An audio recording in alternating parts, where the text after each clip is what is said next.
Well, a very good morning and welcome to day one of competition at the Baku Grand Slam 2019. I'm delighted to be sitting alongside former Dutch and Georgian international Esther Stam. A very good morning, Esther. Yeah, good morning, Sheldon. I'm really excited to be here today. Tell us a little bit about maybe one or two of the big names that you expect to be seeing in today's competition. I think there are a lot of big names today. That's to begin with. We know, like before, they had a really strong Japanese team coming. We all know that the men team almost all they pulled out. But for the women, we have three top players competing today. It's Ami Kondo, Shishime Ai, and Yoshida Tsukasa. So it's really top quality. And for me, those are really the ones to watch today. Okay, I agree with Esther. This is going to be an incredibly tough competition for those fighters in those three weight categories. There's a little bit more room to play with because in 60 and 66, but they haven't sent the Japanese, as Esther has said. But I think it's going to be tough at 48, 52 and 57. Yep. And we can take a look at the top four seeds in each of those weight categories. Let's start by taking a look at the top four seeds in the under 48 kilo category. The number 4 seed is Melanie Clement of France. The number 3 seed is Marusa Šlanga of Slovenia. The number 2 seed is Milica Nikolic of Serbia. And the number 1 seed is Kondo Ami of Japan. Yeah, what I just said, I think Kondo Ami is the one to beat, but you have some good quality in there, and I think it's interesting to watch the two Brazilians, see what they can do today. And Maria Siderot from Portugal, I think she's rising. So, and for me, Julia Figueroa, she was out for a long time for the injuries. Now she's already back for a while, and for me, she's really improving still, and I think she's a hard one to beat today. What about the French fighter, Melanie Clement, fresh from her defeat of Darrick Billedid? Is that just a one-off thing, do you think? Or, you know? I don't think so, but I think she had a really good day in Tbilisi Grand Prix. And she proves that she can beat anyone. And she's really tall and a difficult competitor to compete against. So let's see. I think she's not for nothing. She's number 4 seed. Yeah. So. Okay, let's take a look at the top 4 seeds in the under 52 kilo category then. Right, the number 4 seed is Evelyn Schopp of Switzerland. The number 3 seed is Gilly Cohen of Israel. The number 2 seed is Shishime Ai of Japan. And the number 1 seed is Amandine Bouchard of France. Yeah, interesting category it is. And for me, next to the top 4 seeds, you have Lakvasuren, although she's facing Cesar, and after she would face Bouchard, so she has a tough draw. But Larissa Pimenta is doing well lately. And I think there's a lot of quality in there, but the top 4 seeds are quite strong. So, and Shishime Ai for me is again the top favorite. I was mentioning it before, but I think it's really, especially for all the other competitors, it's a really good test before the Worlds. For them, it's actually great that the Japanese are here, and for the Japanese as well, it's a really important test for them.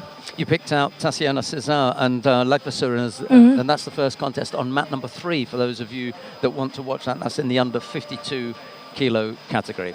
Okay, let's take a look at the top 4 seeds in the under 57 kilo category. Right, the number 4 seed is Theresa Stoll of Germany. The number 3 seed is Rafaela Silva of Brazil. The number 2 seed is Dortsurin Sumia of Mongolia.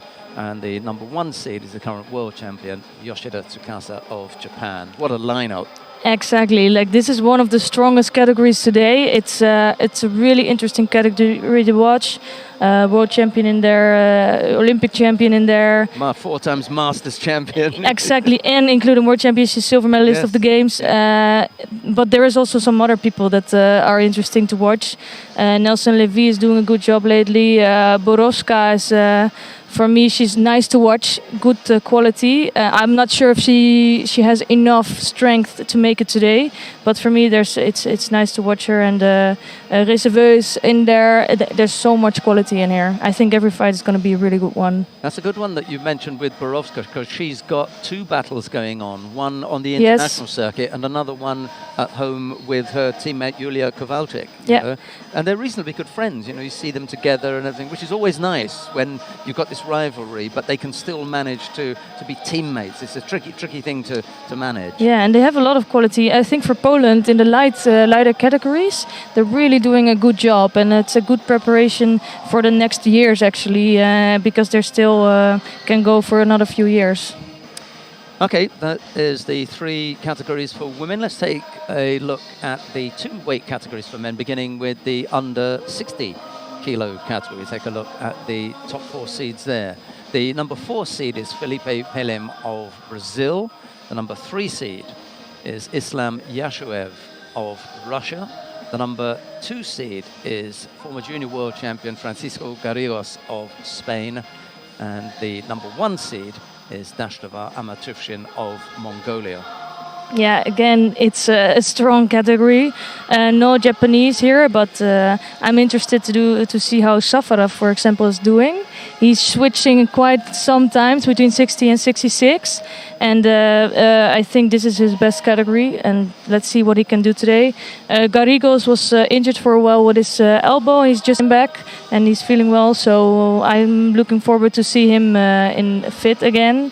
Nozat is a nice fighter to watch. You have quite a few in there.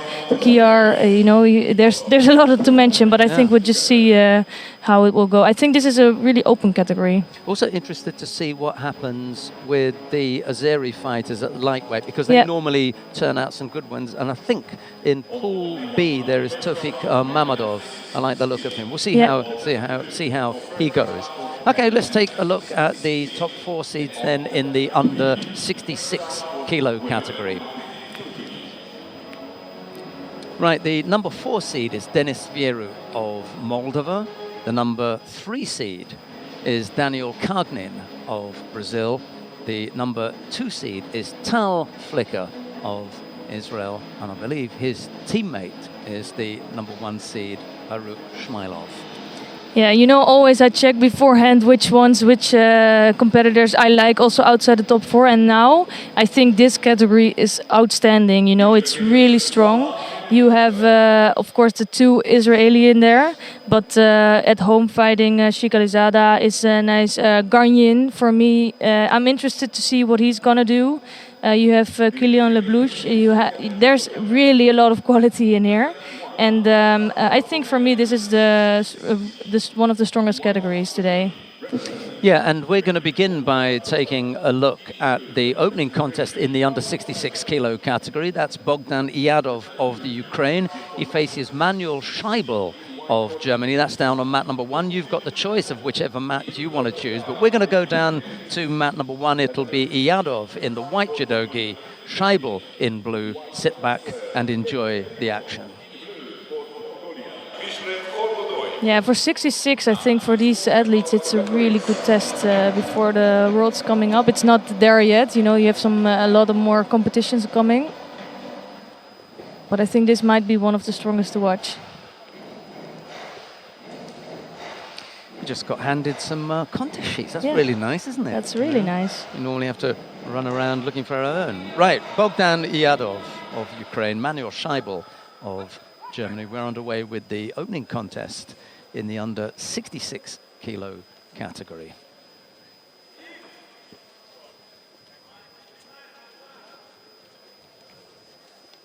Yeah, I haven't seen Scheibel competing that much yet. Iadov I did, and I like his style. There was another German originally entered in the weight category. I think it was Sebastian Seidel. He pulled out. He was withdrawn yesterday, was unfortunate. Not sure why it was, but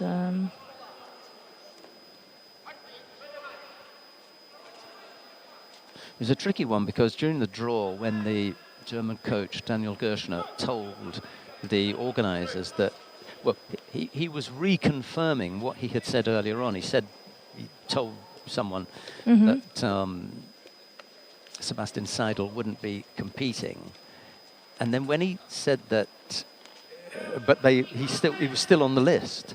So during the draw, they had to, you know, take him out, and I thought, I hope they're not going to mix up Seidel and Scheibel and withdraw the wrong one. that would be so terrible. You know, because there was a bit of distance between him and the people that he was talking to. And I think it's a really good thing that he says, because sometimes you see it that the athletes are still in the draw and then they pull out after, and then you get some open spots. And if you have the first one, you have a, how do you say it? A bye. Yeah, a bye. Then you can be really lucky with that, or not, because I think you need the first few combats to get better.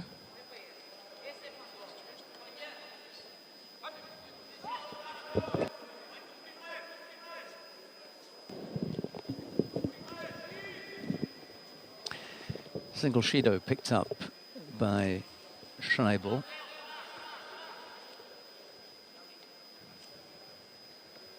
Nothing to write home about yet. Not yet. But we see this often in the competition, that the first few contests, they need to they have to get their nerves out, and they're just trying out a little bit. It takes some time to get fired up. Yeah, you were saying that you hadn't seen Scheibel that much, but he's been around, right? Well, or not really. You're quite right. We haven't seen a great deal of him, but he's a tidy enough player, and you can imagine the Germans. They're not going to send just anybody out. You know, you get to a certain level before you get international representation in you know, really, you know, big developed judo-wise countries, and Scheibel is one of those players who's done everything that he's had to do at national level, made his way into the national team, and now is getting a number of outings here. And I think you can see that he's not just going to be brushed aside easily. No, and I like that. With some nations, you always see that as soon as they enter athletes, you know they need a certain quality. Sometimes they have a different kind of qualification to even go to the Grand Prix, Grand Slam. And I think that's the case for Germany. And it's why I like it, because you always know there's some quality there. Minute 20 odd left to go. Left-sided Ippon Serneyev from Iadov, and Scheibel just fell off on the right side there. I'm not sure that was his intention. Maybe Iadov just went through that little bit too far, and anyway, Scheibel was able to take advantage of slightly poor positional work from Iadov. However, he picks up a second penalty this time for passivity with a little over a minute left to go. Yeah, I think Iadov is playing it tactically quite clever. You can see all the time he's making his attacks, and it's really hard for Scheibel to escape that and to come with his own attacks. Chance for the German to work in Niwaza here, and this is the only thing that I really feel that we've the rule that I'm perfectly happy with, and that is that even with two Shidos against you, you can still spend time on the ground working. You can afford for that clock to tick away however you like. He's not winning until he's got a score, or until you get a third Shido. So for me, that helps the Nearwaza specialists, whereas in the past he would never have got involved in the ground. He would have been jumped up onto his feet. I really like to see that, because the quality of Nearwaza just goes up a lot. Half a minute left to go. It'll be golden score if it continues like this, but as I just mentioned, the third penalty picked up by Scheibel. He's just hanging on to that belt for a little bit too long there. And, you saw the referee, Raul Camacho, have a good look at that. And he may Oh, indeed. yeah. This is a really like a rookie mistake. And he did. He just hung on to that belt for too long, didn't he? Yeah. I don't know what he was thinking here, but Well, Oh, he gives a third penalty Mhm. for passivity, which in a way also fits. Right, we may be off air just for a second whilst we switch power. In white, Judo representing Hungary. Greka. In blue, representing Georgia. Fabiana Lewicka-Szupami.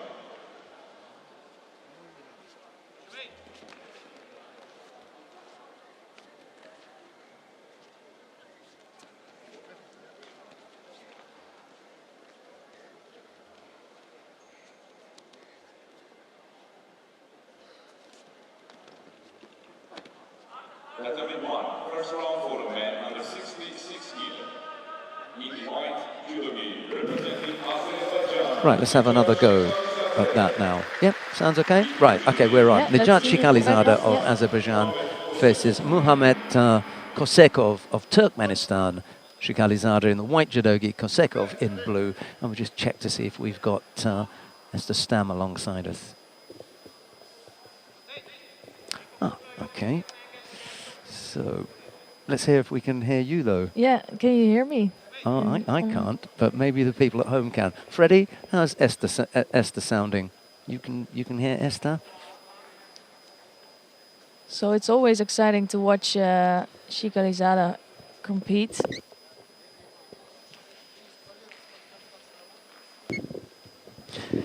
Right, see how that is. That's a lot better. Okay, right, apparently. We're back. Our apologies for being a little bit untidy this morning with the broadcast. It's not really us, it's some, locals having to sort out a few issues. Anyway, Shikhalizadeh's picked up a single Shido, not quite sure what that was for. I missed that.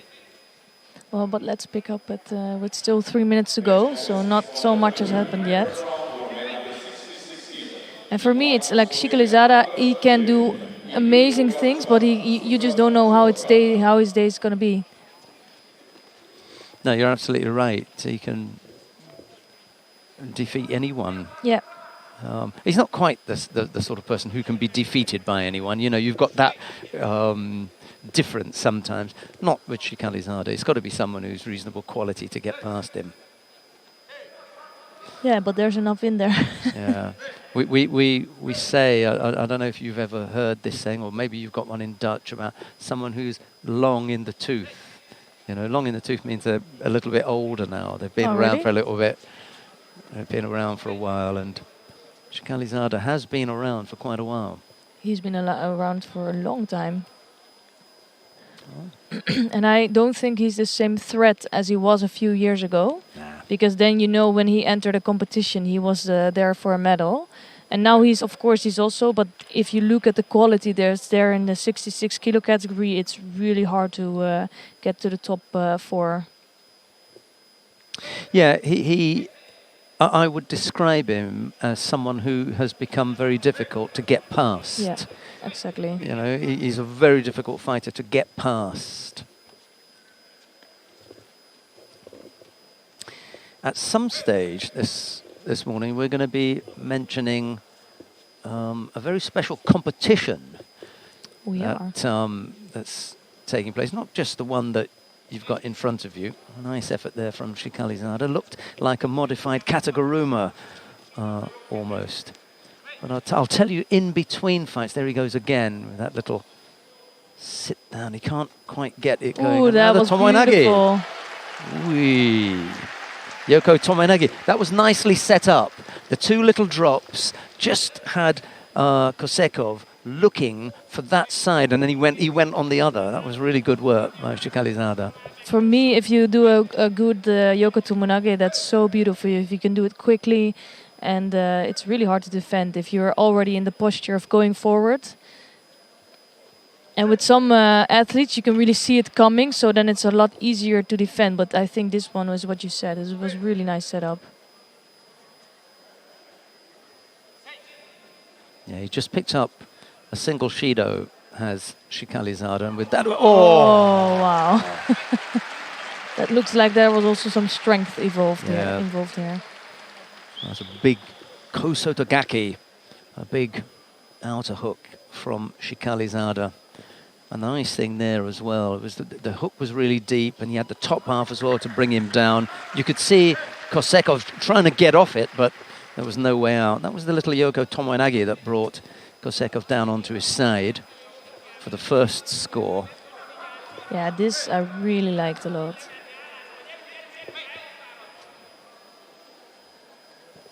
Even got the break. For me, this was a little bit a slow one. Yeah, Not yeah, the yeah. best timing, but you can see he has so much strength. So we just go for it. Yeah. Everything was wrapped up.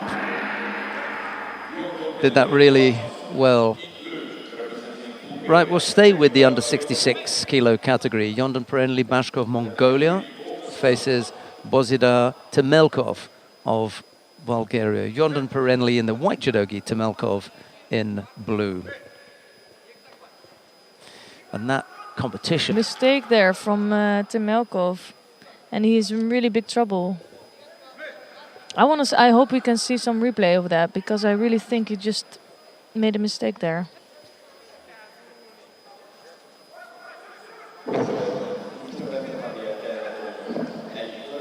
And I think this is could be even stronger. Yeah, that's it. That is a rough way to lose this competition this early.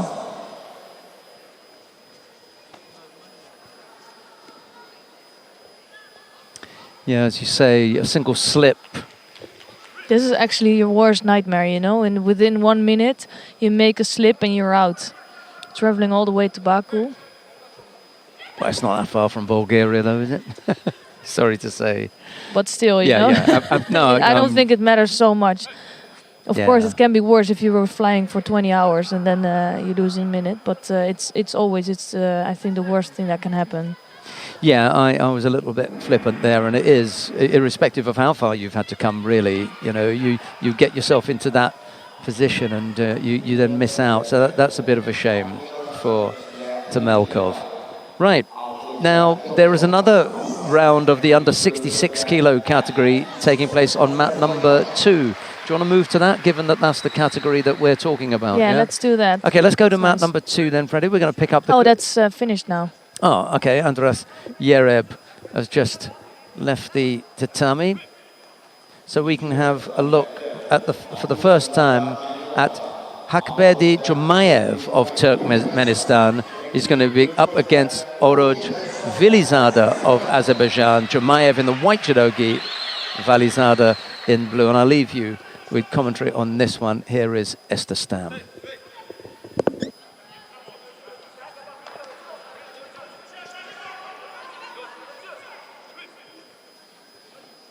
Yeah, it's always interesting to see that in Azerbaijan they can, of course, enter more athletes for their home nation. And it's nice to see some new athletes coming on the mat. So I'm curious to say today how the Azeri team will do in all categories.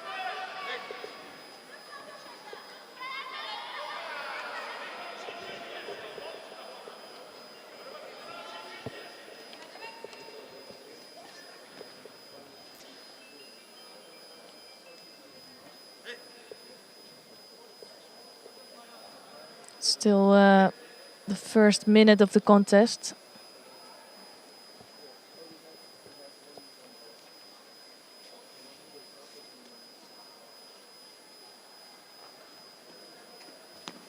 Nice left drop Seonage from Walizada. Showing he's quite quick on his feet. But I think it's still a little bit testing his opponent. And see his reaction, and low Seonage can be really good for that.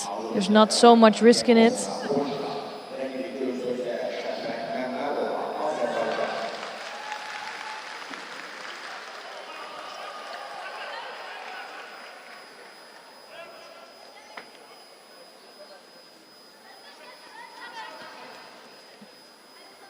And another Seonage attempt, but this time it was a good reaction coming from Jumayev.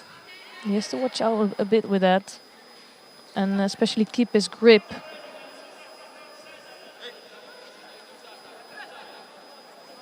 You can see that Walizada is really eager to come in for his attacks and sometimes looking a bit, not I would say unprepared, but he's a little bit quick. Which can be good, but it can also be good to prepare your opponent a bit for the throw, so you have more chances of throwing and less chances of being taken over.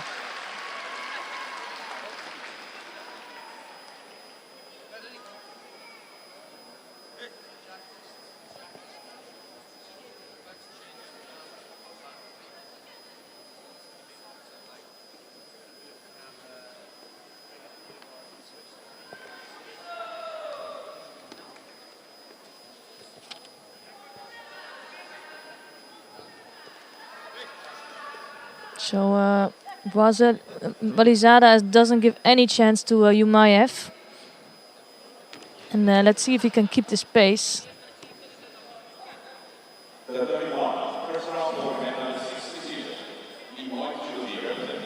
Another Serenagi attempt from Walizada.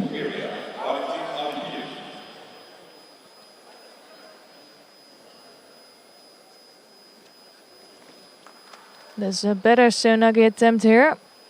Just the wrong angle, so we couldn't see if his shoulder touched the mat.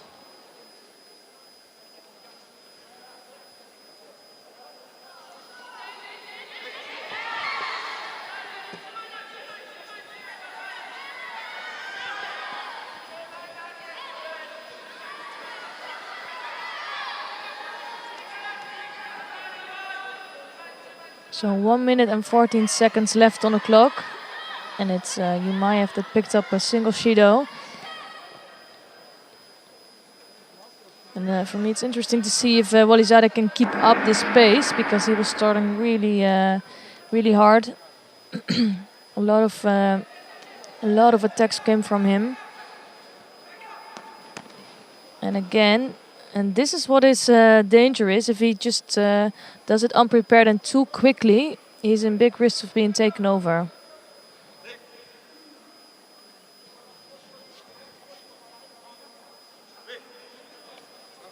So I think his tactics will be just to keep going and get second Shido on the board for Yumaev.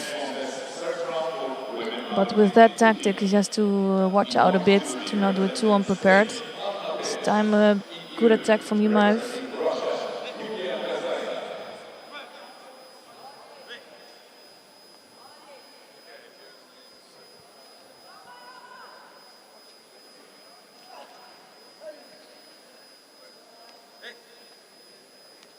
And you can see Yumaev likes to work on the ground and try to get that arm lock on.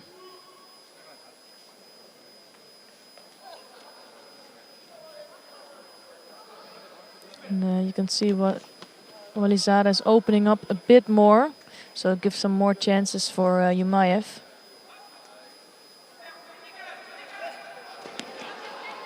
That was really close to scoring. Nice, I think it was Koichigari.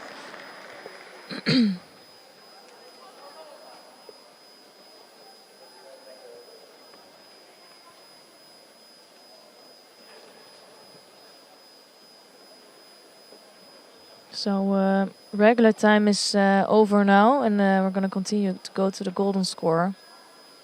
I think this contest opened up now a bit. Could go either way.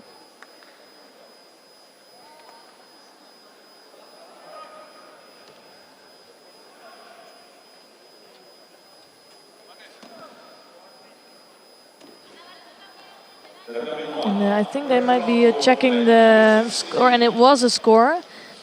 So you can already see that Walizada cannot believe it. I think he was leading this contest, but in the last minute Yumaev started to come back.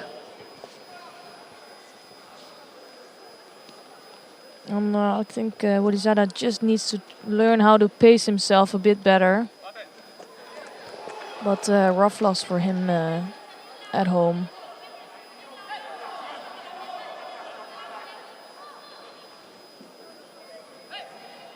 So it's another round one in the 60 kilo category. Yanislav Gerchev for Bulgaria fighting in white. And he's up against Sabat Sabo of Hungary in blue.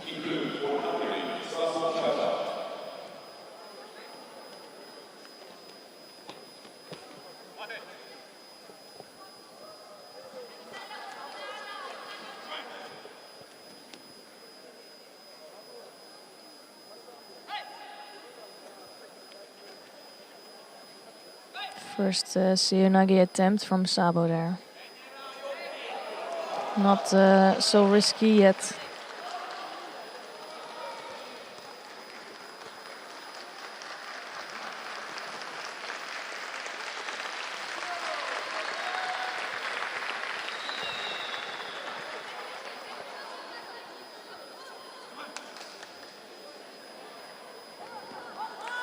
Nice setup. Gerchev trying to push forward and then coming with the backwards technique. Could have made a little bit, maybe another movement next to that, like some Ashiwaza.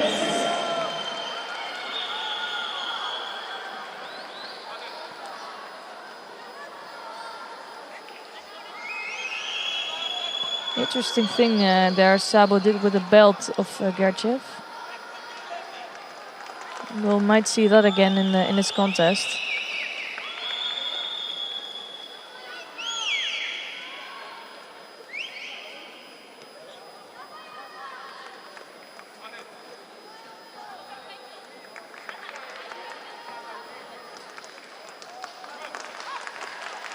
I think what you can see is that Gerchev looks quite controlling in this contest. Just needs to keep attacking also, but he looks like at the moment looks like the stronger one.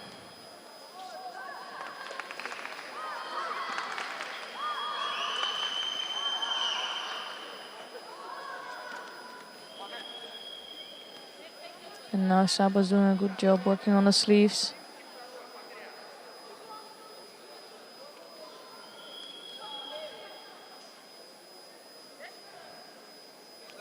And they're both really blocking each other with this grip.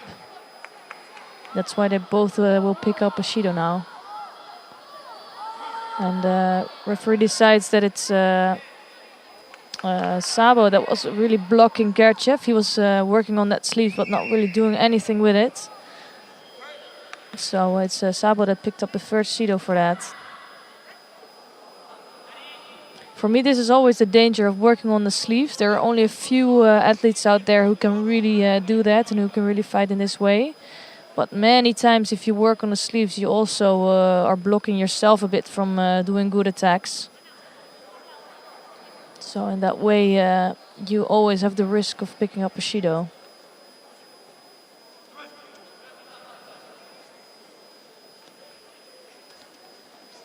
Beautiful left Ochi Makikomi there from Gerchev. That was really nice, nice work. And I'm quite sure they scored a Rosari there, but they took it off the board.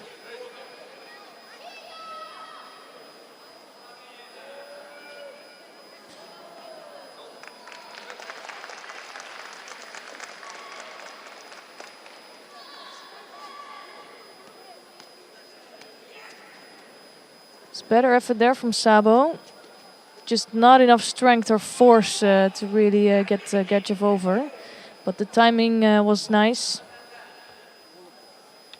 Next contest, first round for women under 52 kg. In white Judo, representing Kazakhstan, And another attack from Gerchev. And this time it is a Rosari being scored. Nice, nice technique there from Gerchev, and it looks really like he's controlling this contest. It's Sabo that's trying to push forward now, and Gerchev will try to close up this contest. You can see that Sabo doesn't really come close. And another Yoka Tumanage from Gerchev.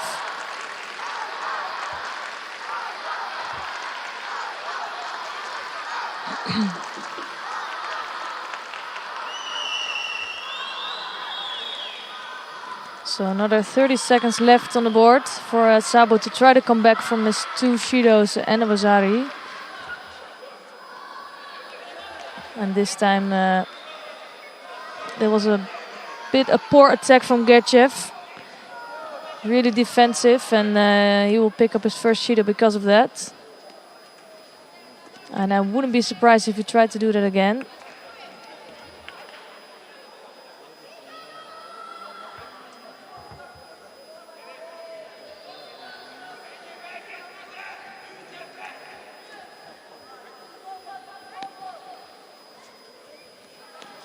So only 10 seconds to try to come back from this Wazari lead for Gerchev. And it was a really good contest for Janislav Gerchev. We must give him some confidence. He never really was in danger with Sabo. And he can prepare for his next contest.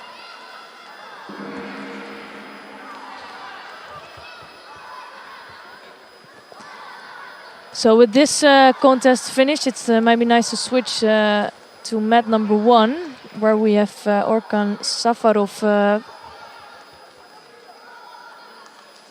battling out his first contest. It's against Felipe Kitteray. Not an easy one to start with.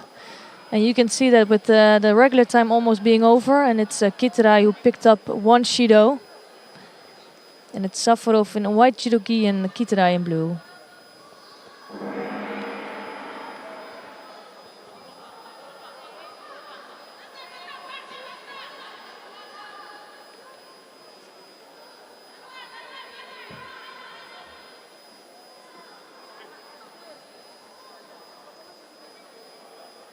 Next contest, contest number 2. First round for men under 60 kg. In white judo gi, representing France, Somali Yuda. In blue, representing International Judo Federation, So Safarov's really trying to push forward.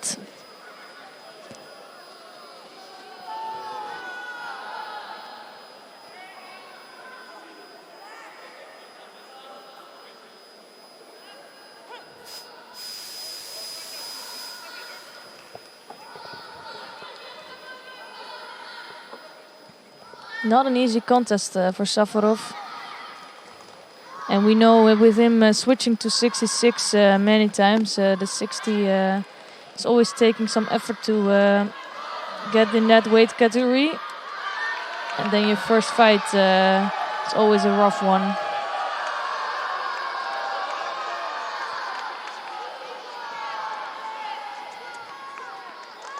Second Shido here for Kitteray. It's Safarov that's really pushing the pace here.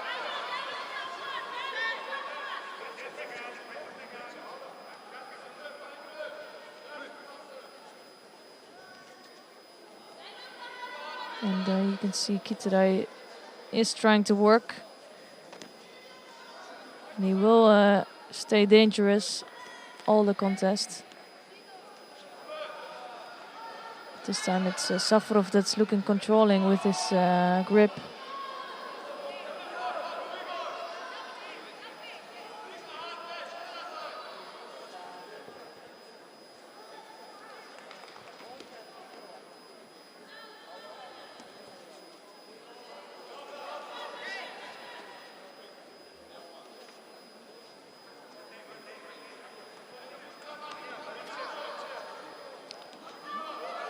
So Safarov is really trying, but he's doing it completely standing still.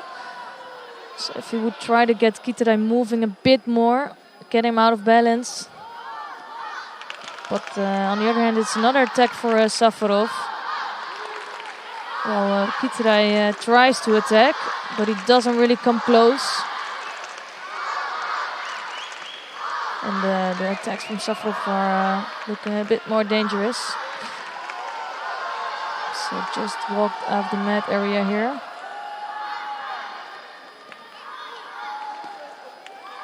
So it's Shido for Safarov.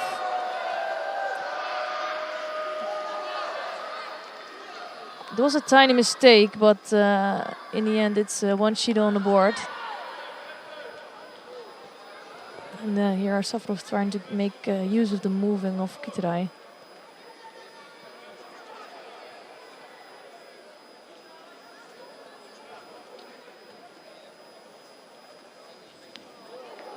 Ooh, that was really close. Nice attack from Kitarai. I was just saying it doesn't really come close, but this was a really quick move from him. And they're gonna check which part of the arm and the back of Safarov touched the mat. If that is the case, it will be Wasari awarded for Kitarai.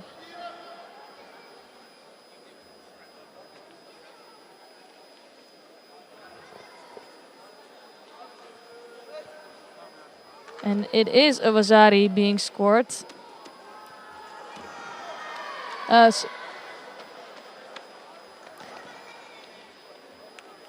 I made a mistake there. It is Kitarai that scored. Yeah. So I thought the win was awarded to Safarov, but it is indeed Kitarai that will follow through to the next round.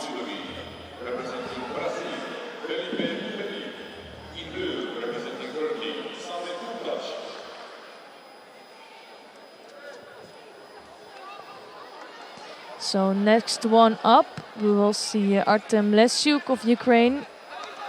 He's in the white judo gi and he's up against Yaba Papinashvili in blue.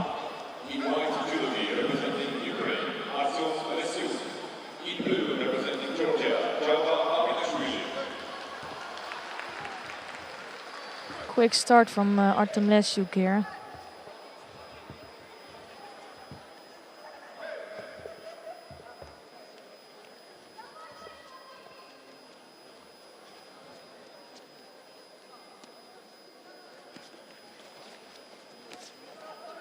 And Ukraine is doing well with the development of their team. They have quite a few athletes who are starting to get better in the circuit.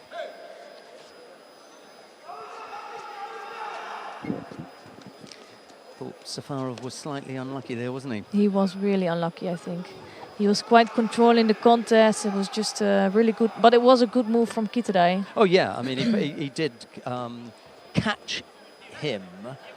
Whether or not, you know, that was... Yeah, that was really... so close, yeah. so close. I think the other thing that was there was he stepped out the area, picked up Bushido stepping out. When he was back in so quickly and looking positive, that was slightly unfortunate. It was a little bit harsh. It was. But in the end, he got caught anyway. So. Huge effort there from Lesyuk. Yeah, it was, and I think this is also the danger of Kitarai. He can be so dangerous, and he cannot look so good. Before that, also his attacks were not dangerous at all, and then all of a sudden he comes in like that. And he was the fighter who had picked up the 2 penalties. Exactly. Well, he was kind of struggling there for a while, wasn't he? Oh, well. But it is a really unfortunate loss for Safarov. That was an extremely difficult first round contest for both of them. It was. What a tough draw that was. But then again, you're in Baku Grand Slam, and there's a lot of good athletes in here today.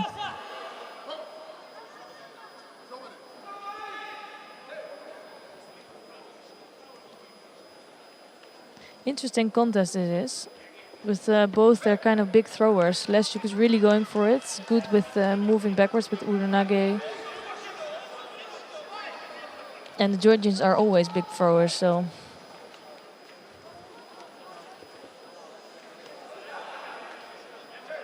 Yeah, we've seen one Ukrainian this morning already, Bogdan Yadov, in the opening contest. Now Artem Lesyuk, another useful fighter. But as Esther just said, you know, when you're up against the Georgian fighters, it doesn't matter what weight either. No, it really doesn't. You know, there's some countries that are better at some weights than others, not when it comes to Georgia. And their style is just amazing. You know they will always throw big. I don't know what's up with that, but nice coach effort here. Smart. A little tap there just brought Lesyuk down onto his backside, but not enough to come up with the score. But He's come under some pressure and he picks up a penalty for passivity. And I think the #1 team of Georgia is at the moment, they're still training a lot. I think they're out in training camps and they give the younger athletes some chances to show themselves. But then still with the younger athletes, Papinashvili has proven that he can be really good and dangerous. Was there some control there? Or was that Lesiuk attempting a Sutemi-waza? I think they're going to check that.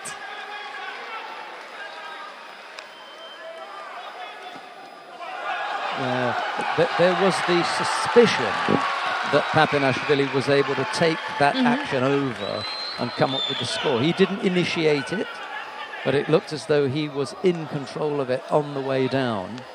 And for that reason, they may have awarded him the score. Yeah, unfortunately, at the moment we cannot see replays, but it will be interesting to see what exactly happened, and also if it was an Ippon, if not a Wazari, you know. But we'll see. I think Lesiuk is hoping that they will change it.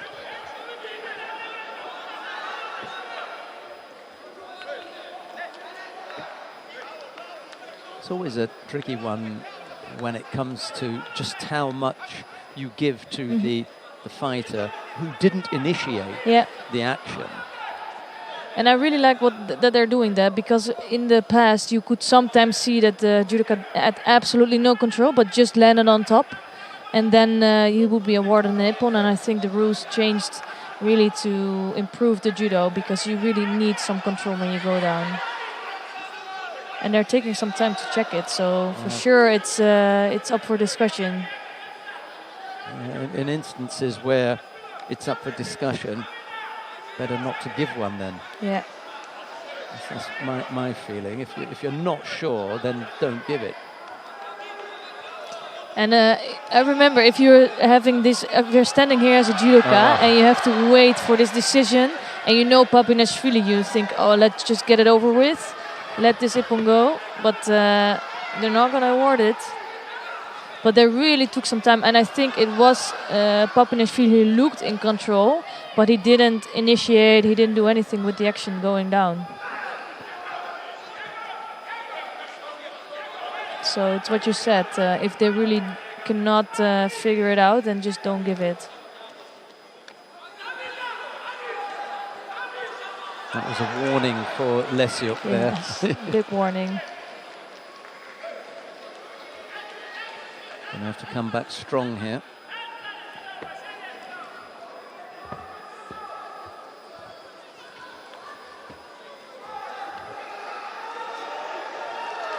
And he's not going to get away this time. No, this was a clear, nice Ouchigari here from Papinashvili. Also, almost, it's close to scoring an Ippon even. Yeah.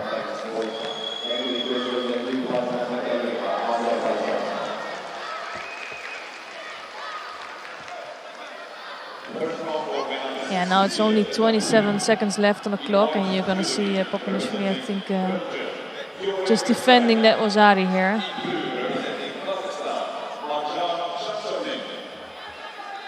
And he has no shidos on the board, so it's a nice position. Yeah, it's the best position you can have. Though this was a bit dangerous. You just gave him that Ippon Sernagi there, and for a second it looked as though he might get taken back, but yeah, unless that's his thing, you know, he's really strong with that. Oh, yeah, that was unattractive finish it was. There.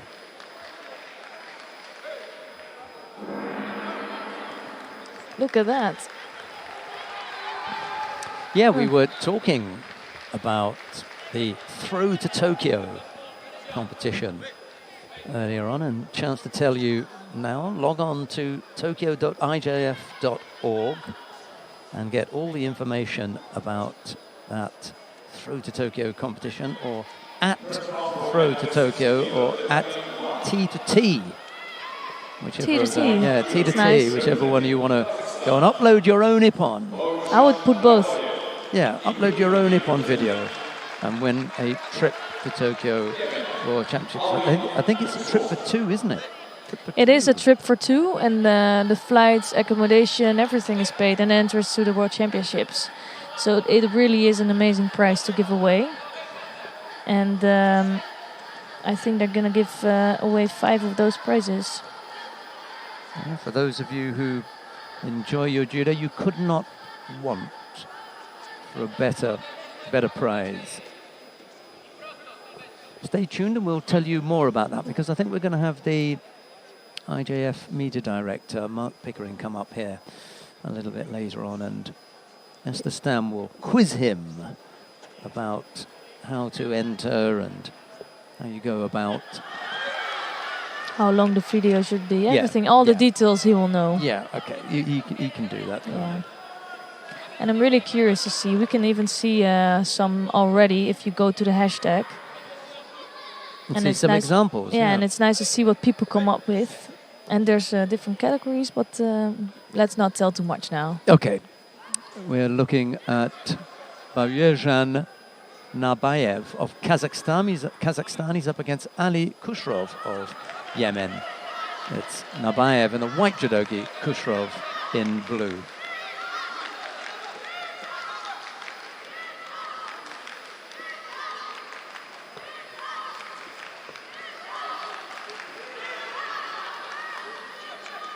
Nice little move from Nabayev. Not so much effort in it. Just trying to get Khushrov down on his down for Newaza.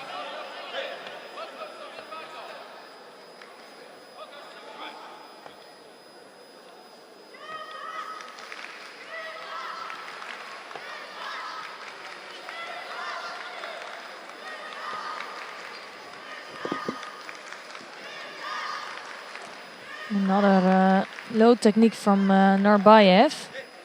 He's quite clever with that, but you don't see him put in so much effort. Looks like he just wants to get his opponent down and out of balance. Doesn't look like he's really going for it, going for the score.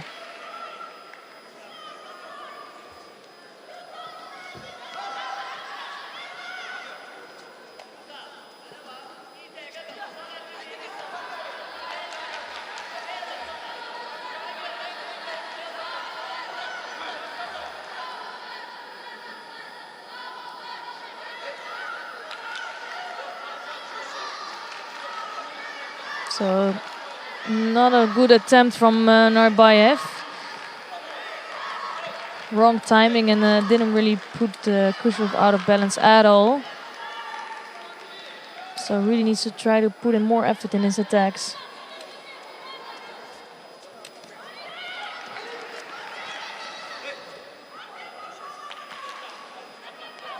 Ooh, that was really nice.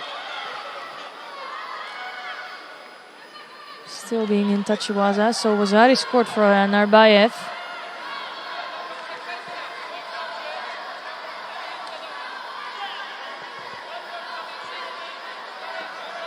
And really trying to work on the ground there. He knows that it's a little bit more than 1 minute left on the clock. And he was being really clever with that attack, but before he didn't have a score, and now he does have a score. And I think he will use those smaller attacks to try to defend this Wazari lead.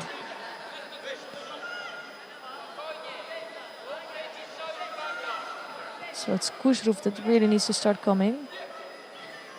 And it is a dangerous move that Narbayev is doing here. Trying to go to the back, but doesn't really, is not close enough to Khushrov at all. And he, even if he wins this contest, he can be in trouble with that in next contests.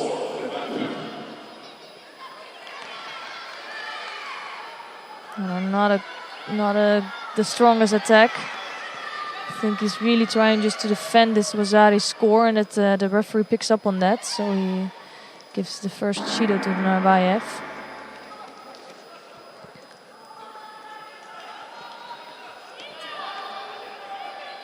And it's a Judo there for Khushrov, ducking underneath.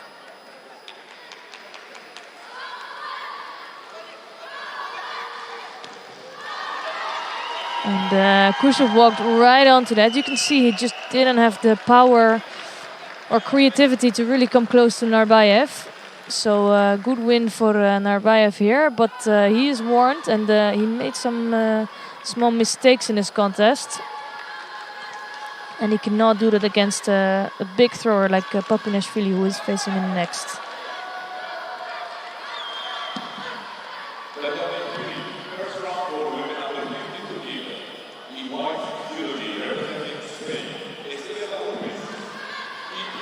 So that was the first round of the men under 60 kilo category, and we're going to continue with the first round for the under 57 kilo category for the women. And we're on the second half, so Pool C and D. And first we're going to see who's going to be the opponent of Dorshurin in the next round. And it's Meltem Dindar of Turkey in white judogi. And she is facing Maria Skora of Ukraine. And Skora is wearing the blue judogi.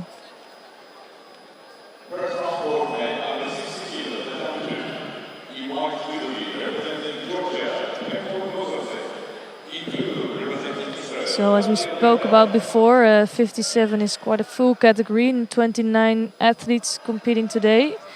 And a lot of quality in there with Yoshida Tsukasa, it's Teresa Stoll is in there, Tina Nelson-Levy, Sumia Dorshurin, Sumia. Rafael Silva, Olympic champion. So, and there's some other experienced competitors like Edwig Karvkas, Hélène Receveux. It's really a full house today.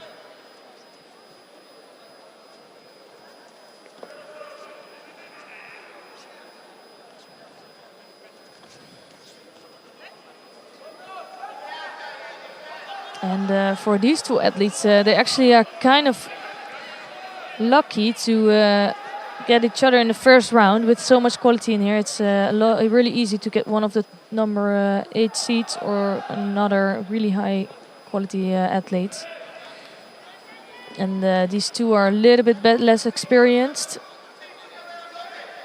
So it can be good for both of them to have this first contest in before they're facing Dorshurin in the next round.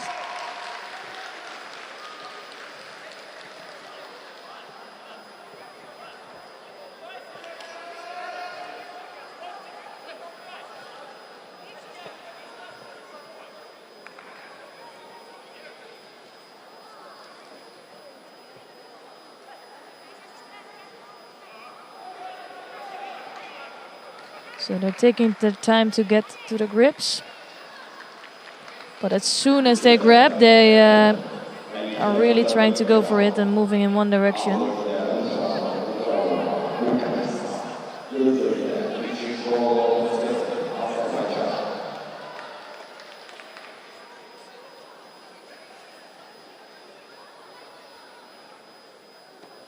So Skora working Dindar to the ground and getting some time to work in Newaza.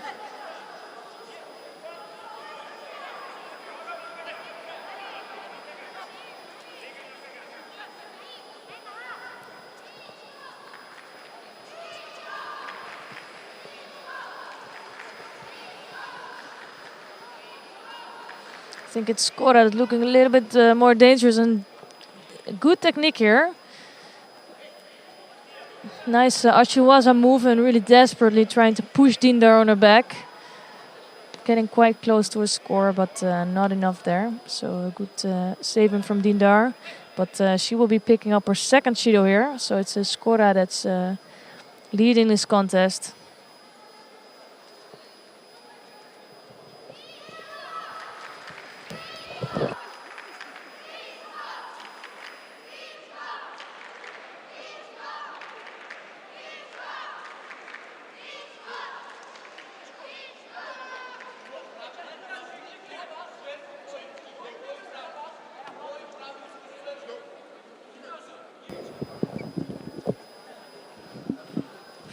Kilo category then. Yep. It's we haven't completely stuck with Ukraine. It just happened that many times this morning we've had athletes from the Ukraine. Yeah, it's not that we tuned in and said we're gonna follow Ukraine all day. Sometimes that just happens. Today could be your day.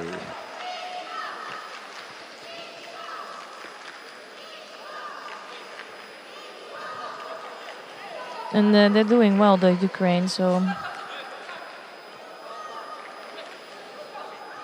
She's a Wazari on the board.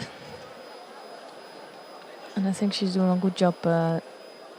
And she's really controlling this contest.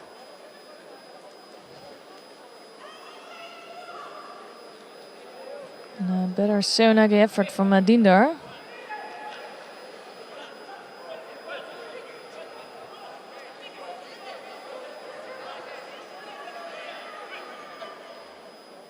Yeah, and I think all mats now are women categories, right? 57, 52. Yeah, 52 down on mat number 3, where Fabienne Kosher of Switzerland is up against Alessia Kuznetsova of Russia. There's no score in that one.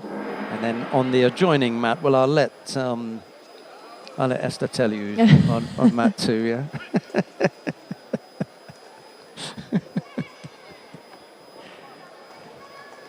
Just stick here then. Yeah, we're just Meltem watching this. Dinda and Marius Kora. Maria. Yeah, score it is.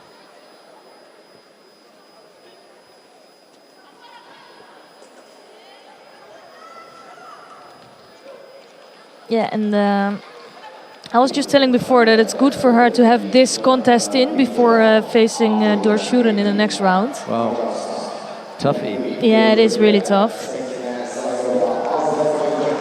But as I was saying, it's gonna happen. In the first or second round, you're gonna face a good athlete. So up next here we have Hedwig, Karakas Hedwig of Hungary, and she's facing Sakina Zairova of Azerbaijan in blue judogi. I think Karakas looks sharp, and she really wants to get this over with soon.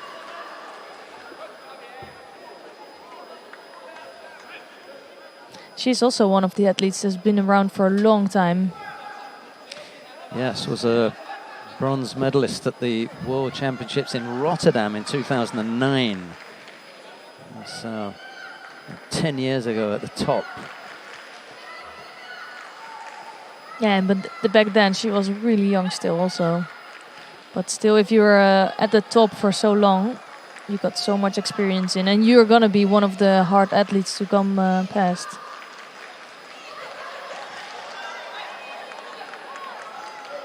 And it's Zairova already picked up 2 Shidos within a minute. I think that is a measure of the quality of the fighter that she's up against. Like Esther was suggesting, this is going to be a difficult fighter to get past. And 2 penalties on the board in such a short space of time is a sign of that. She's just not going to give Zairova any chance of coming close or doing anything.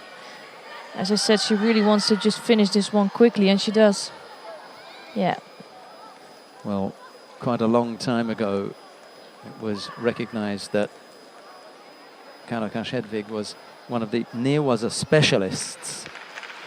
And she defeated, in that 2009 bronze medal contest in Rotterdam, one of the greatest Neerwaza specialists, Matsumoto Kaori. Okay, Matsumoto had an ankle injury at the time and was really suffering. But, you know, she had that as a scalp there. She threw her, actually, with Ashiwaza. Right, who have we got coming up next, then?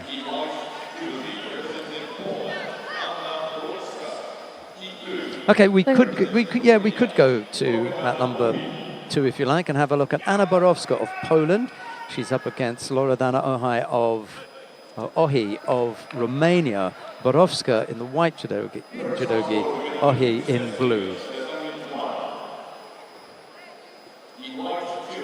Yeah, there's some good contests coming up. I'm looking at the board and I see Rezeva Mezitskaya on the board. That should be a good contest. That's not going to come up for a few, but I think there's some nice contests coming up.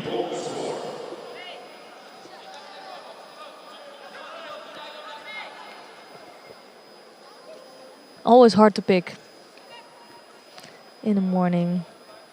Although we did mention Borowska, didn't we, as one of those fighters that was worth having a look at. She's up in Pool A. That's going to be a difficult one with Yeah. Yoshida Tsukasa. Not the best pool to be in. Also not an easy first contest with Loredana Ohai in the blue. Not easy to get past, I think. Yeah, the reason that we'd picked her out was that she's one of those useful fighters in the weight category, and we were saying that she also has her own internal battle going on with Julia Kowalczyk, who's down in Pool D. Yeah, and I think those battles can really help the judoka to lift up their level, you know. Sometimes you can see if they have to fight it out together, they internationally, they start to really win good contests. And you see that in some categories as well, other categories as well. Ooh, that was a strange looking thing.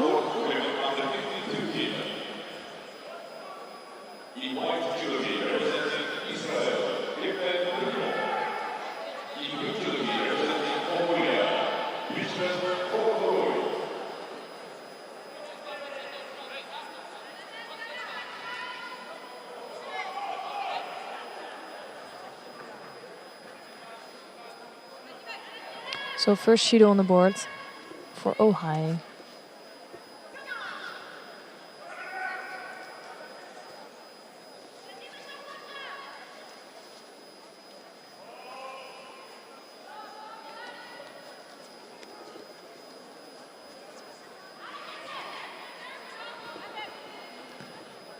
I think we're going to see a lot of kumikata in this contest. Ohai looking to control Borowska with that. And I think that's the thing you need to do with Borowska, because she can move, has a lot of techniques, different techniques. So she can be quite surprising if you don't control her. It's really dangerous.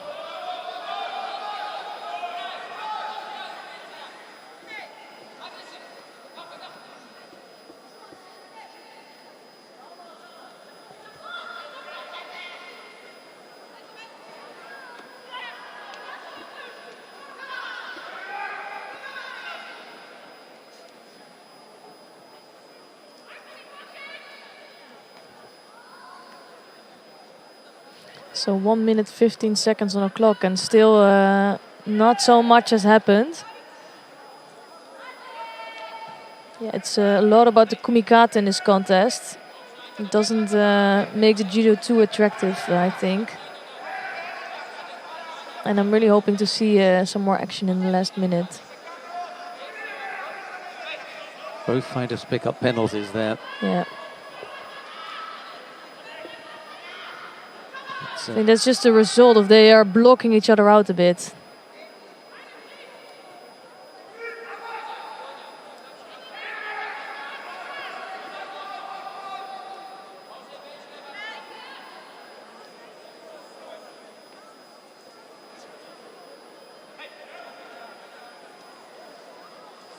So it's Ohai that needs to watch out a bit. And she looks like she's in trouble here. I'm not sure if that Shimiwaza is on. No, it's not. I thought in the beginning Borowska had the Shimiwaza on, but I think she turned in the wrong direction there.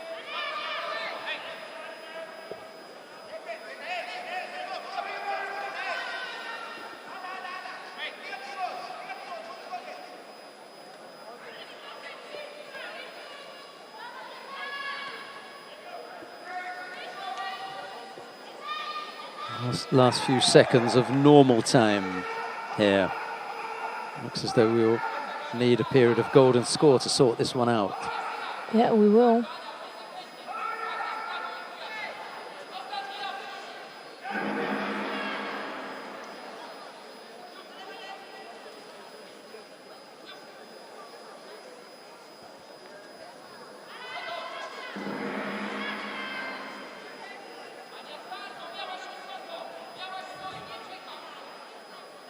So it's a golden score with only Shidos on the board at the moment. Borowska 1 Shido for her, and it's 2 Shidos for Ohai. And you can see that Ohai just wants to come over with that right hand. And Borowska is controlling that, but with controlling that, she's also stopping herself from being able to put in good attacks. So with that, they're really blocking each other a bit. And that's why you don't see so much action happening in this contest.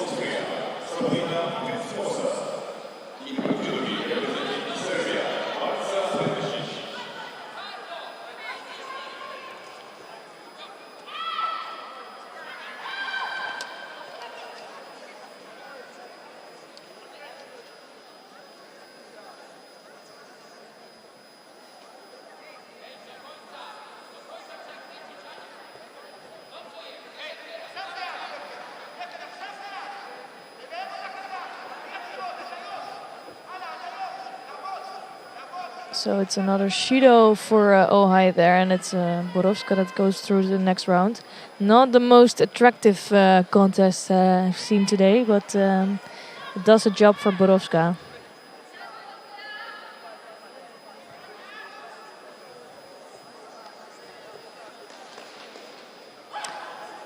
Yeah, let's hope we pick up a little bit in the upcoming contest. Kaya Kaiser of Slovenia faces Tian Hongjie of China. It's Kaiser in the white judogi, Tian in blue.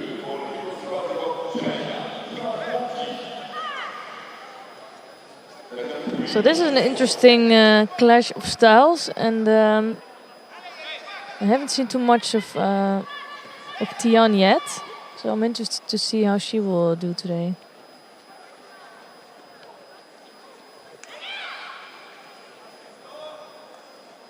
I don't think they brought a big Chinese team, did they? No, you're quite right. They brought 3 women in the under 57, under 63, and the under 78 kilo category.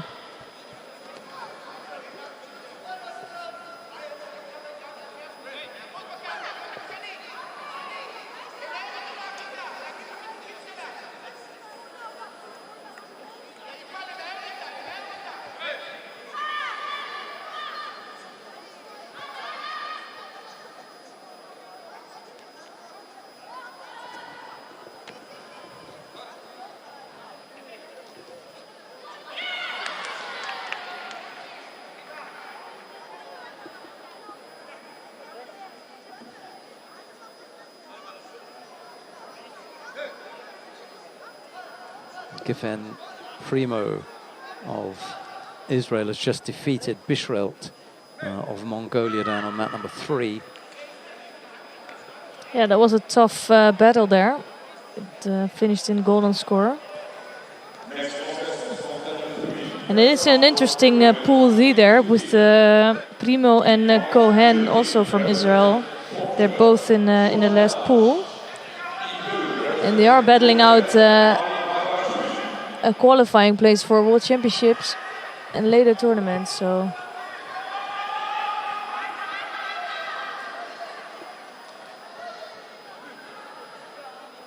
and I think at the moment Cohen really has the better results, but you know Primo is the one coming up. So I'm interested to see that developing in the 52 kilo category. Yeah, it's come at a tricky time, I think, for Giffen Primo. You know, there just isn't long enough for her to get past Gilly Cohen, who comes up with some really good results. She has really good results this last few months. And I think so. I think you're right that maybe if it was 1 year longer, for example, it would have looked different already. But at the moment, Cohen is really she's in the best period of her career, being experienced but also being physically really strong. I tell you what we do have, however, that may weigh in Primo's favour. We've got 2 more Europeans and a World Championship. And the likelihood is that the Israelis will send 2 at Each. 48 and 2 at 52 Yeah, I think so too. for the women, because you look at the 57, 63, you know, they're not going to send 2 there. I think they No. will send 2 in that weight, and then it's up to Geffen to do something. At And they the have 9 European. athletes, you know, so and Exactly. they're not maybe not even sending 1 in some categories. So I think they are, but I think it's an easy choice there to Yeah. put 1 in 48 and 52. for the 48, category. 52, I think they'll send 2. And then I think it's down to the athlete to make something happen. You know, if she 63 could be a battle, but I think what you're saying is right. Yeah, if she can come up with, and obviously they're going to have to be better results than Gilly Cohen, and there will have to be results that not only put her in a qualification position, possibly ahead of Gilly Cohen. That's going to be a big ask anyway, and then get into a qualification position. But she's also going to have to demonstrate that she is likely to have better results against opposition that Cohen can't beat. That's going to be, it's a really tough ask. Tough ask. Anyway, Tian leads by Wazari with a little under a minute left to go. Kaja Kaiser of Slovenia with a tall order here, having to get past the Chinese, who's just getting rid of a bit of nail, I think. Having to do a bit of her own repairs. Yes, Kaiser's. It's really a tough pool A here. With first she would have to beat Tian, then Borowska, and then there's a good chance that she will be facing Yoshida. So, but in judo, I don't think that's too important. You just have to focus on the next contest you're in, or basically the contest you're competing now, because she's behind with Ozar, and if she doesn't win this one, it's all over. Just getting underway on mat number 3, Amber Hershus and Gabriela Chibana. That's in the under 48 kilo category. Round 1 down on mat 3. Yeah, we were speaking to Amber Hershus earlier today, and we were speaking about it last night also, that for some athletes it's taking a little bit longer to settle down in the seniors, and for her it looks to be like that. But it's nice to hear that I spoke to her and she said, I'm patient, I know I can do it. So even if it's taking a little bit longer and I have the tougher draws, I don't care, I just want to compete, and I'm sure it's going to happen. So if you keep that confidence, it's a really good thing. I just thought it was such an incredibly mature and level-headed comment about realizing, because you don't want to go over and say, hey, you realize that you didn't, you haven't won a fight for 6 contests, for six competitions. Yes. Every time. First being round world knockout. junior champion. Yeah. And obviously we didn't go and say that to her, but that was in the background. She was the one who came up and said, She hey, knows that. I know what my record is, and I know this is the thing. However, this is, and as Esther just said, this is what I'm doing, and this is what I'm thinking, and this is my plan.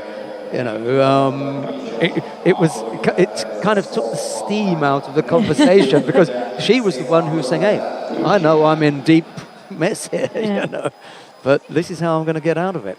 Theresa Stoll of Germany faces Sema Ursula of Turkey. It's Stoll in the white judogi, Ursula in blue. Here's Esther again. Yeah, and as I was saying before, we were talking about Hershus, and she has a really tough draw here, and with this first round against Chibana, and then if she would win this, she would face Kondo Ami.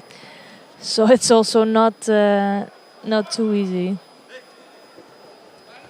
But let's focus on this contest now. Stoll against Oetzler. And just as you say focus on that, I'm just going to finish off again on saying something about Amber Hershus. 2 contests, imagine that. 2 contests could completely change the way that we look at Amber Hershus. If she gets past Chibana, and then she was to beat Kondo, and she's been junior world champion, so is Kondo. And if she was to win those 2 contests, what would we then be saying? Exactly. You know, so you're that close to doing something special.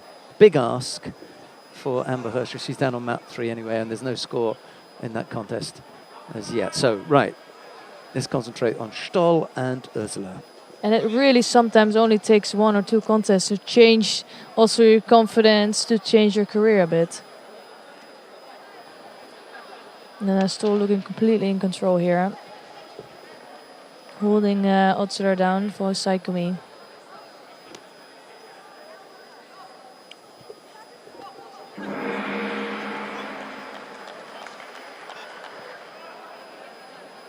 One of the top 4 seeds, isn't she? Yeah, she is.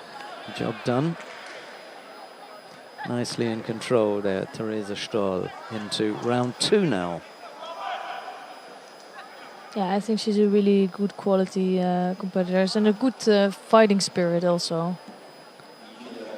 Yeah, genuine top seed. Yeah.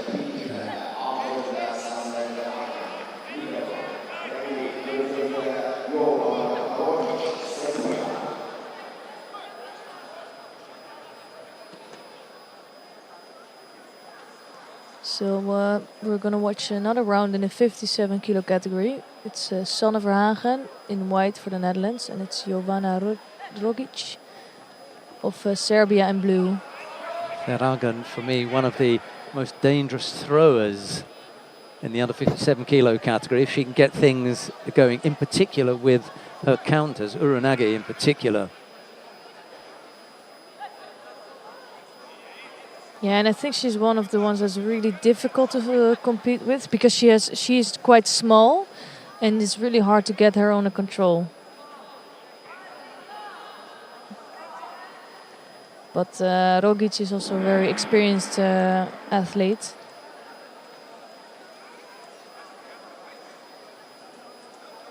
They've both been around for a long time.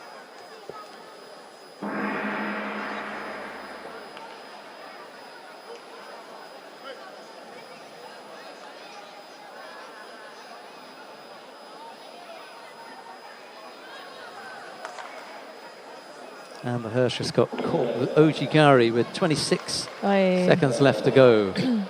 Putting up a good battle down there on mat number 3, just losing out to Gabriela Chabana. So she has to be a little bit more patient.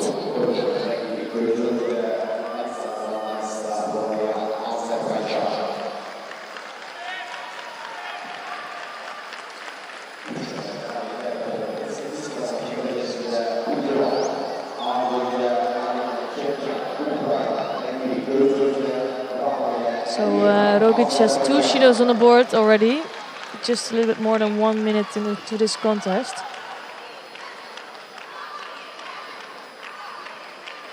And they met 4 times before already, and it's Verhagen that beat Rogic all the time. So the cards are really in the favor of Verhagen. She's got her number. Yeah, exactly. And that can be quite frustrating, you know, but I would always like to have seen it as like a puzzle. If you're a judoka and you keep losing to someone, you're just trying to figure out new things, how to beat someone, and it's really rewarding if it happens at a certain point. Yeah, there are a couple of things to take into consideration when you come up against an opponent on a reasonably regular basis, and you've got this negative record. You've lost a couple of times. You don't want to be losing the same way. No, that's it. You know, if they catch you, you know, standing up, or they catch you on the ground or whatever, you know, okay, they may have an all-round better performance than you have. What you don't want to do... that was nice, by the way, sorry. Sorry to interrupt. What you don't want to do is to get thrown with Murata Seoinage and held down every time. And I'm not sure if that's the case with Rogic and Verhagen. I'm just saying that, you know, you need to be able to work out and correct and cut out that particular, whatever it is that's, you know, is bringing about that defeat. Close that down and make sure, well, it doesn't happen again if you can. Yeah, and that's the thing. That's what you need to figure out and keep working on as an athlete. So just change those small things and try to not lose in the same way and try to not lose at all. That's more important.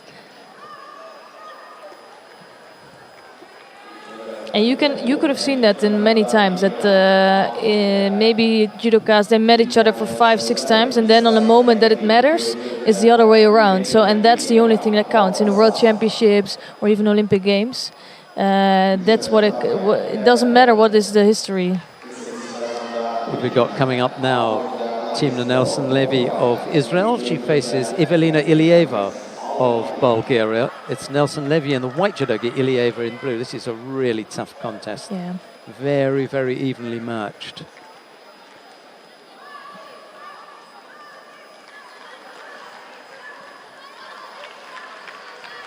And this is what you can see, like you already saw it in the beginning, that Nelson Levy, she really wants to get over the top, and she's going left, right, and you can see that it goes either direction, you know. She can score a big hip on, but she can also go over.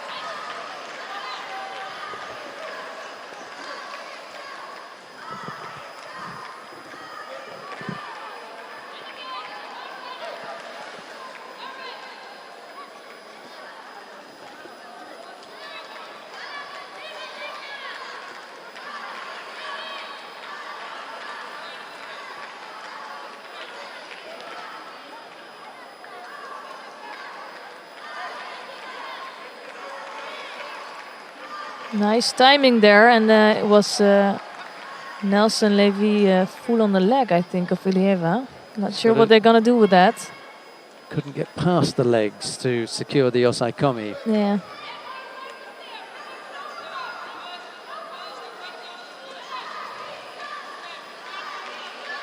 But I feel like it was also a way to defend on the seonage from Ilieva, and that's why she's picking up a Judo here. You don't see that happening a lot like that.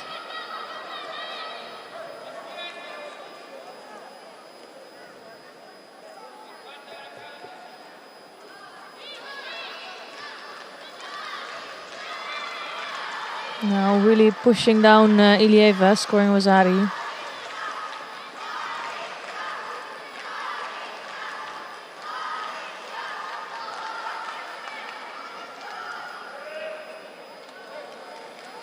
Trying to go for Shimewaza here.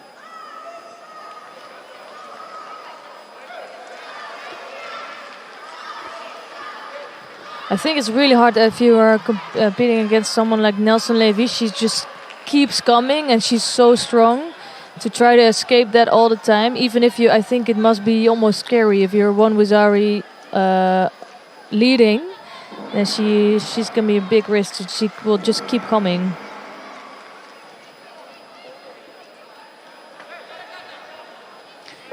Half the contest still to go. There's time enough for Evelina Ilieva to come back, but yeah, it's got a mountain to climb here, really. Nelson Levy's looked very comfortable in this contest. Yeah, you know, with her, she's always in really good shape, so she just can keep going for the whole contest. She doesn't back down. She doesn't get so tired. At least it appears so. So if you're behind, that's really tough.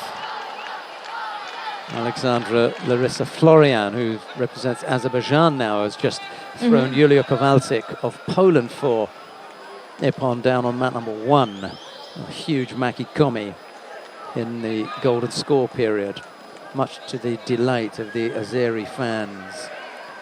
Yeah, with her they got another top athlete there.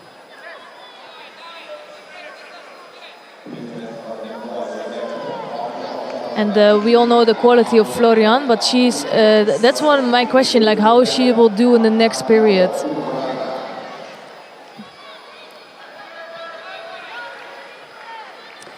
It's not all done and dusted, by the way. You know, the IOC have still got to sign off.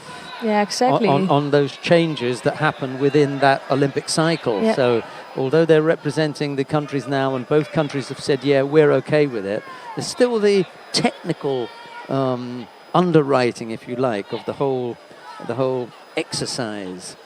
I dare say it's going to happen because both countries are happy with it. But yeah, but you never know. You know, you're not going to feel safe until you really have that signature. True.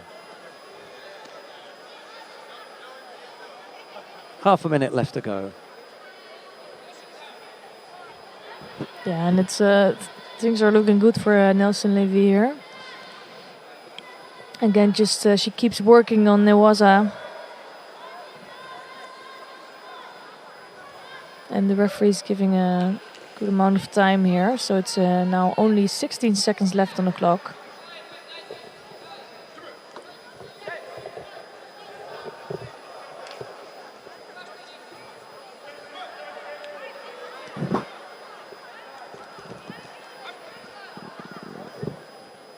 And doesn't really look like Ilieva can come close to Timna Nelson-Levy.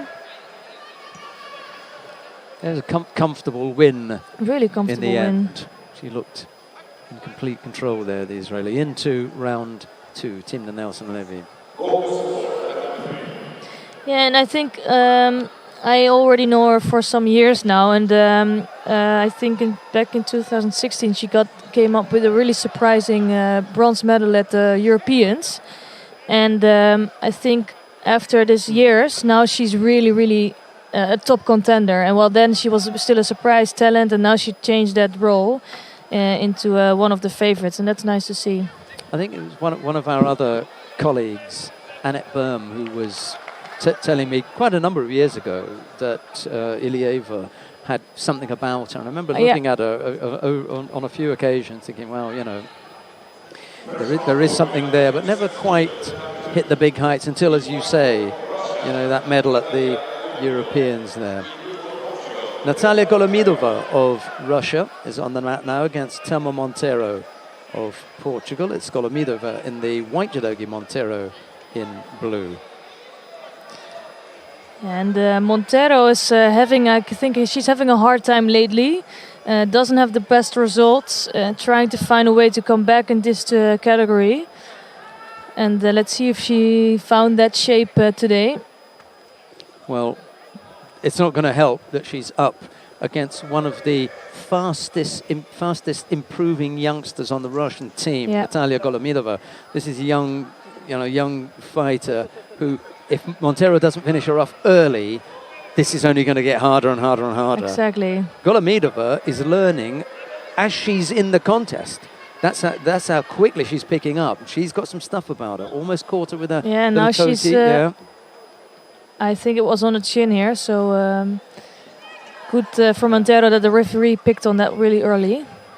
Because sometimes it can be on the chin. Yeah, exactly. And then you tap out. You really just have to hope the referee sees that really soon. You feel as though your jaw is going to break. Yeah, exactly. And in the end, if you push hard enough, it doesn't matter if it's on the chin, you still get strangled. Yeah, exactly, yeah.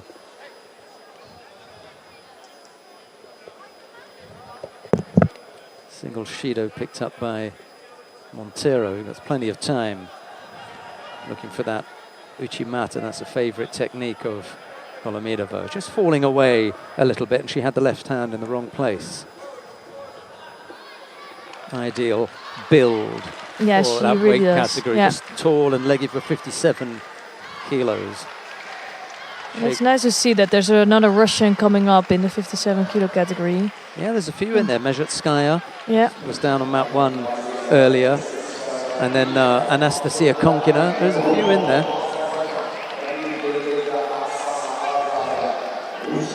The only thing I'm curious about, if they're going to make it to really the top.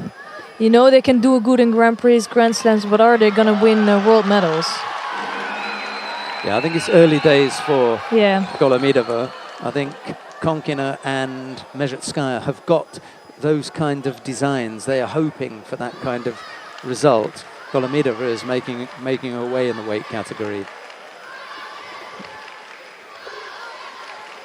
Almost caught her again with the Ashiwaza, and it's Montero who is normally the Ashiwaza queen, if you like. Yeah, and I don't think she's back to the level we know from her. And also, before she would not look in danger. She would look really controlling, really hard to even get in for an attack with Montero. And now you can see that changed a bit.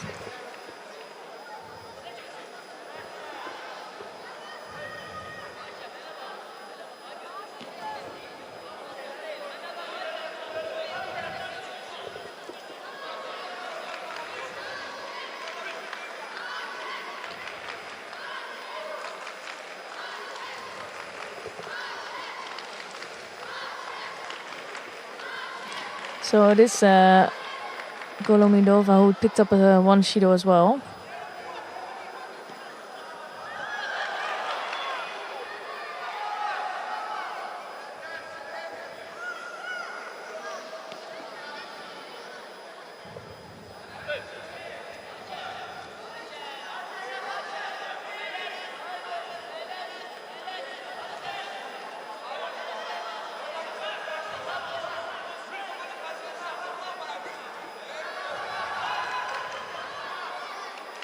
And it's still quite an open contest here.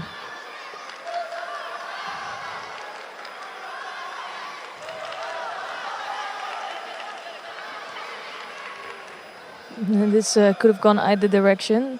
It's what you say, they're both really good in Ashiwaza. So it's depending of timing and maybe a bit of luck even in this contest. To the last minute now. Yeah.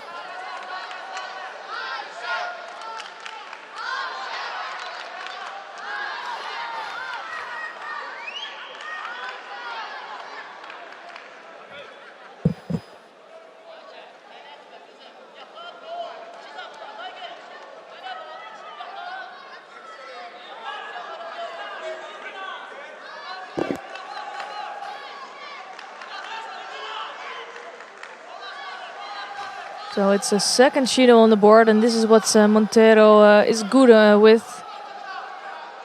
Just being that clever with her kumikata, with her attacks.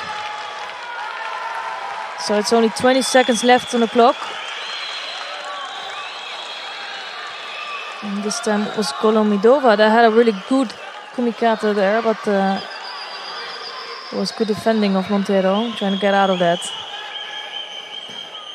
But I think Golomidova, that she can feel that there are chances there. She can get that left hand in the neck of Montero.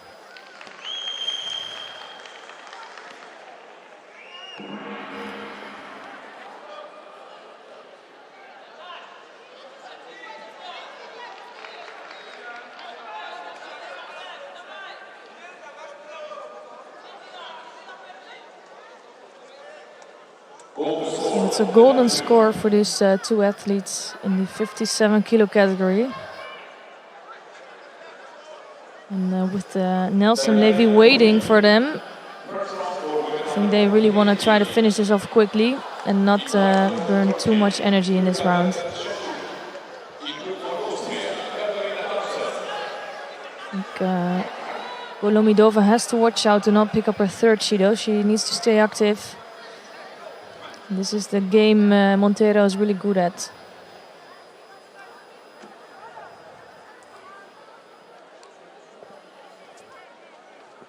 Nice Uchimata attempt there from Golomidova.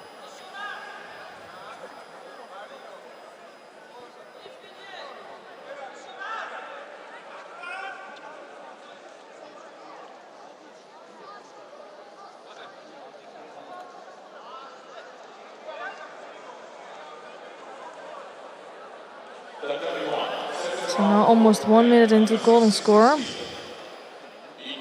And Montero can afford another mistake.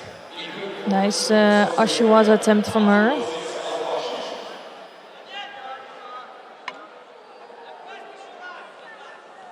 And it's just happened in mat number 1 that number 2 seed Tov Flicker lost his first contest against Bogdan Yadov. So Yadov doing a good job here.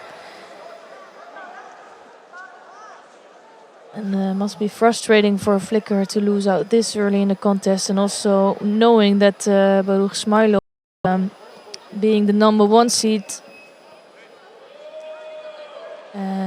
is still in the contest.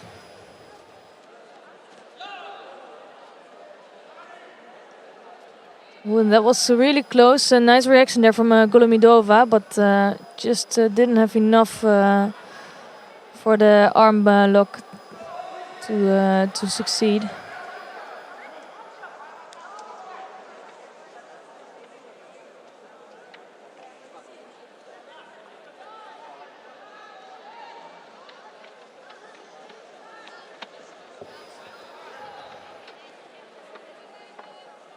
So still the 2 Judos for Golomidova on the board and 1 for Montero. And I think Golomidova is one that's starting to look a little bit stronger, but I'm not sure if she's going to get enough time in this contest. And they're going to award her with the Judo. For me, it's too bad to see that. I think she was doing a really good job.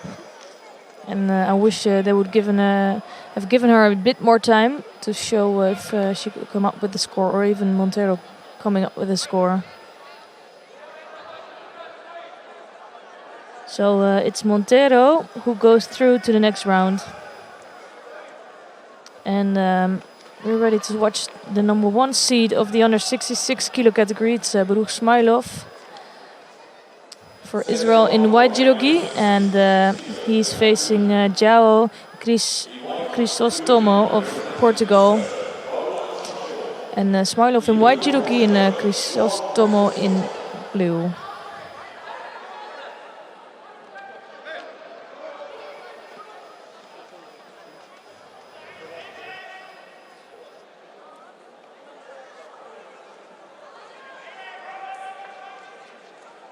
And I remember being in Tel Aviv earlier this year, and then Smailov and Flicker were also number 1, number 2 seed, and the clear favorites in their hometown. And at that time, they both lost early in the competition. So at the moment, cards are looking good for Smailov, still in there, but Flicker already being out. So I'm hoping for them this is not going to be a repetition of the Tel Aviv Grand Prix.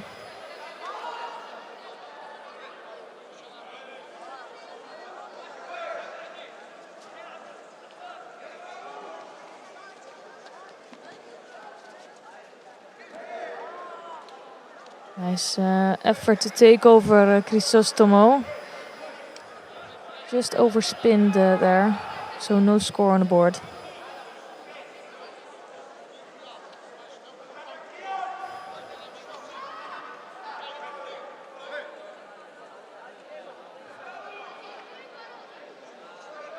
First time they ask him to tidy up his gi, and the second time a referee will ask that.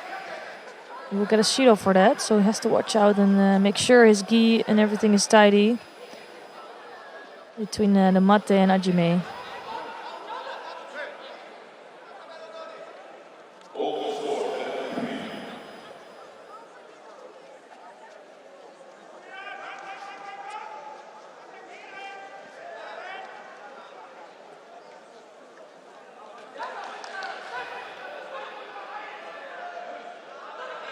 Working on the waza here.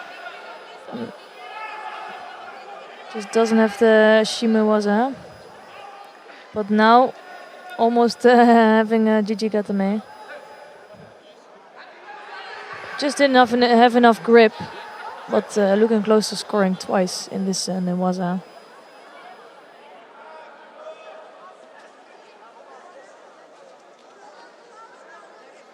As you can see in the screen, we have a really nice other competition going on. So if you want to know all about that, you can go to tokyo.igf.org. And it's called Throw to Tokyo, and it's asking you to upload your favorite ippon in a few categories. And we hope to have Mark Pickering on later, and he can tell us all about this competition.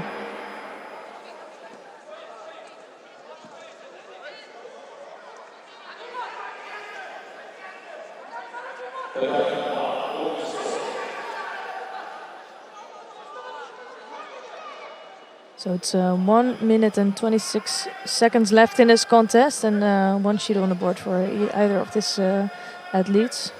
Looks like there's a lot of kumikata gripping going on.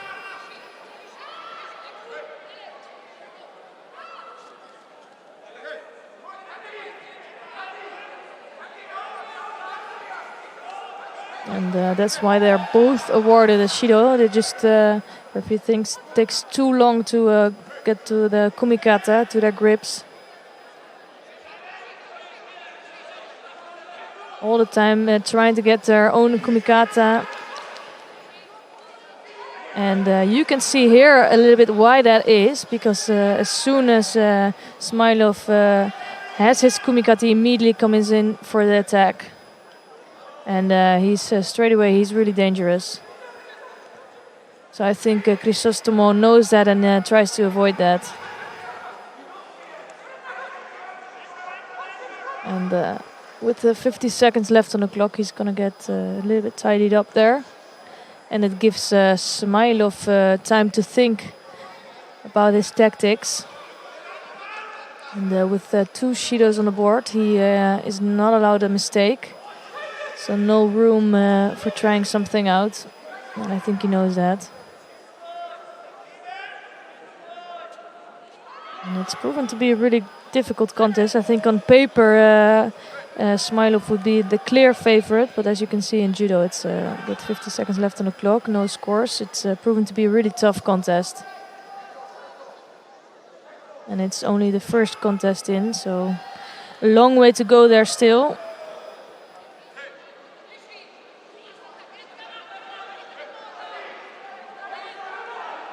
And also a lot of quality in this competition today. With Chibana still in Vieru, Denis Vieru of Moldova. He's doing really well lately. He's also entered the competition. Davadors, someone with really a lot of experience. Santaraya, Mudranov. It's really a full house in the 66 kilo category. With Olympic and world champions. And now we see Crisostomo back on the mat.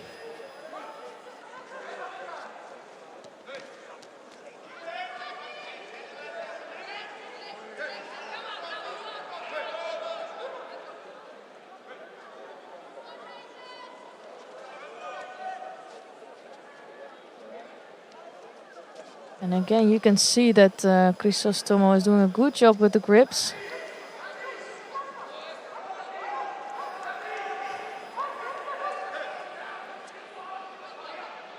And the dangerous thing here for Smilov, if he lets Crisostomo do that and do his game for a little bit longer, he's going to pick up a third Judo, so he cannot afford to wait too long. One seed on the mat, eh? 2 penalties apiece, not the most attractive scoreboard, but sometimes that happens. And now he finally has a good grip, but he has to do something with that. Almost a little left Osodo from Shmylov, and then Crisostomo almost with the Makikomi. He got into, you know, these are things that are that close. Golden score, Esther. Yeah, you wouldn't. I was saying before that on paper you would see that Smilov is the clear favorite, but it's turning out to be a really nice contest.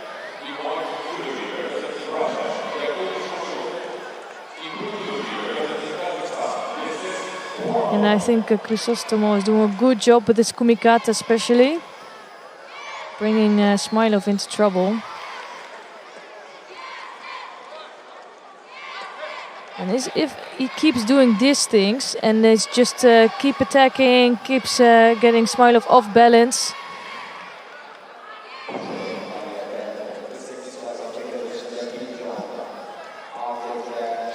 And you can see that Smilov is a stronger athlete. You can see he's physically stronger, but he has so much trouble to come to his kumikata, to his grips.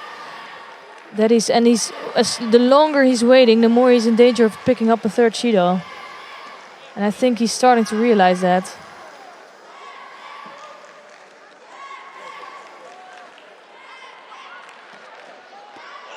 Oh, caught him. Ah, yeah, that's it. I think that was a little mistake of Crisostomo. He was too eager to come in for that attack. Wasn't in a strong position. You can see that by the fact that Shmylov was able to take him back. But he was in a bad position for the attack. Yeah. He was side on, and that allowed Shmylov to slam him, basically. And this is sometimes a danger if you're starting to be tired and you have the tactic of just trying to keep attacking against a fighter like this. You're in danger of being taken over like that. Especially with Smilov. Yeah, look where... Oh, I was just going to say, look where his feet are. He's completely disappeared. Yeah. His feet are gone. His feet are gone. Right, who have we got coming up next then? Muradin Tilolov of Uzbekistan faces Kenneth van Gansbeker of Belgium. It's Tilolov in the white judogi, van Gansbeker in blue.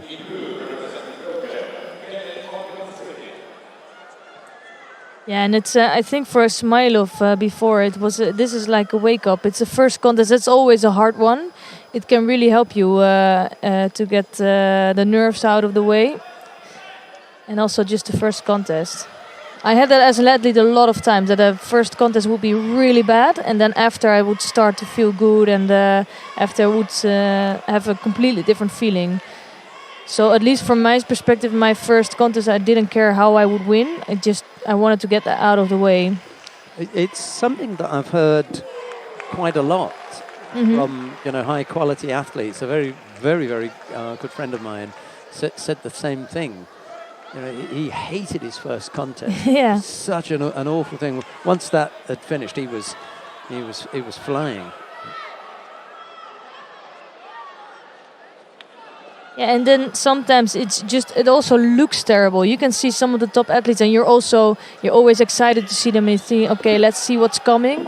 And then sometimes it's so disappointing the first contest, but unfortunately it doesn't say anything about the rest of the day. So let's hope that's the case for Ismailov.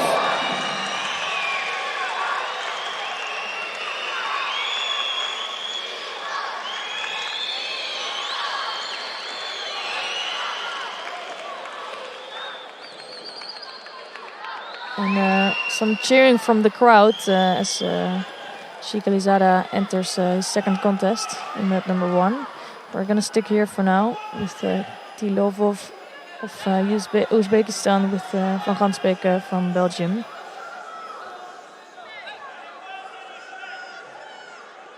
And Tilovov making some small mistakes in his last contest against Eli Drissi.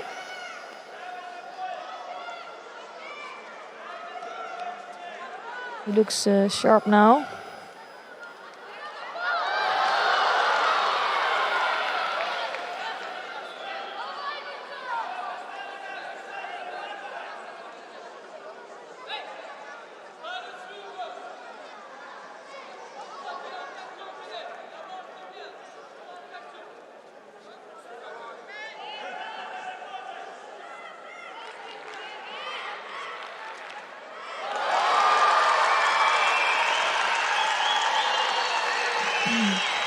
And it's on the other mat that Shikalizada is just beaten Cesar in his second contest. So things are looking good for him. And here it's Tilovov with another attack against Van Gansbeke.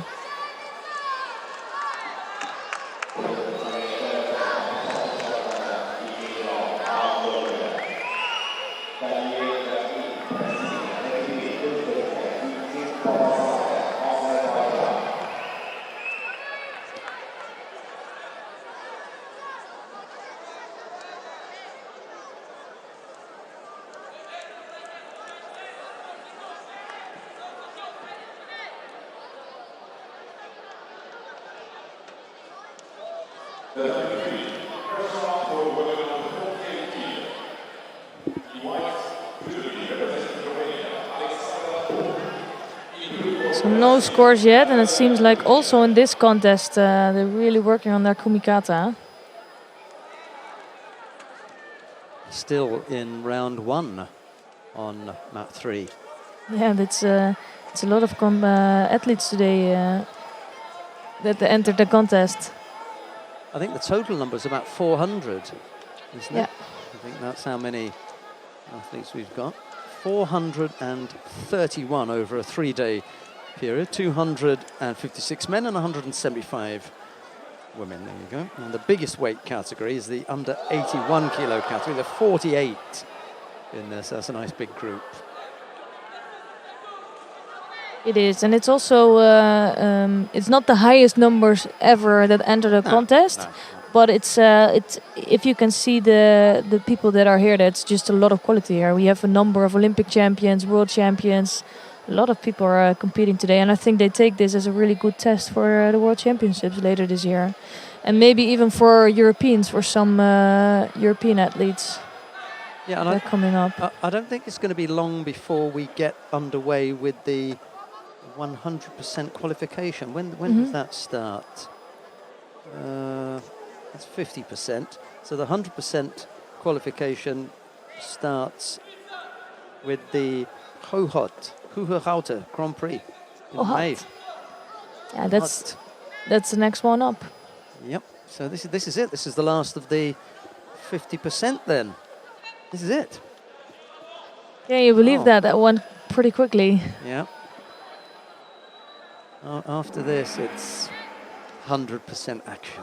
And that's why I can also imagine that you really want to get this last contest in for the 50%.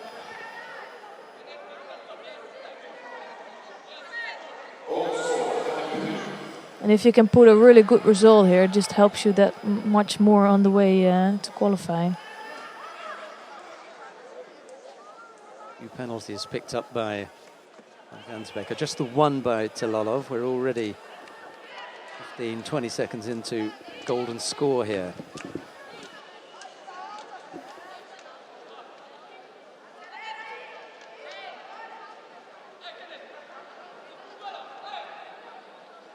Yeah, and Van Gansbeek is starting to look tired here.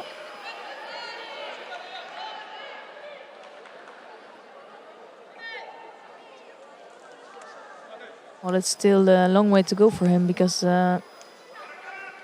only 30 seconds now left. It's in the golden score, but it's him that has 2 Shidos on the board. So in order for him to win with Shidos, Tilolov would need 2 more, or he needs to score. Well, let's hope it doesn't get to that No. point. I know we're always keen to see a score just as you are at home. Doesn't always work out that way. And sometimes, actually, some of the contests that have got penalties and get settled on penalties aren't that bad. They can be really good. It's just depending of how much the athletes give and how much they go for the big attacks. Sometimes it's completely locked down with only a lot of kumikata going on, and it's not the most attractive to see. But you've seen some of the best contests, and by Shido. But I do prefer a score.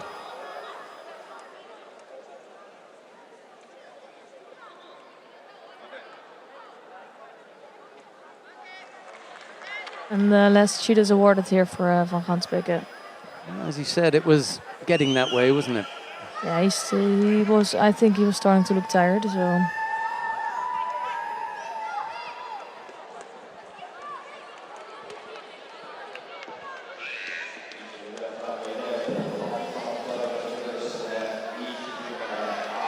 Right, coming up next, Charles Chibana of Brazil faces Ibrahim Aliyev of Azerbaijan. It'll be Chibana in the white judogi, Aliyev in blue.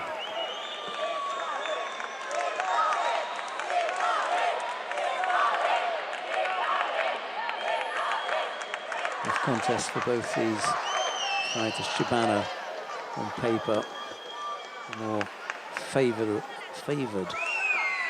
of the two. Aliyev fighting at home, just that little bit of advantage. And his fingers taped up.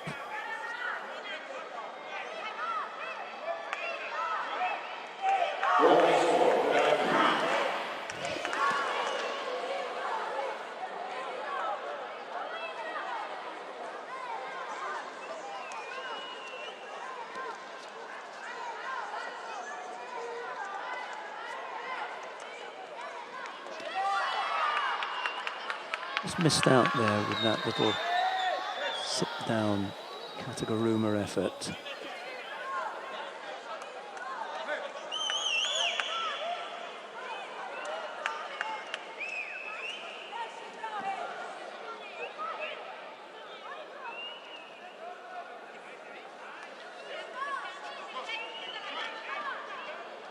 For those of you who are following the Brazilian team, you're going to find it very tricky. Daniel Cardnan is down on mat number 1. Charlie Chibana is here on mat 2. And Natalia Brigido is down on mat number 3.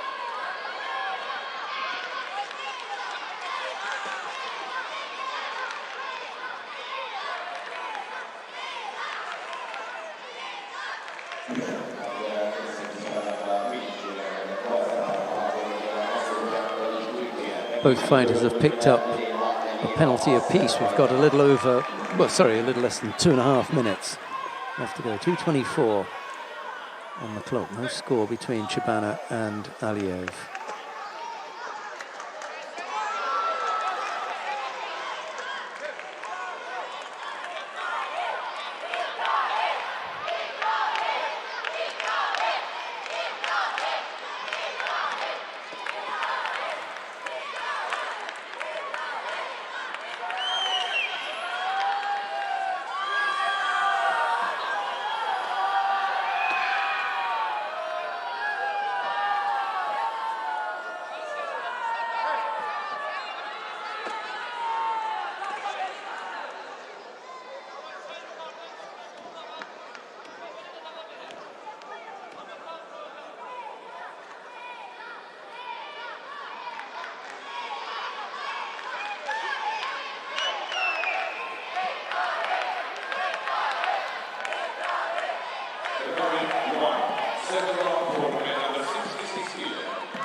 Well, that's been Aliev's go-to effort.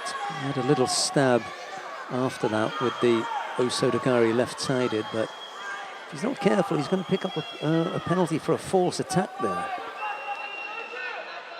Really has to be determined when he goes in. Almost came up with the Ashiwaza, not quite.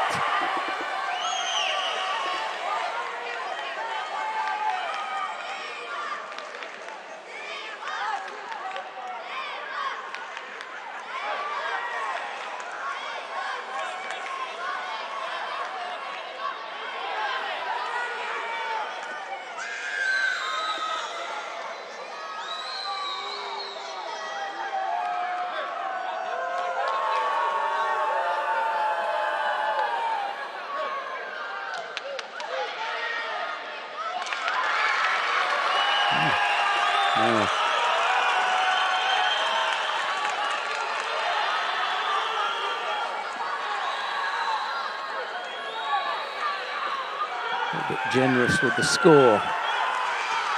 They've been really generous with the scoring today. However, as long as it's consistent, then the players know where they stand.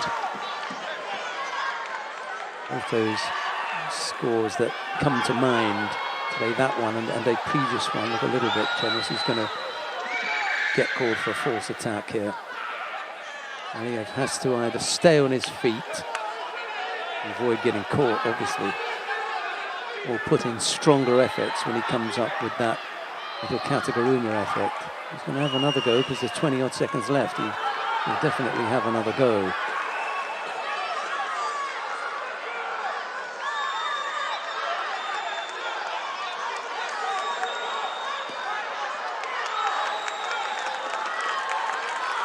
Frustration for Chibana here. 9 seconds left to go. And Aliev can, in fact, he can't burn another Shido. He's just burnt one right there. Got to get him an attack now, Chibana. No, not going to happen.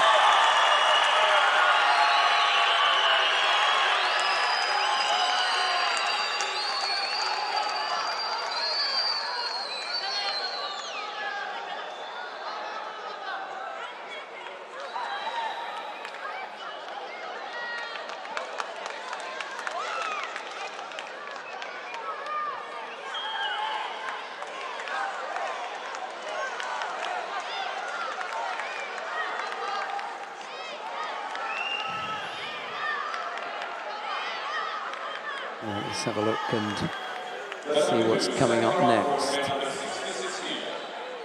We could go down to mat number 1.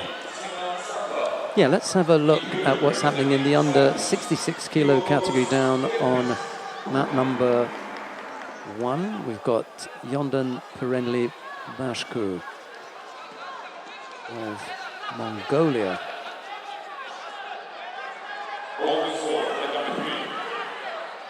is up against Jusif Nurkovic of Montenegro. It'll be, well, when Nurkovic comes back to the tatami, it'll be Jondan Perenli in the white judogi, Nurkovic in blue. We joined the contest with a little over a minute and a half left to go. Both fighters have picked up a penalty apiece, and there's no score as yet. Round 2 of the under 66 kilo category.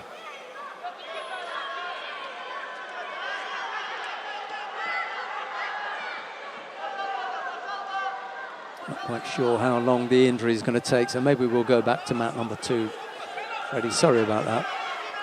Not sure how long Nurkovic is going to be off the tatami. Let's have a look at Sinan Sandal of Turkey. He's up against Herodotos Kelpis of Cyprus. Shandal in the white judogi, Kelpis in blue. And just a reminder about the competition that we're running. The Throw to Tokyo competition. You can find out all the information that you need to about how to enter and exactly what the prizes are, but certainly 2 tickets, flights, accommodation, and all tickets to the competition to this year's World Championships being staged in Tokyo. Log on to tokyo.ijf.org or go to @Throw to Tokyo or @T2T to get all the information about that, about winning a trip to the World Championships. Right, we're underway with Denis Vieru of Moldova. He's up against Davdoj Temirkaleg of Mongolia. Vieru in the white judogi, Davdoj in blue. We'll stick here then. I'm just going to move down to mat 1 originally, but we'll stay on mat 2 and have a look and see what's happening with Vieru and Davdoj. They both pick up penalties for avoiding to take a grip, and we were just mentioning once again about the Throw to Tokyo. Esther's back with us now, and at some stage we'll have the pleasure of the company of IJF media director Mark Pickering, but not quite yet. And when we do, we'll give you full details of that. Exactly. Cliffhanger. Yeah, isn't it? Hey, I was hoping you would be on this mat, because I think this is a really interesting contest between Denis Vieru and Davdoj. And because Davdoj is the really experienced athlete, has a lot of results, and Vieru is really the one on form. So I'm curious to see how that will play out.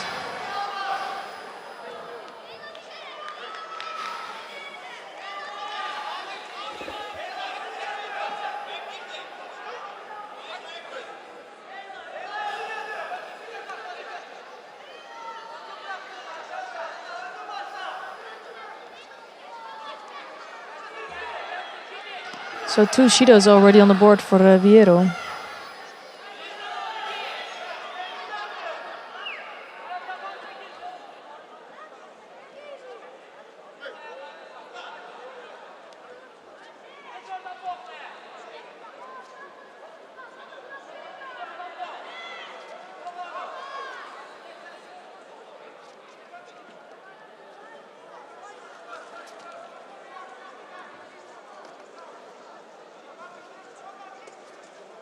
You can see it's so difficult to grab Davdoj. He's really clever with his kumikata, but he's likely to pick up a Shido for that, yeah. Just a little bit trying to be too clever. And you can see Vieru is really coming forward, and Davdoj wants to stay out of the grip of Vieru. Yeah, I think you're right. He gave the impression of making things really difficult for Vieru, which is fine in the beginning, but after a while, sooner or later, you have to grip. Yeah, exactly. And he didn't. So he paid the price and picked up a second penalty.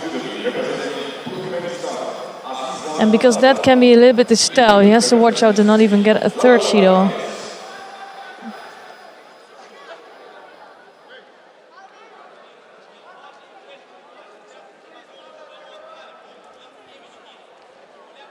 And there could be so much in this contest, but I think they're both aware of each other's strengths, and they're really playing it tactically. Yes, they both give the impression of being, you know, at arm's length. They don't want to really grab hold of each other, do they? No. And you can see, because they're both really dangerous if they can get close. And I like the style of Judo, because you can see he's really pushing forward. He's all the time trying to... you can see he's walking forward, and Davados is looking a little bit more defensive, although he's attacking.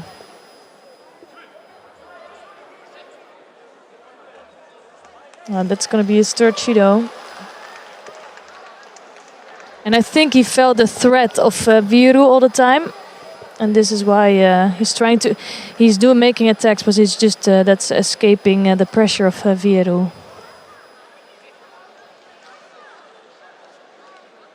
I was hoping for a better contest with more nicer attacks in there, but in the end it's Viru who wins and he gets the job done.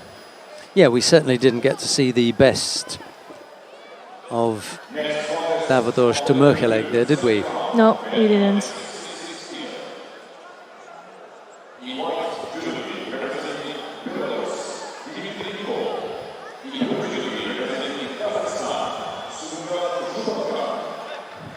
So we're going quite quickly through the second round of this 66 kilo category.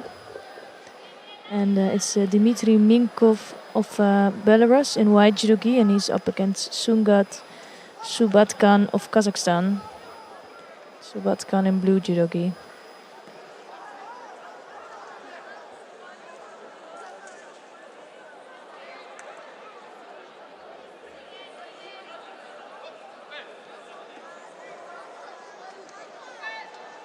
For me, like Minkov was developing really fast for a while, and now it looks like he stopped and hit a platform a bit. So I'm hoping he can find a break through that and start to rise again.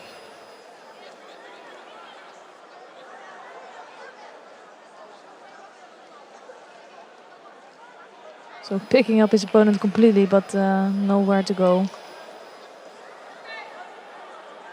Those things cost a lot of energy, you know. If you're picking up your opponent, trying to see if you can throw him somewhere.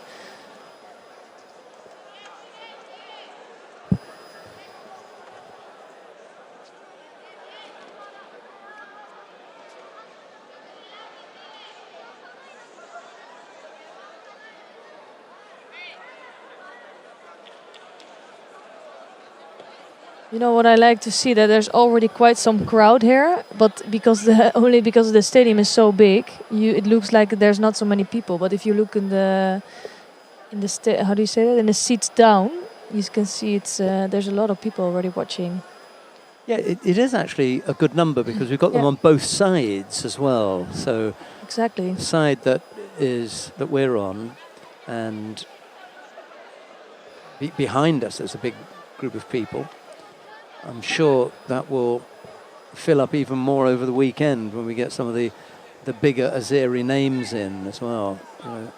For sure, and I think Baku has always been one of the tournaments where there's a lot of crowd attending. The atmosphere is great. It's, as an athlete also, it's nice to compete in a venue that's dressed like this, that it's looking like this, but also when there's a lot of people cheering for you.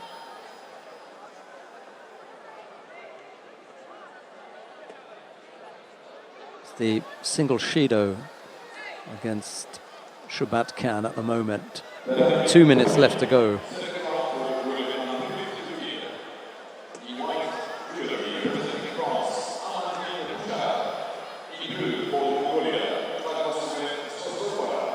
Yeah, and again, also in this contest, it's just they're taking their time. It looks like they are struggling with the kumikata and. Struggling to find an entrance for their attacks. Although that was a good one from Minkov.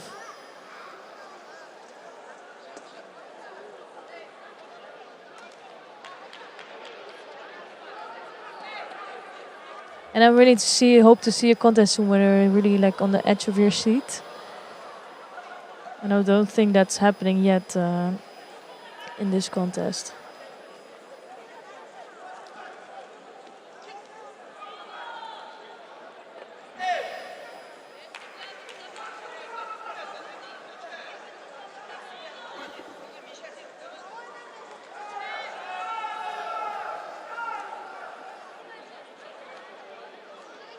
Jubatkan picked up a second penalty there.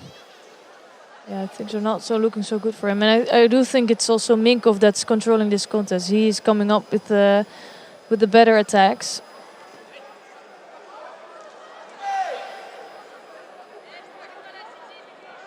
And Minkov could actually start to play it tactically here. Because there's not so much happening.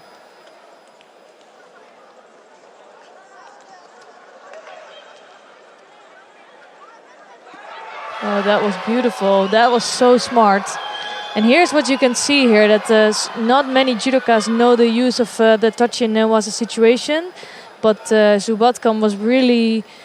He knew that it was still a tachiwaza situation and was trying to find a way in for that attack. Just really clever. Yeah, well put. That's a good explanation there.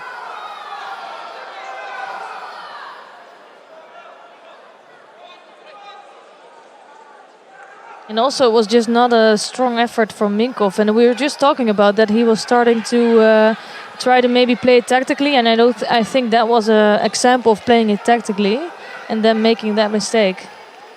Because with 10 seconds, it's just almost impossible to get that score back.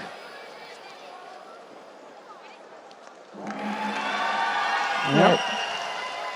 Good win. Yeah, it was a good win.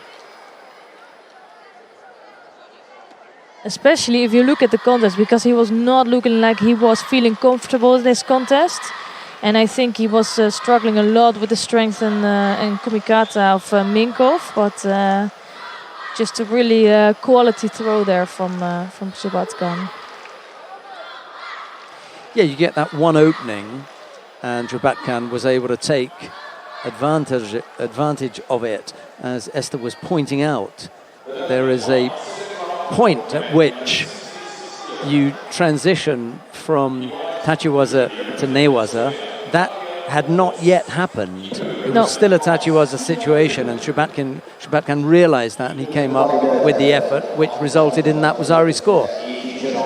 Yeah, and sometimes it's really unclear because there is some transitioning, but here in this case it was a perfect example of how to use that situation. And it's still being a tachiwaza situation. Georgi Zantaraya of Ukraine is up against Ismail Ibramov of Azerbaijan. It's Zantaraya in the white judogi, Ibrahimov in blue.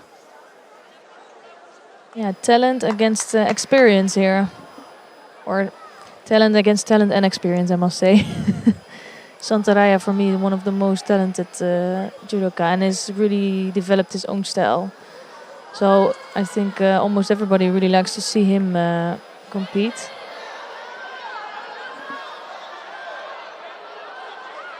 Trying to lift up Ibrahimov here.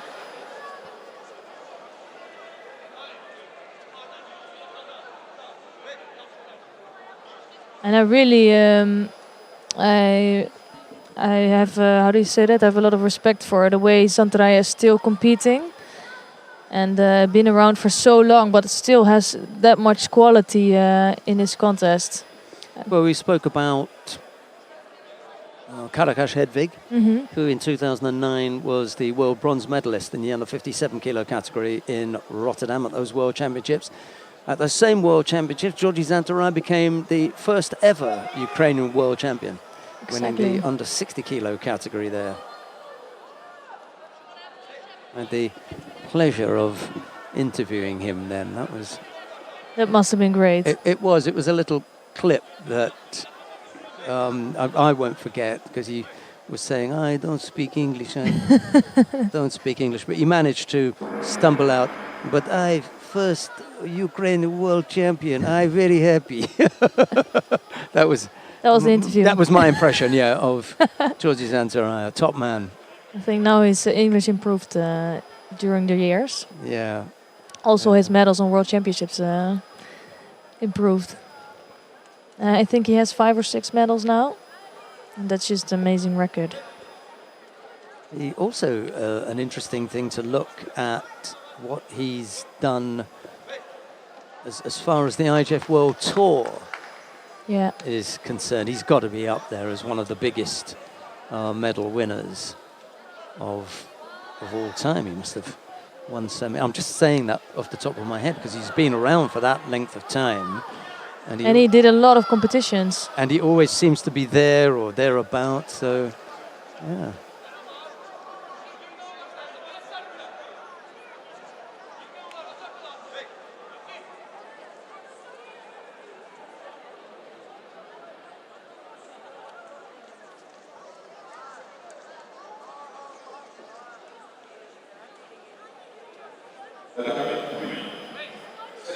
So 1 Judo on the board for Ibrahimov. And he will try to continue to get to his Uchimata, which can be at moments really dangerous.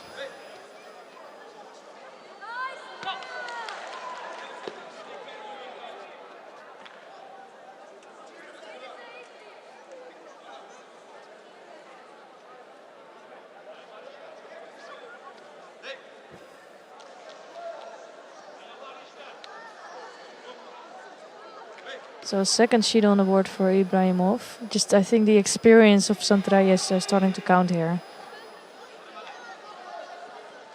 Tough draw also for Ibrahimov. So he basically has a world previous world champion in the first round, and if he would beat him, he could have Olympic champion in the second. Cheroed, yeah. Then you're allowed to say you have a tough draw. So third Judo on the board for Ibrahimov. Yeah. Right, Georgi Zantaraya, by the way.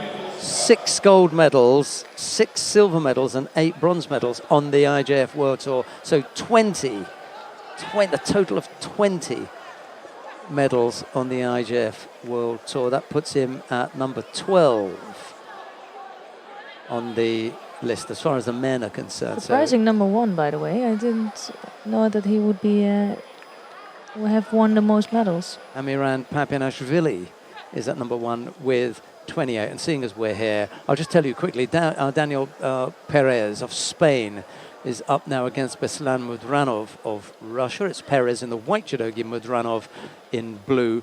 And I'll run through the top 10 on the IJF World Tour of all-time medal winners. Papianashvili with 28, Rustam Orozhov with 26, Dashtava Amatovshin with 26, Valam Lipatiliani with 24, Davdos Tamerkeleg with 23, Kirill Denisov with 23, Musa Magushkov with 22. Down at number 8, Hashpatar Saganbata of Mongolia with 22 medals, Lukas Kopalik of the Czech Republic with 21, he's at number 9. And at number 10, Sharafuddin Lutfilayev of Uzbekistan, he's picked up 21 medals. And that's the top 10 all-time medal winners on the IJF World Tour. The odd thing about that is there's some people further down, but they won a lot more golds. Yeah. You can see that? And a lot more goals, yeah. Like Takato, for example. Well, let's have a look at... I'm going to just look, because everyone's going to be measuring and so, well, how come Teddy Riner is not there? Okay, well, because he just skipped the most tournaments, and he just did World Championships. He just does the biggies. Yeah. So we don't see him on the tour a lot. However, I will just go and look up and see what his medal haul is as far as IJF World Tour Masters Grand Slam Grand Prix. 13. But they're all gold. So if you will look at the most gold medal winners, he's going to be on top, or at least the top 5. He's going to be on top because you've got 6, 7, 8, 9, but 13 yeah, but gold. Takato also has 13 gold. Has he? Yeah. Just took a look there. I don't know this on the top of my mind, but These things pop up sometimes. Valem Lepitiliani has got 12 gold, but they could be Grand Prix, and it's a mix, isn't it? Grand Prix and Yeah, Grand but Slam. this is also for Rene. He also Yeah. did some Grand Prix. 11 from Wang Chun, 13 from Takato Naohisa. And you're right, Rene would also have had Grand Prix gold medals in there. Yeah. So if he's not one, he's two. Exactly. Yeah, yeah. Good one. Right, 2 penalties picked up by Perez. Got half the contest still to come.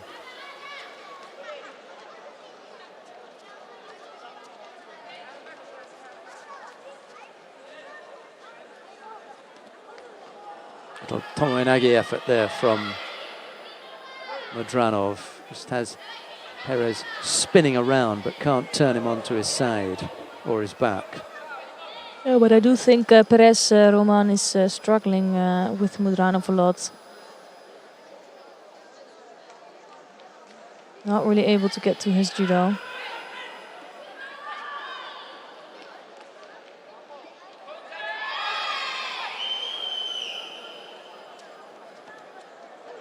Beautiful left Seonage there. So quick, and also changed in direction because I think he was on the right and then suddenly switched to the left. Just hurt himself a bit there on the way.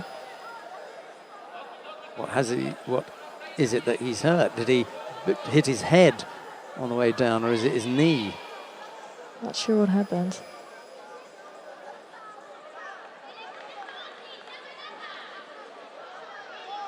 Moving slightly uncomfortably with that right knee, isn't Yeah. he? That's troubling him.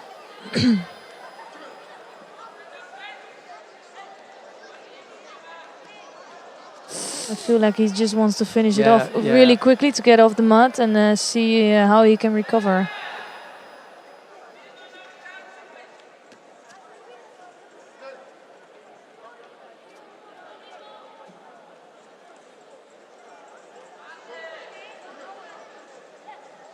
So there's a thin line here between pushing someone out and stepping out, right?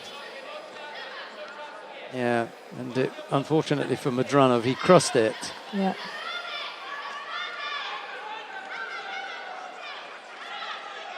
And if your opponent pushes you with a degree of pressure, I can already feel that there's some pressure coming back, you know. But when there's nothing, Yeah, then you're just out. he's going to get caught here. He was so uncomfortable after the score anyway. Yeah, something went wrong there. Yeah, I'm yeah. not sure what, because after that everything changed and he was just not. He was looking not well on his feet. The knee, something wrong with that right knee, I think.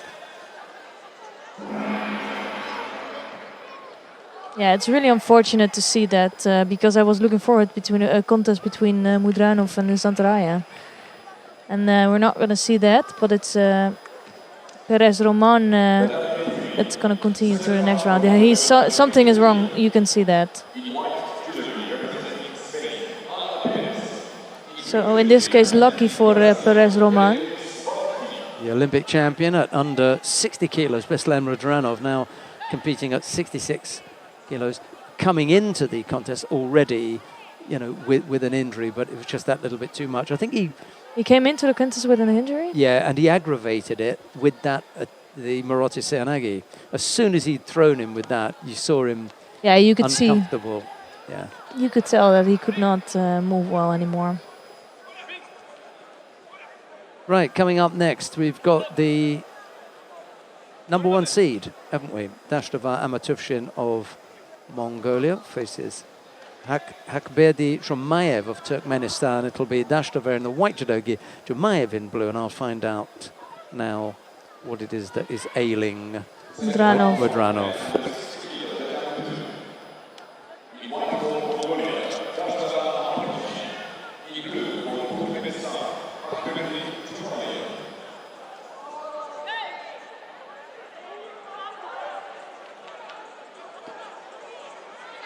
So really strong start here for Dashtava.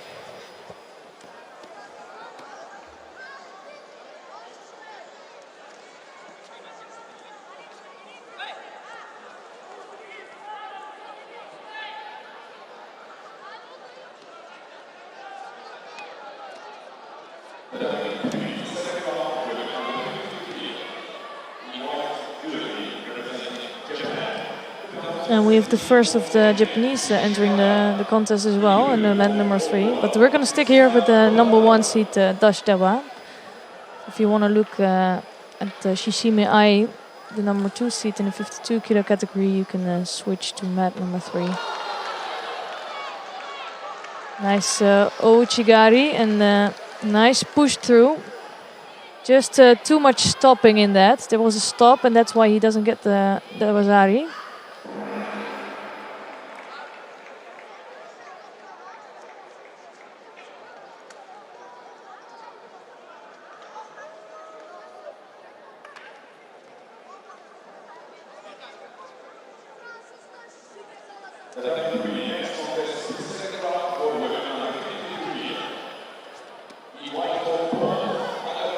And he's got his arms completely around the waist of Jumaev. That must feel so threatening if you are Jumaev. But a nice escape there, and even almost taking over Dashdeva.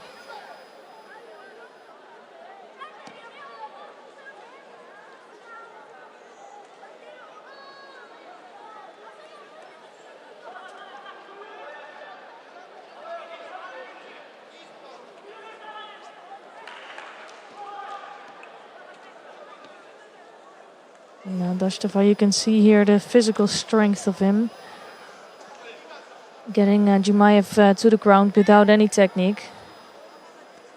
But, it counts more as an attack because it's Jumaev who picks up his first Judo for passivity.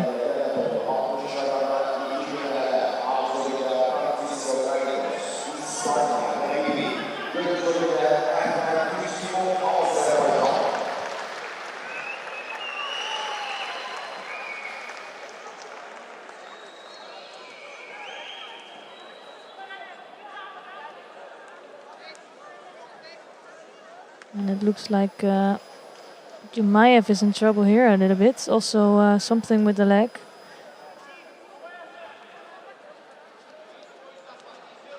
But he will be able to continue.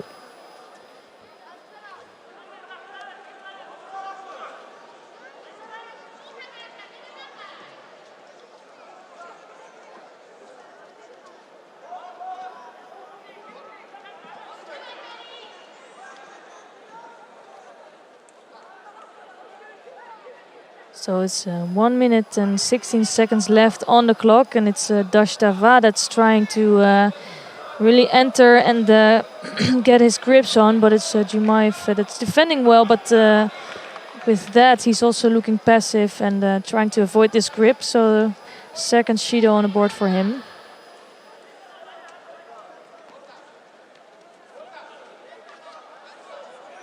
So it's one way, one thing is to defend on your opponent, and another way is to really stay in the contest and to be able to come up with your own Judo. And I don't think that's happening for Jumaev here.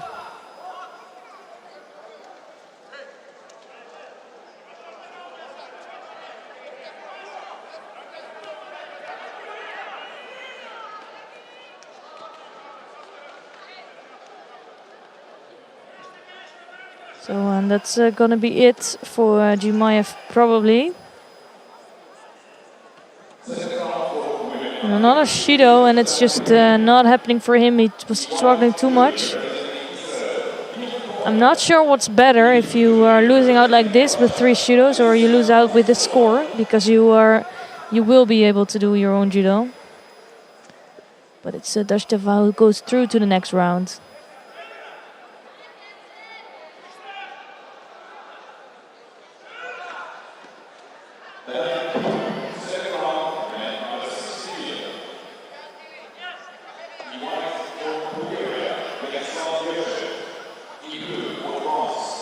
So it's another round 2 in the 60 kilo category, and we have Yanislav Gerchev in white judogi, and he is facing Romaric Wenjam Buddha of France in blue.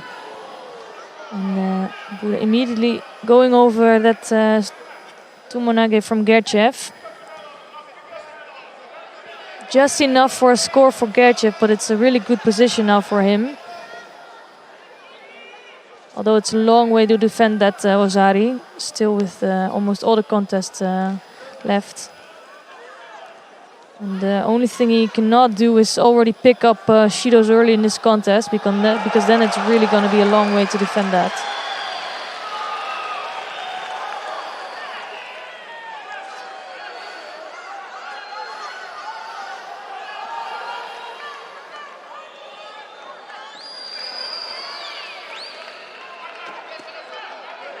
So some more work with the Sutemis from Gerchev. And a good way to control his opponent.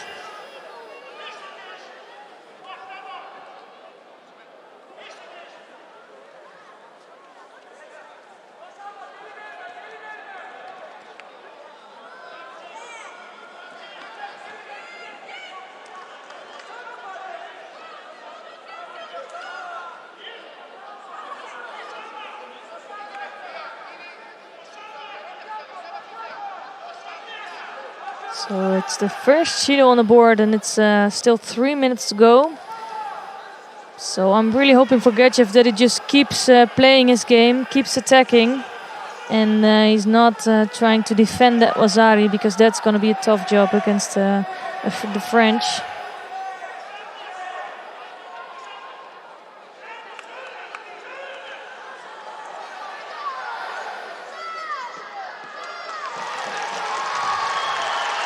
And it looks like he is a little bit just trying to control with this kumikata, coming in for that tumenagebi, but it's a really risky thing to do, I think.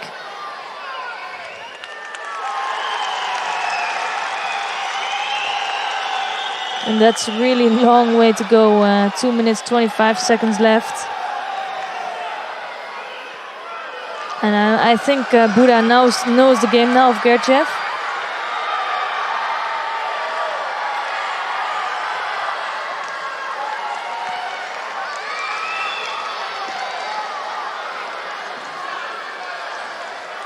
And he needs to not be the first one to defend all the time.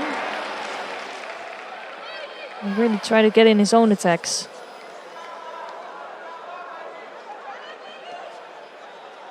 Ooh, that's good movement from Buddha, but good reaction also from Gerchev. You could see that Buddha completely had the arm of Gerchev. So because Gerchev was rolling with him, he could stop that technique. Esther was talking about transition from Tachiwaza to Newaza earlier, and why something was a score and something like that was not.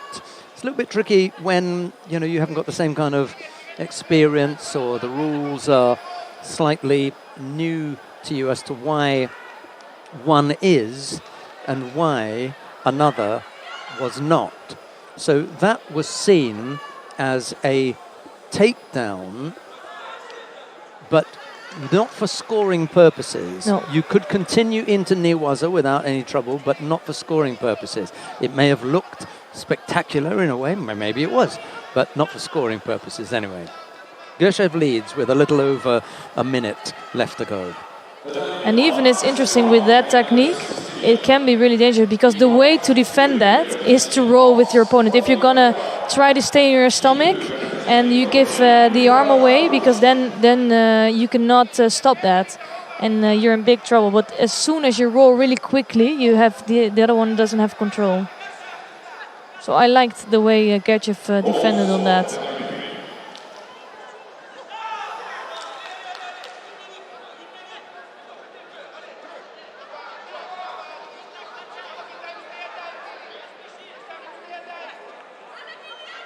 And Gerchev scoring in the first few seconds of this contest already. Now things suddenly start to look a little bit better. It's only 44 seconds left on the clock. But he does have to watch out all the time for his tumunage, because it doesn't always look like it's for scoring purposes. Sometimes it really looks like defending.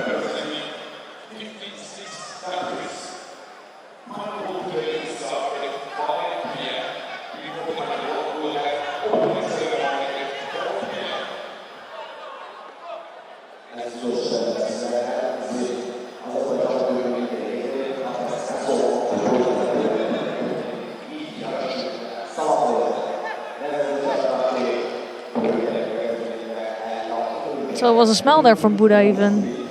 That was nice. I will be angry.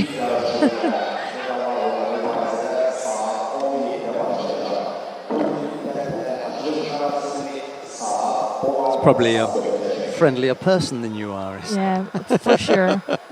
It's not as hard. No, but I think this is showing the good spirit of judo, basically.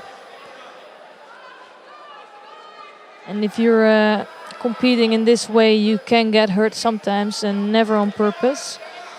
That's just what happens. So now it is the second Shido on the board for Gergiev, and let's see if he has good tactics to take the last 15 seconds of the contest. Well, he wanted to take them on the ground and keep him there. Buddha has a quick look up, sees that there's only 8 seconds left. He knows that there's time enough for one big attack. So it'll be all out in this one. And there's still time for Gergiev to make a mistake. Yes. Here we go, this is it.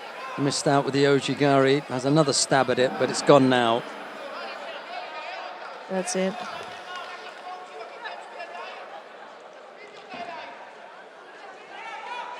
So Gergiev doing good business. Making it to the quarterfinals, yeah. Yeah, there's another French fighter down on mat number 1 at the moment. Walid Kaya of France is up against Miraç Akkuş of Turkey. We're going to stay here to have a look and see what happens with Felipe Pelim of Brazil. He's up against Yago Abuladze of Russia. It'll be Pelim in the white judogi, Abuladze in blue. And speaking of Russians, there's another Russian down on mat 3. It is Alessia Kuznetsova. She's up against Gili Cohen of Israel. There's no score in that one and no penalties. No. And they're already 2 minutes and 20 seconds into golden score. Yeah, that goes up and down all the time, but Kuznetsova just scored a nippon against Cohen. Yeah, the counter with Uchigari effort from Cohen and an Uchimata counter from Kuznetsova. And we're speaking before that Cohen and Primo were in the same pool, and this actually gives big chances for Primo to come out on top. Although she would have to beat the next contest and Kuznetsova, so it's not easier said than done. But with your how do you say, country made out, you can see here what happened. Yes, that is a really tricky one because what you really... this is working out for Primo in a couple of ways. If it is that Cohen loses to Kuznetsova, the really important thing is for Primo to beat Kuznetsova. Exactly. Every time that your country man or your teammate loses against someone, that's the person that you've got to beat, not your teammate. Doesn't matter. It doesn't matter, exactly. It doesn't matter. You've got to beat the people your teammate loses to. That's what they're going to look at. So, but we are got a really interesting contest here as well. Felipe Pilim against Yago Abuladze. I saw Abuladze, I think, the first time myself in Osaka Grand Slam. And he got silver there, and he was having such an unorthodox, like a little bit strange style, that he was troubling so many athletes with that. Well, sorry, go on. Go on. No, I interrupted you, sorry. No, it's just I'm just interested to see how he settled down, and we saw him in another few competitions, always putting other people in trouble. But I think that it still was his best result until now. We've got, coming up shortly, Yoshida Tsukasa of Japan, the current world champion at under 57 kilos, and then down on mat number 3 after the contest that is taking place down there at the moment between Gofen Primo and Joana Ramos of Portugal. It'll be Kondo Ami and Gabriela Chibana. That's round 2 of the under 48 kilo category. Yeah, I think we're gonna switch then by the time that's starting to mat number 3. But let's stay here for now. I think this is a good contest to watch.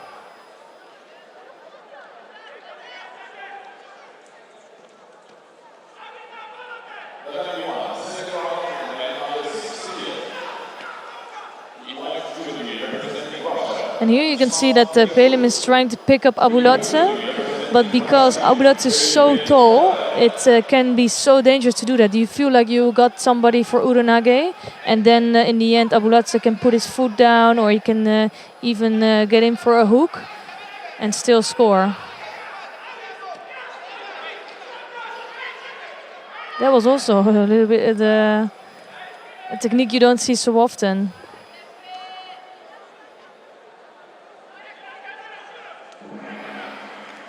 Iago Abuladze of Russia winning out against Felipe Pelem. He's got the suspicion there of a Georgian name, hasn't he? He does. Abuladze.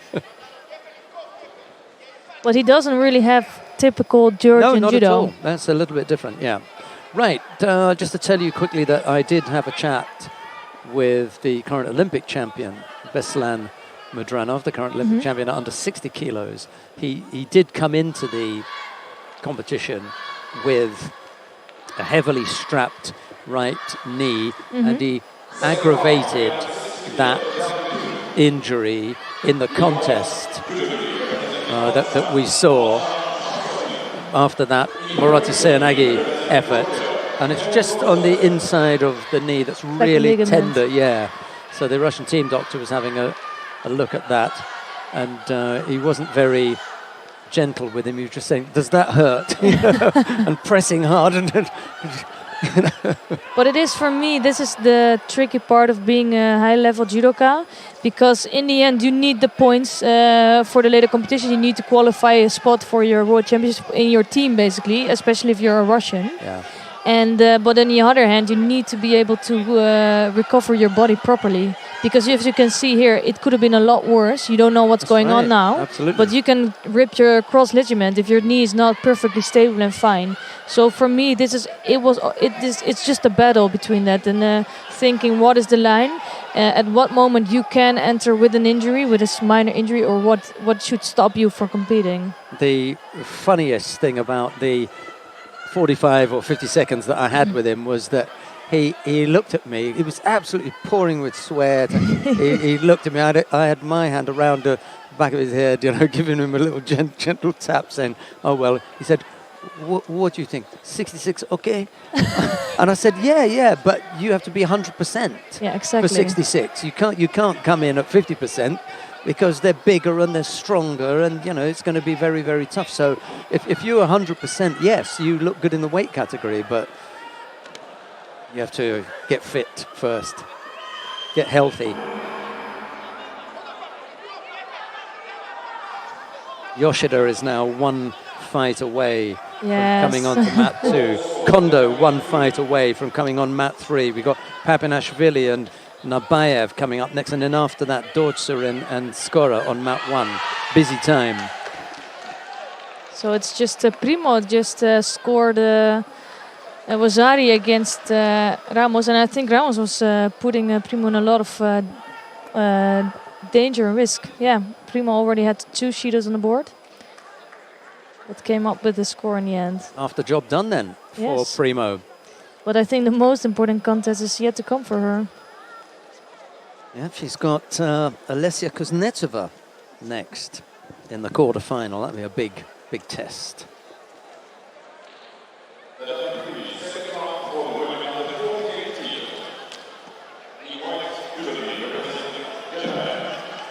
We could have a look at the contest on mat number 3, and then see how that goes, and then after maybe switch to Yoshida to mat number 2 again. But let's now see what Kondo Ami is doing on this tatami.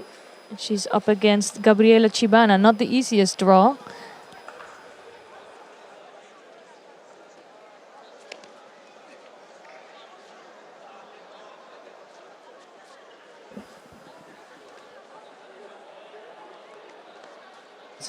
This is Kondo's first outing, isn't it? It's her first contest, yeah. So of the 3 Japanese competing today, we have yet to see Yoshida. Shishimi Ai was on the mat for, 20 seconds? Not very long. And Kondo's out. Kondo caught by Gabriela Chibana. Yeah, you might just want to sit down Yeah, and exactly. catch yourself. Yeah. Just sit her up. Yeah. Okay. Well, that's another way. Yeah. Yeah, but it helps. It's important to do. Yeah. So that's the first big surprise of the day.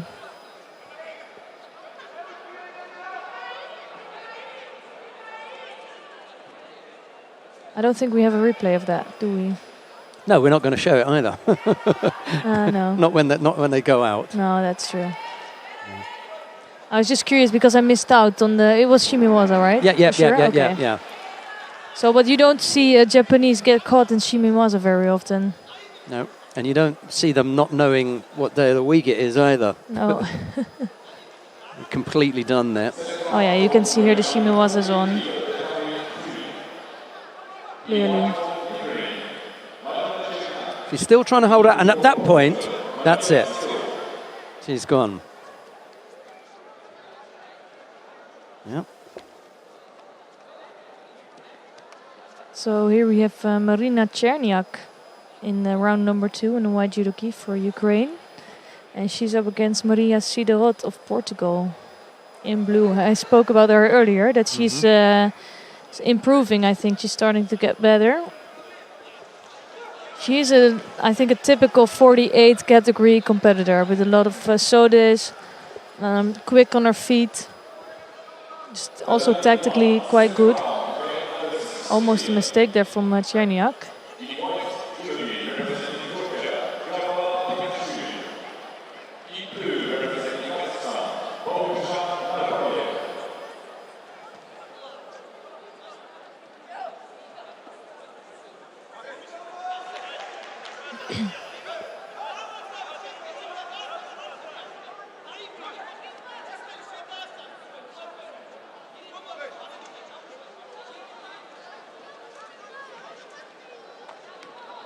So I think this have opened up a little bit with Chibana taking out the number 1 seed.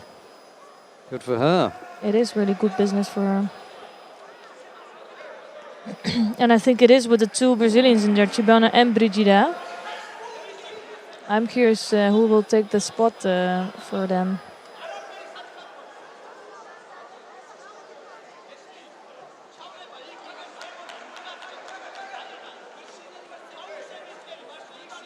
Cherniak looking really strong, really and not defensive, I mean really controlling with that right hand in the neck of Siderot.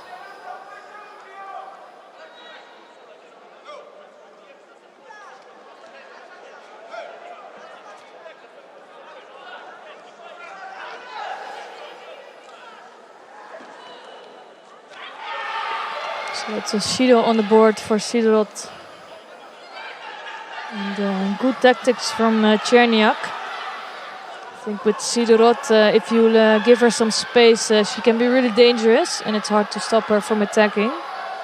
So you'd have to try to put a lot of pressure on her.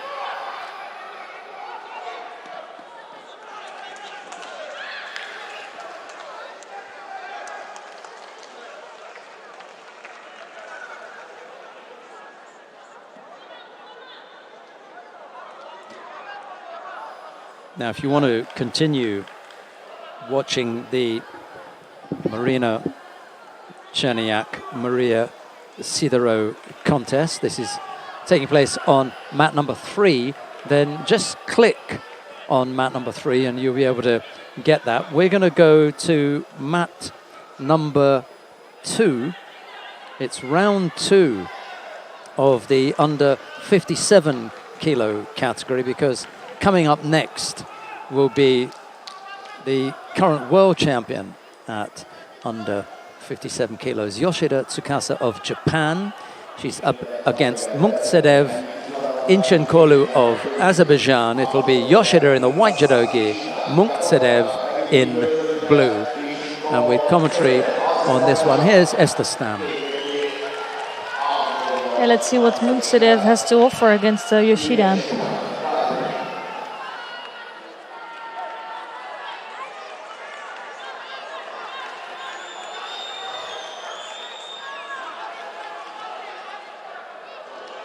That was a nice Uchimata attempt. Looked like just even trying out a bit and feeling her opponent, but almost scoring immediately.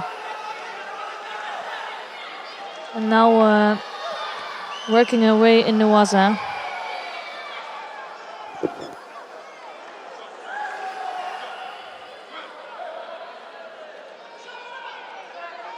And I like it that the referee is giving some time because she's completely blocking the arm of Munksedev.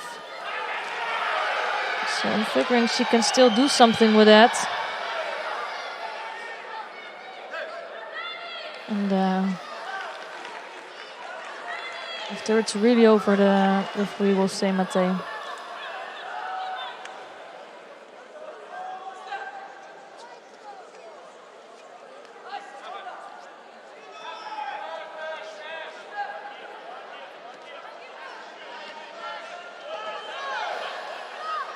Another Uchimata attempt from Yoshida, but this time her kumikata, her grips, she lost it quite quickly, which can be even dangerous to be taken over.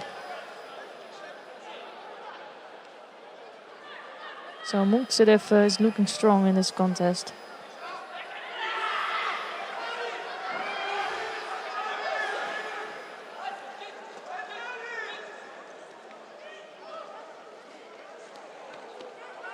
Another Uchimata attempt.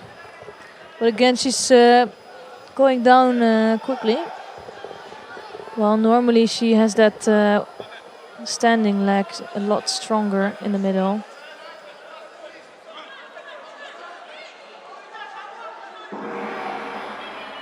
Sheet on the board for Munksedev. No attacks yet for her. This was her first attack. And now, after that, grabbing the leg of Yoshida to try to defend on her. And it's her second Shido already with only half the contest gone.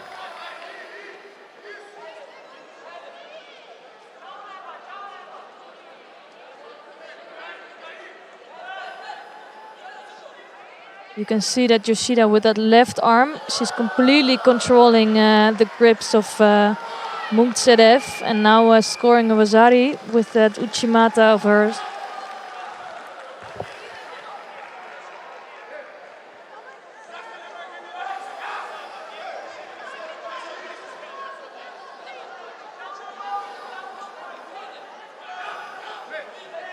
Beautiful score there from Yoshida.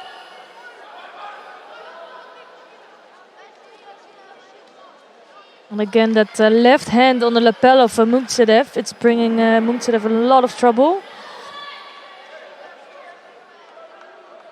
I'm not sure why she's not trying to get that arm out of the way or in another position. Because you know that as soon as Yoshida has that left arm on the lapel, it's going to be really difficult to get close to her and even go in for an attack.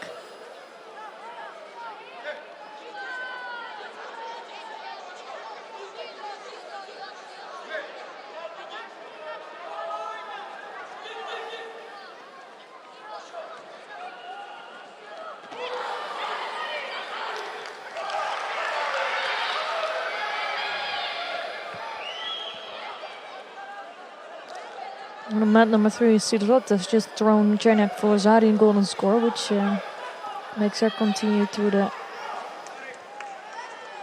quarterfinal. And here it's Yoshida throwing her second Wazari at Ashiwaza, and it's her that continues through the next round without any risk. She was never really in danger, but she was at moments not looking as sharp as she can be. But for now, good performance from Yoshida, and we'll see her in the quarterfinals.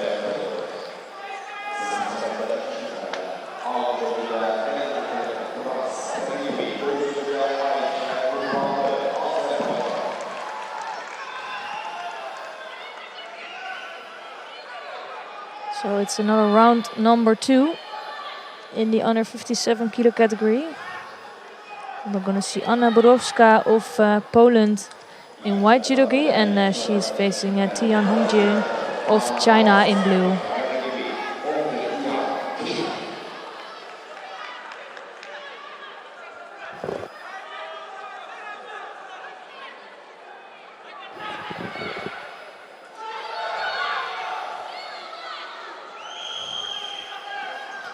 I was quite impressed with Tian in the last contest against Kaiser. Really controlling that contest, looking sharp.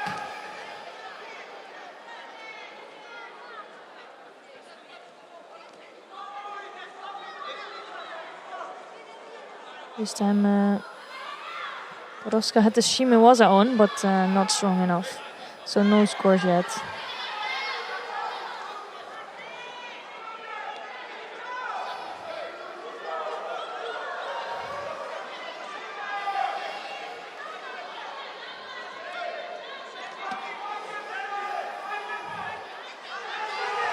And nice quick work from Borowska.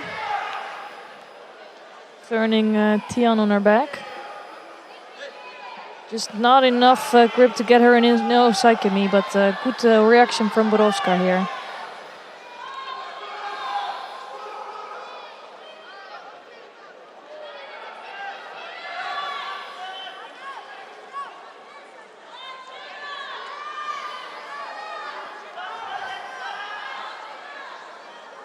It looks like Borowska is controlling Tian quite nicely with her kumikata.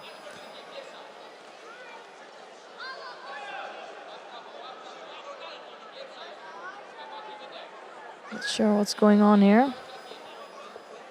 Referees on the side of are checking something.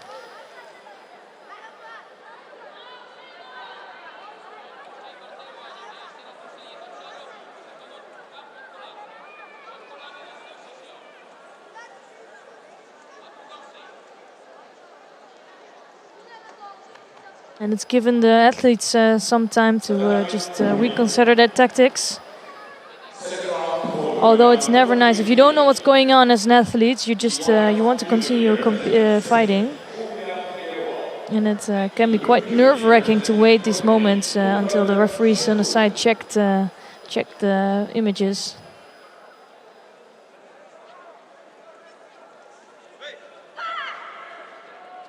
They decided to let it go on.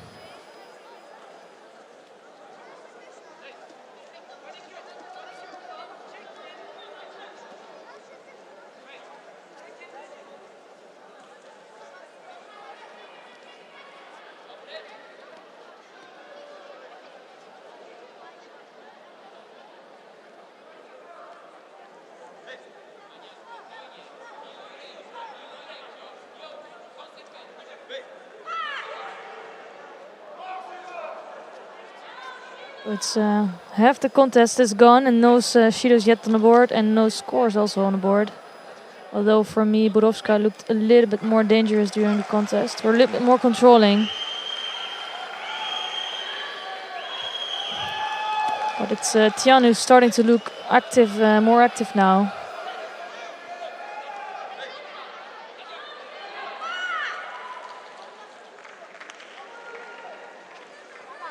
So if you want to continue watching this contest, you can by clicking on mat number 2. But I think we're going to focus on mat number 1, where we're going to see the number 2 seed. And it's Dorshuren Sumia of Mongolia, former world champion. And she is facing Maria Skora of Ukraine. And Dorshuren in white, Judo gi, Skora in blue.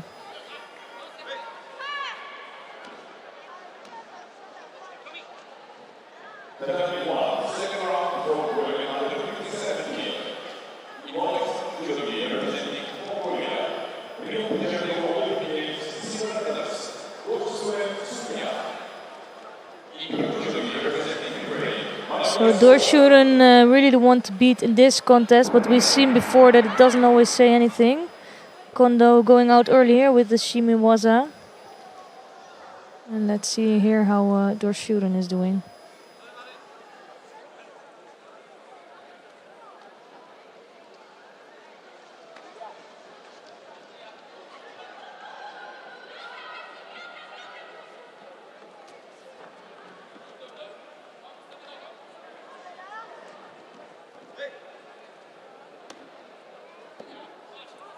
So taking her time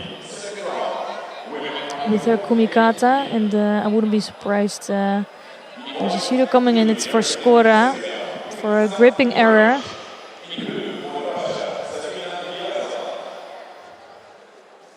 And it is really difficult with athletes like Dorschuren to not make any errors and to avoid getting in their grips, because if Dorschuren has a strong grip, it's so hard to compete with her.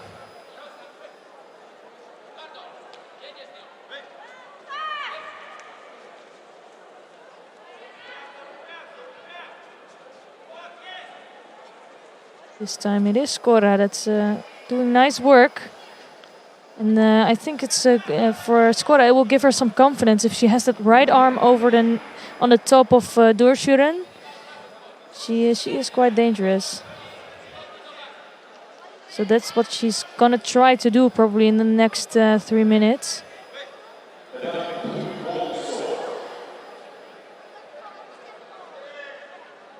And again, she has that right arm over the top. Now almost taking Dorschuren backwards. She's putting Dorschuren under a lot of pressure. And it's Dorschuren now that picks up her first Judo.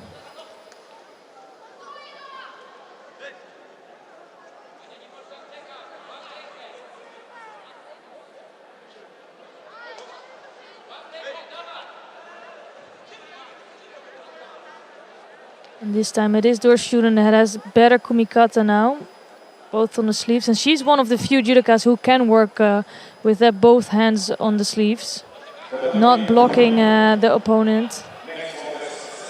So nice attack here from Dorschuren.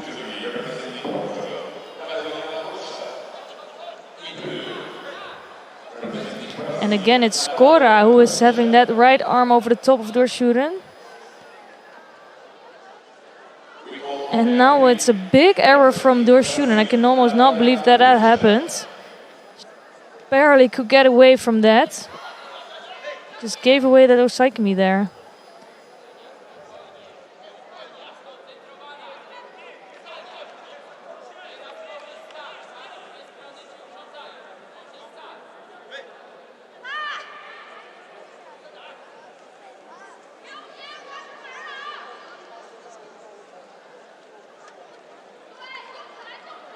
Again, good Ochigara.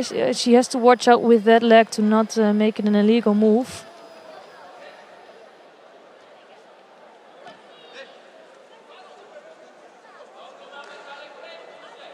And this time it is Dorschuren who's proving to be a little bit stronger. But it was a really nice contest, and it must give Maria Skora also really a lot of confidence to be able to fight against a fighter like this, Dorschuren. So good effort from Skora, but not enough to beat Dorschuren in this contest.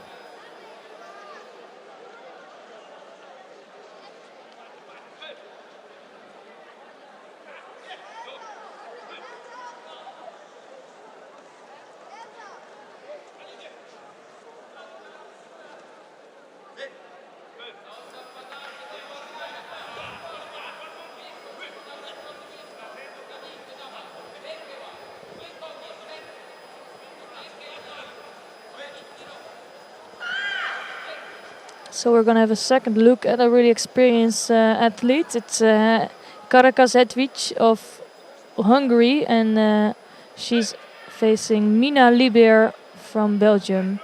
Karakas in white judogi and Liber in blue.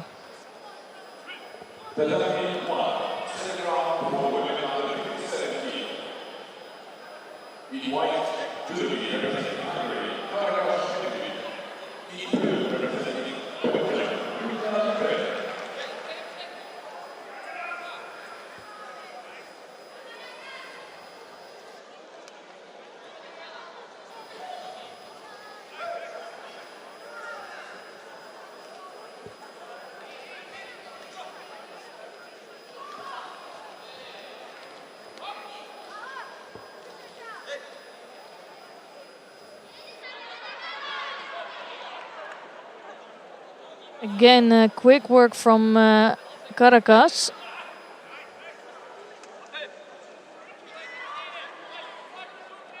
Close to having osaikumi here.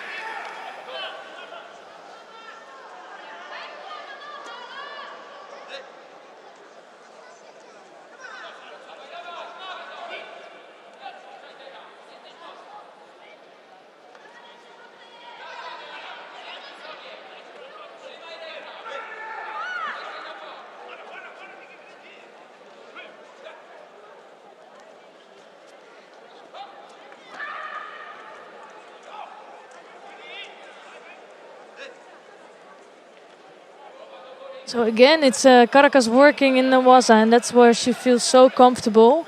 And now things are starting to look difficult for Libier, although she is catching the leg of Caracas.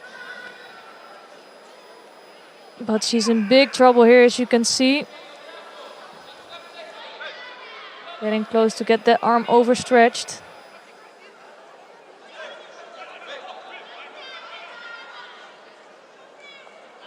But the referee thinks it's enough time, and no progress for Caracas. So Libier comes away with a little scare here.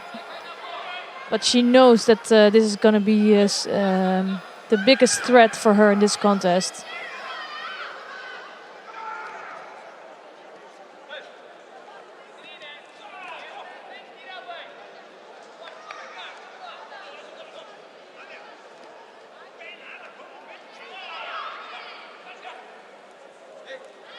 And again, it's you can see it's Caracas on arm, and it's also because Libier is trying to go for that low attacks.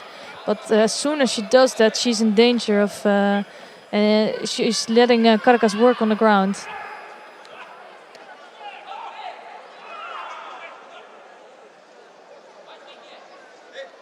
And again, she's giving some effort, and this time referee says Mate really quickly to award a Judo to Libier. Just looking too defensive. And it's really not in her benefit to do that, because she's giving Caracas so much space for her Newaza.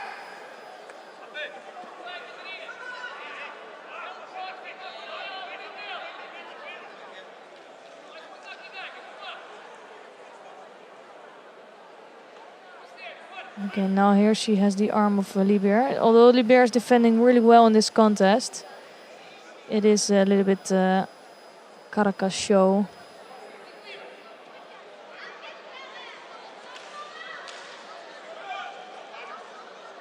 And that's the thing I like about Newaza, is although sometimes the progress can take some time, you can see here so they will give Caracas the time until because she's still progressing.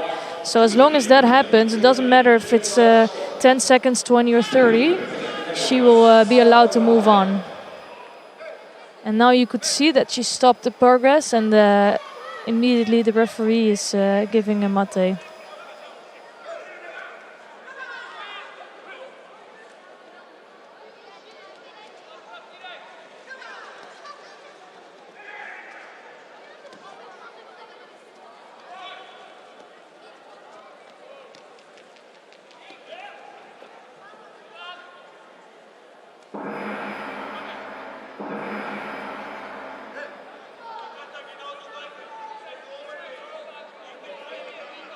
Now this time it does look quite on, but Libier is doing a good job in defending, and it looks like she has quite flexible arms. So Caracas tries to find another solution and go for Hosaikimi, but doesn't get so much time from referee. So it's second Judo here on the board for Libier.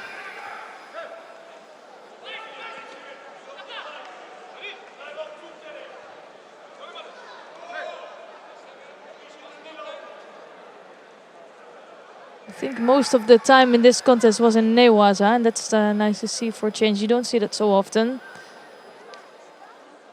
But we really got to see a lot of Newaza time. And we might see some more in the golden score.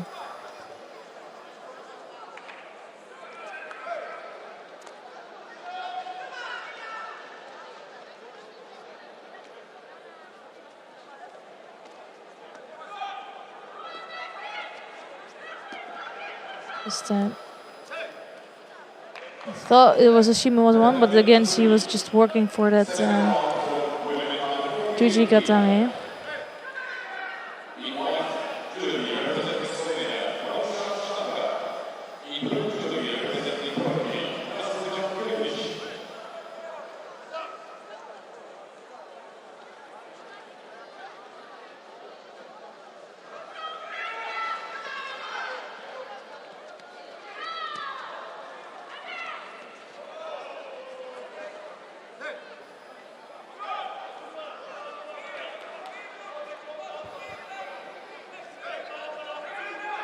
So 43 seconds in golden score.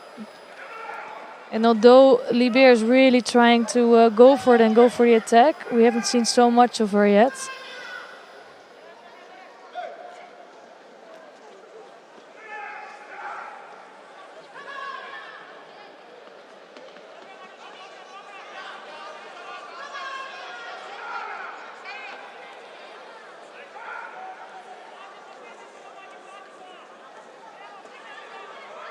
So not the best attack from Caracas, but because she keeps pushing and keeps going, she in the end gets another attack in.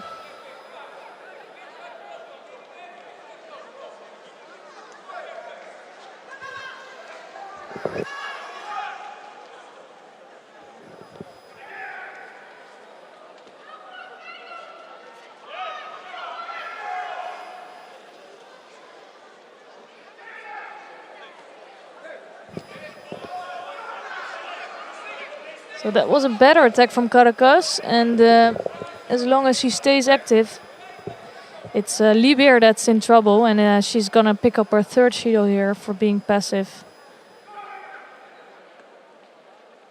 It was a good effort from Liber, but it's just showing that Caracas has that much more experience.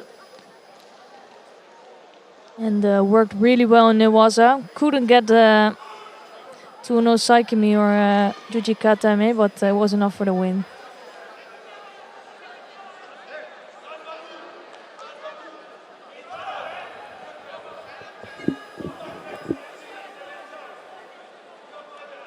Right, coming on to mat number 1 then.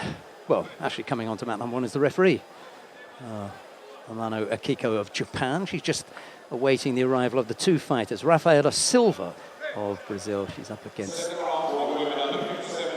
Marica Perisic of Serbia. It's Silva in the white judogi, Perisic in the blue. And they are ready to go. Teresa Stoll is up against Sanna Verhagen on mat number 2. Stoll has just won there, actually. That Ippon just flashed up and then down on... Oh, it's not going to last long, is it? Tiro dear. What an Uchimata. Just turned, well, overthrew her, really. I was going to say Perisic turned off that. I don't think she had anything to do with that. It was Silva just overthrowing the Serbian. And then down on mat number 3, it's Marusa Stanger and Nazlikan Kilic of Turkey. No score in that one.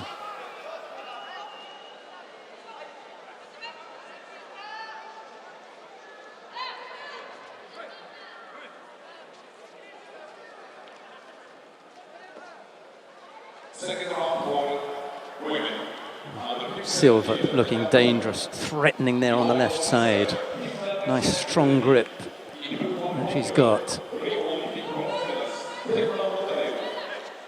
Perisic really just backpedaling here. Right-sided effort, Morotis Sianagi.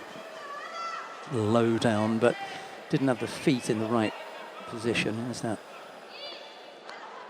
Whipped over, definitely down onto a side and then onto a backside. Flat on her back. Great leg work there from Silva.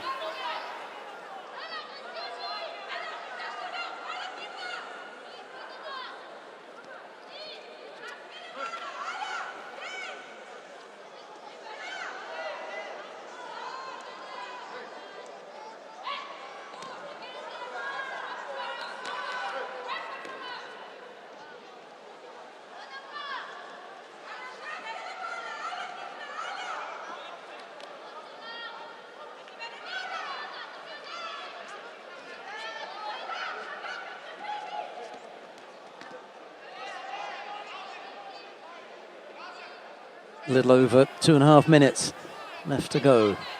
There was the suspicion that Silva was going to run right through Perisic. Caught her very, very early on with that Uchimata. Serbian, to her credit, has managed to stay on her feet, although she's picked up a second penalty here.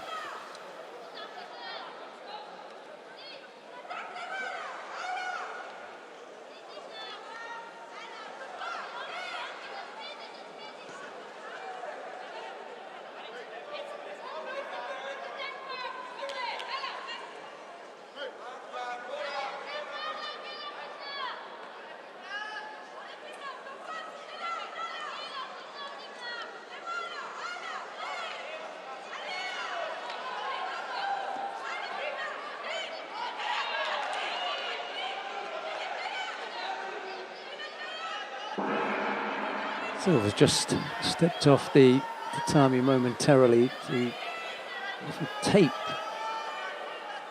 tidied up on a thing. I'm not sure how much longer that's going to take. Meantime, Timna Nelson-Levy is up against Telma Montero on mat 2, and then continuing down on mat number 3, Marusa Stanga of Slovenia up against Nazlikan Kilic of Turkey. There's no score in that one either.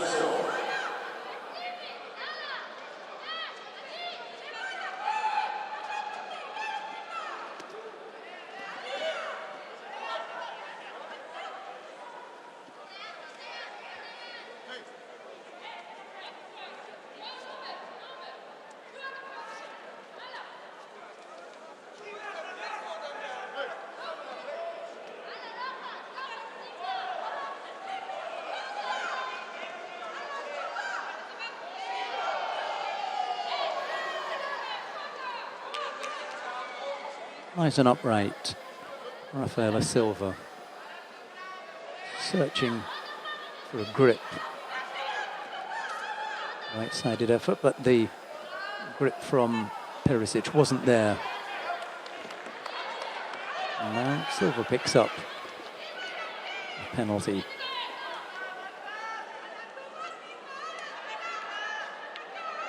Oh, there was a second penalty there, wasn't there? There it is now. Not what she needed.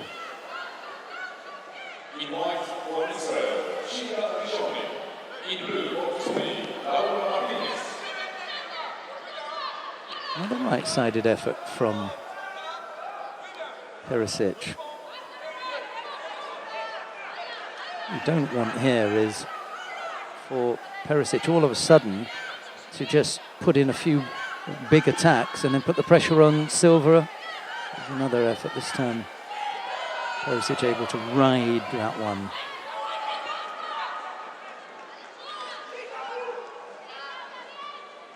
Seems to be coasting here, does Silva.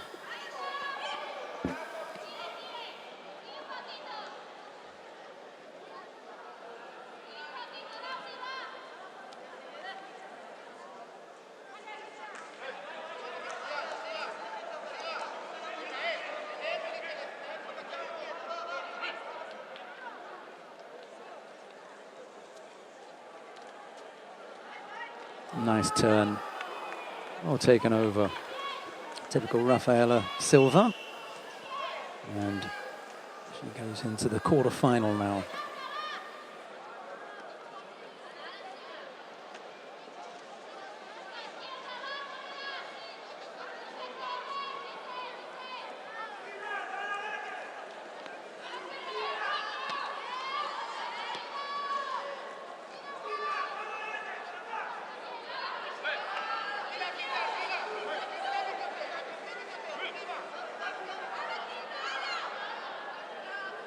So coming up next, Hélène Rossavaux of France faces Larissa Florian of Azerbaijan. There's a little taking over of that technique as she just tipped Perisic onto her side for a second score. Rossavaux in the white judogi, Florian in blue.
Well, if you want to continue watching Helene Resovo and Alexandra Larissa Florian, just click on 1 and you get that. But we're going to move to mat number 3 to pick up the round 3 contest by... sorry, mat number 2. That was my fault. Sorry about that. Mat 2. Baruch Shmailov of Israel. He's up against Mukhriddin Tilolov of Uzbekistan. It's Shmailov in the white judo gi, Tilolov in blue. We joined the contest with only half a minute gone. There's no score as yet.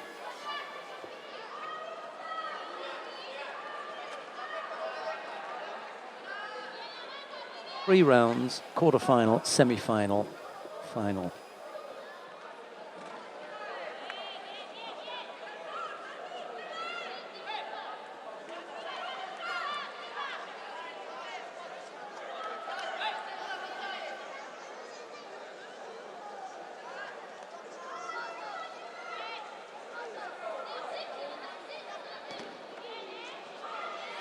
Missed out there with the Haragoshi attempt.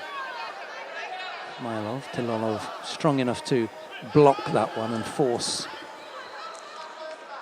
Shmailov onto his front.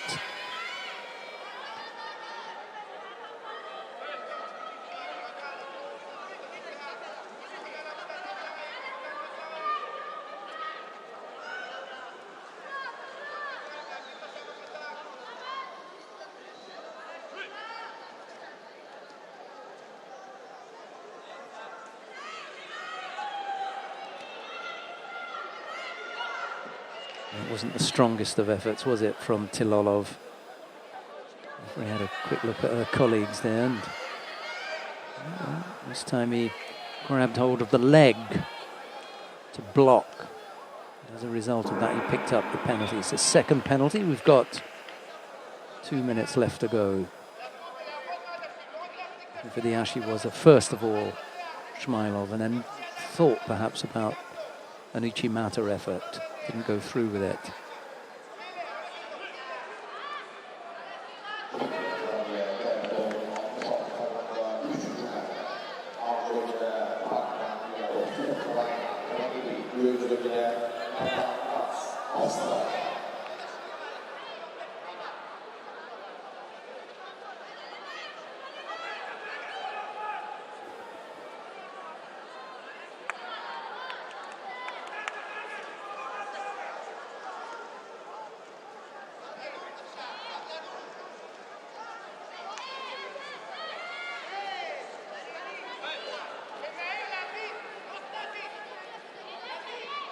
Two penalties picked up by the Uzbek. We've got a minute and a half left to go. Uchimata, a nice turn! What a turn that was from Tilolov.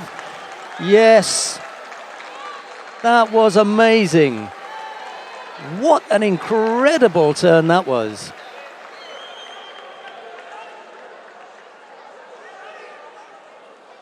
Yep. And yeah, well, the Israelis are going to be asking for Wazari. But that was not a Wazari.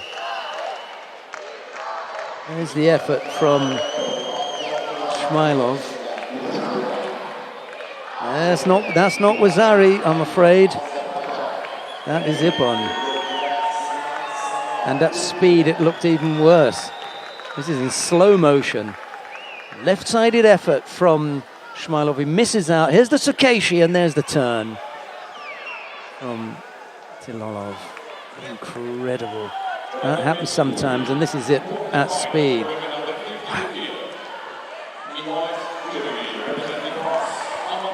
Can't argue with that one.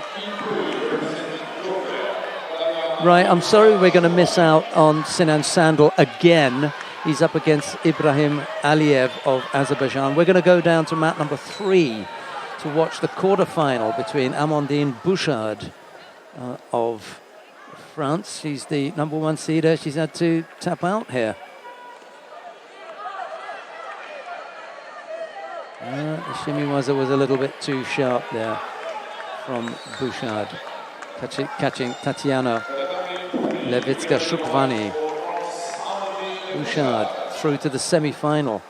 Really didn't even get a look in there, did she? Next quarter-final coming up. Evelyn Schopp of Switzerland faces Eloides Valentin of Brazil. It's Schopp in the white judo gi, Valentin in blue. So a lot going on now at the moment. Quarterfinals already. Yeah, a few people getting tumbled out.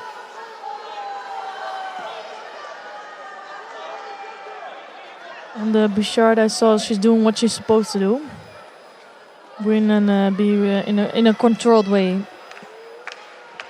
Yeah, there was a suspicion of it going across the mouth, but you know, as you were saying earlier on, that's going to happen at times. You can also be applying the shimiwaza correctly and have a bit of the chin. That's also possible, and I think that was the case there. A little bit unfortunate for Levitska Shukvani, but that's just the way it goes. Exactly, and I think Levitska Shukvani is doing a good job here being in the quarterfinals. Yeah. So it's not a shame losing out against the number 1 seed, and she still has a shot to go for bronze. So we'll see how that goes, yeah. Schopp defending well there against that Valentin attack.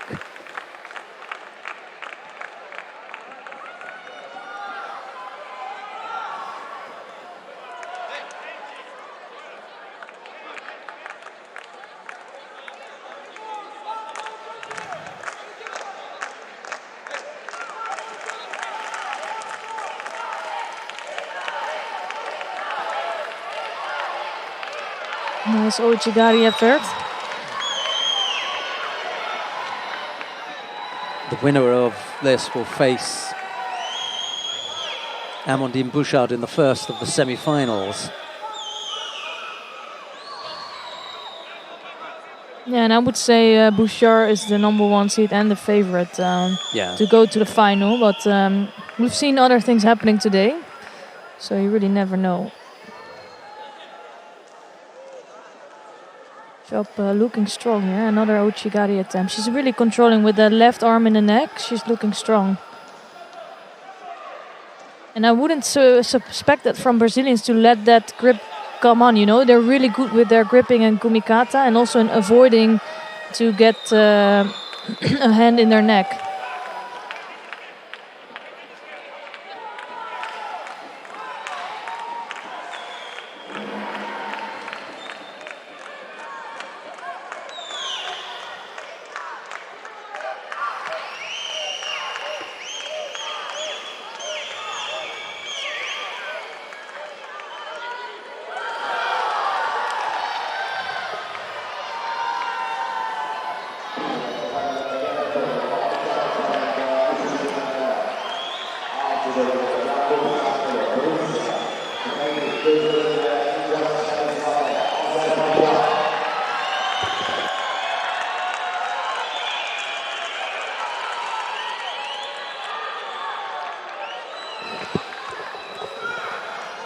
So it's 2 Shidos on the board for Valentin, and also it's Schopp that's looking really threatening all the time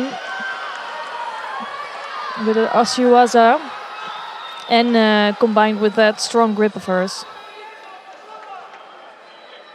So cards are looking good for Evelyn Schopp.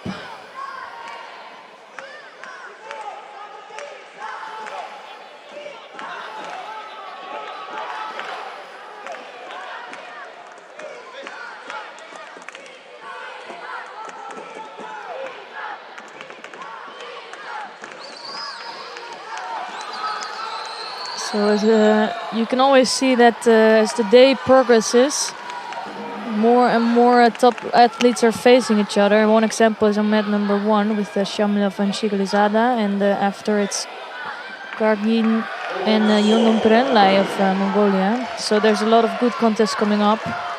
But we're going to stay here for now with the quarterfinals going on. And it's Evelyn Schopp in white judogi, and she's up against Eloides Valentin of Brazil. And Valentin just getting tidied up a bit before she's going on the mat again. And she's going to come on right now to continue this contest. Chop is leading with 2 Shidos, or Valentin has 2 Shidos on the board. No scores yet, and 1 minute and 26 seconds left on the clock.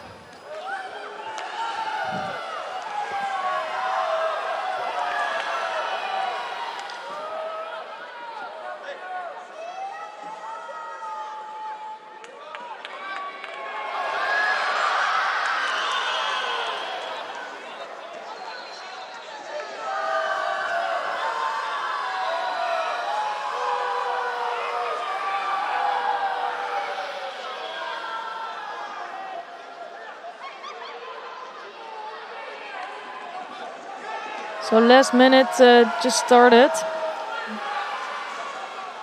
And you can see that Chop is working with that arm, and this time Valentin now finally has her right arm in between on the lapel of Chop. Smart thing to do, and immediately she scores with that also. So as soon as she figured that out, she was dangerous with it. So it's a score for Valentin with just 30 seconds left on the clock. And suddenly everything is looking different.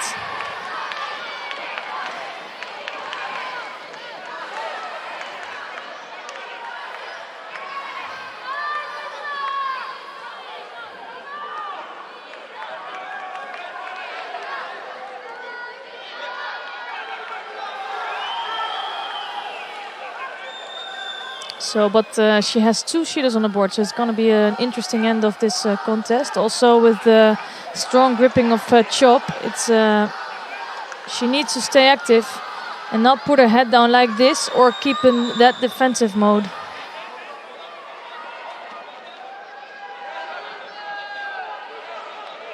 And I'm not sure why she doesn't get that hand on the lapel, and now she just went down. 4 seconds left on the clock. And Valentin looking defensive, but that was a nice finish to this contest. And just that one technique separated her from Chop. And Chop was looking controlling and the better one during the whole contest. But it was Valentin who came through with a good attack and a Wazari score. So it's her that will continue through to the next round in the semifinals.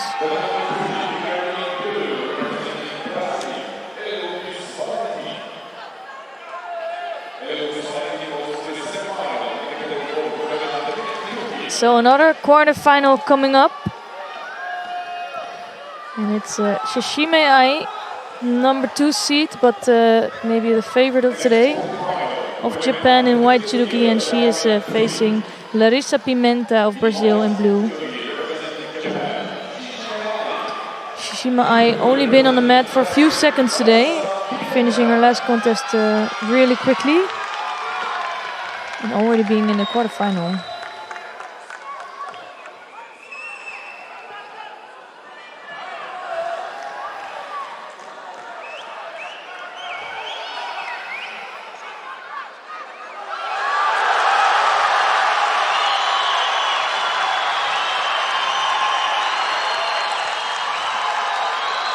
And it's Shiga Lizada who's mud number 1 doing really good business today. Then he gets really the crowd on their feet.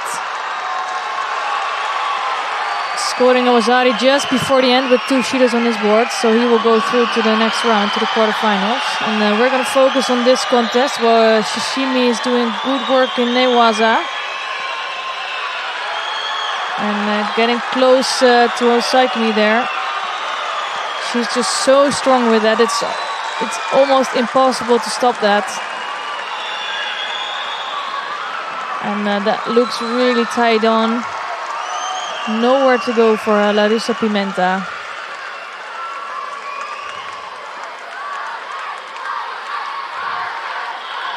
So in less than 2 minutes this whole day, she qualified herself for the semifinals, so not much energy spent.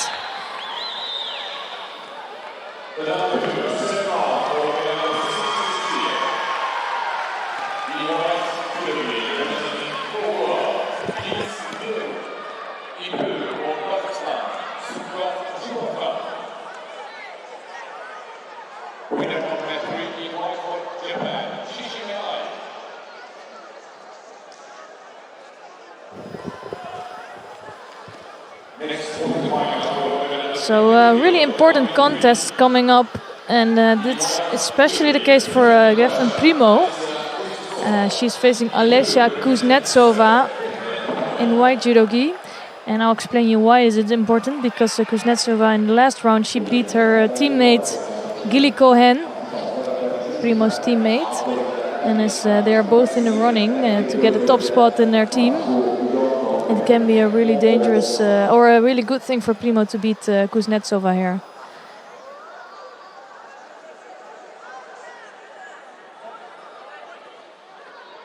And we just got the information that unfortunately Marusa Stangar of Slovenia in the 48 kilogram category, she cannot compete anymore due to injury, so she's going to be out.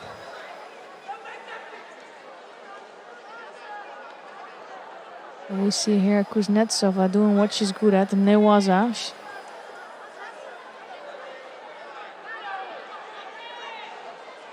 And she has the arm of Primo, but I think Primo's defending strongly here. But this will be the danger for Primo, because Kuznetsova is really good in newaza.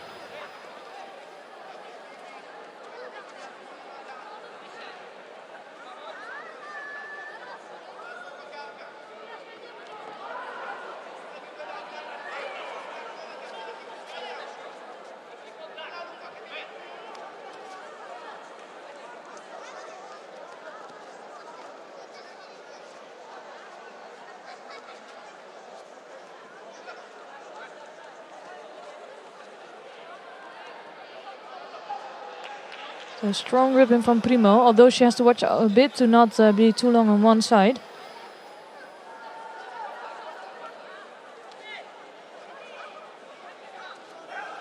And now again she has that strong grip, left arm far over the top of Kuznetsova.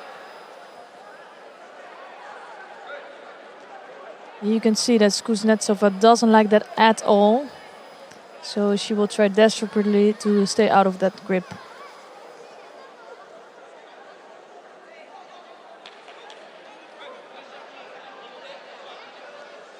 And again, strong grip from her. Nice reaction from Kuznetsova, trying to bring Primo backwards. Making use of the forward movement from Primo.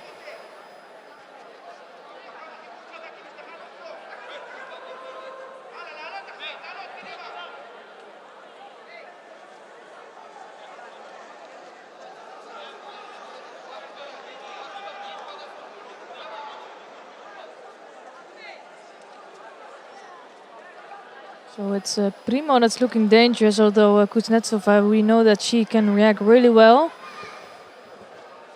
It's a good feeling for judo.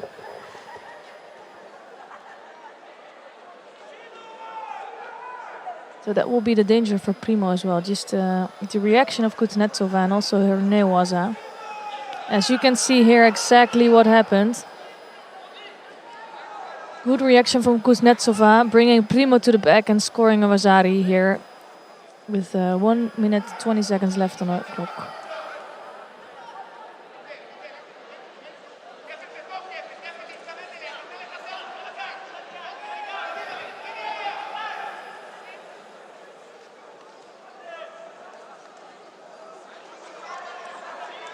So you can see again that strong grip of Primo, but she has to start doing something with that. And she does now, scoring a Vasari. And while the Vasari of Kuznetsova is cancelled, this one will stay on the board. It's a Vasari lead for Primo with only 1 minute left on the clock. Her biggest danger will be this, and it's Kuznetsova working in newaza. Trying to go for that arm lock.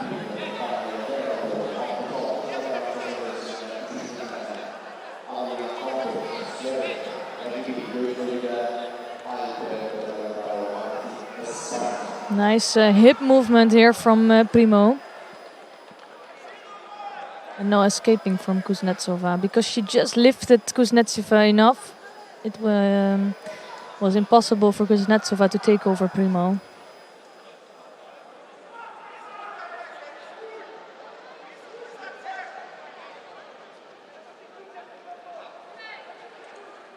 And really good control with from Primo. Just that left hand in the neck of Kuznetsova, bringing Kuznetsova in a lot of trouble. And that's going to be it. And she's winning this important contest for her. And qualifying for the semi-final. And leaving a message for the Israeli team.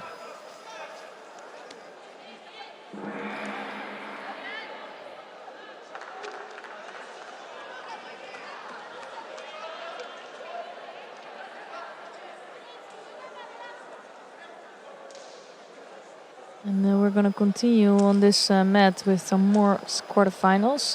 But this was the last quarterfinal in the 52 kilo category. And it's Gavin Primo that's continuing to the semi-final. She will face Shishimi Ai later on today.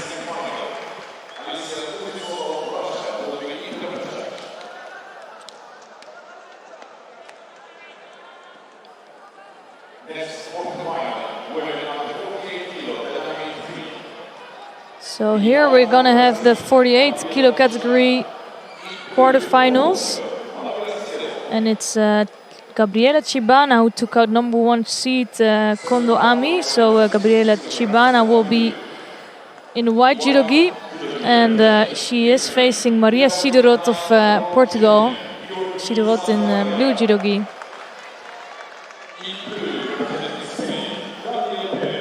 And nice move there from Siderot, just didn't continue with that throw.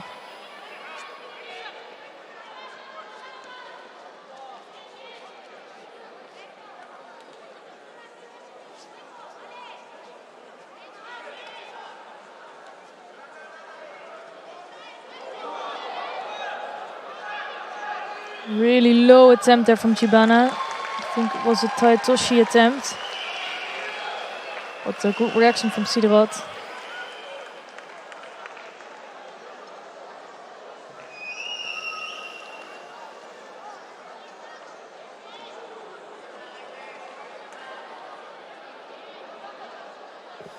So in 48 we'll see another 2 quarterfinals, and the last quarterfinal unfortunately cannot happen because Marusa Stanger pulling out of this competition due to an injury she picked up in her last contest. So Laura Martinez Abelenda will be in the semi-finals. She's the first semi-finalist. And the other semi-finalists are yet to be decided.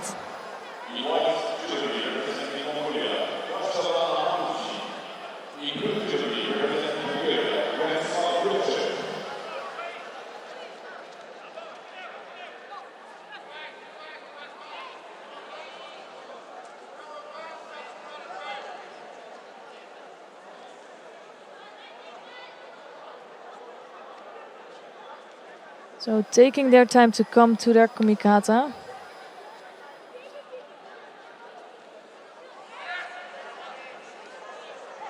And then Chibana nicely pushing Siderot on her back. Taking over that technique.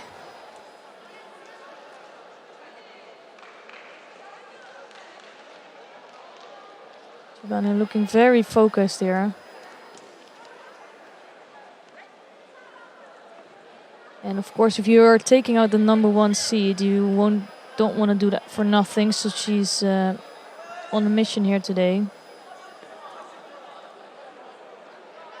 And for sure, you don't want to beat the number 1 seed and then lose out to an unqualified athlete, although not a bad one. But Maria Siderot is not amongst the top 8 today.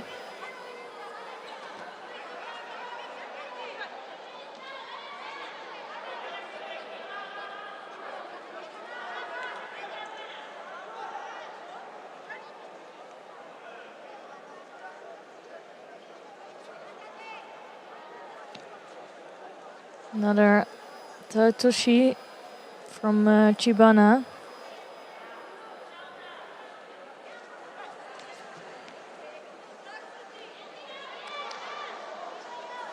Really quick moving from both athletes, but that's why they're taking their time to get to their gripping, because as soon as they have it, they will come in for an attack.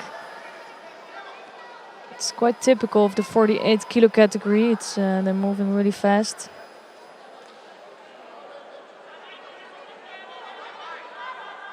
Now this time Chibana's in trouble. Sidorot trying to get that Shimewaza on. And Chibana doing a good job defending, but she is in trouble though. Just didn't happen for Sidorot. And I don't understand quite well why she didn't take the leg for some more leverage. I think that could have been the difference between scoring Nippon and Mate in continuing this contest. So really close to a win there.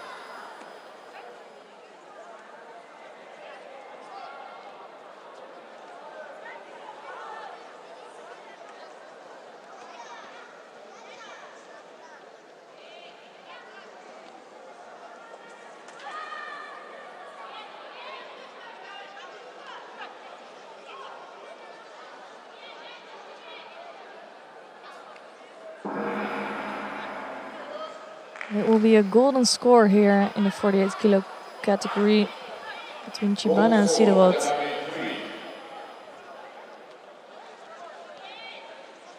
And again here you see one of those contests where they're blocking each other out a bit. They're working on that sleeves, but they're not able to come close to each other. And they don't put in dangerous attacks.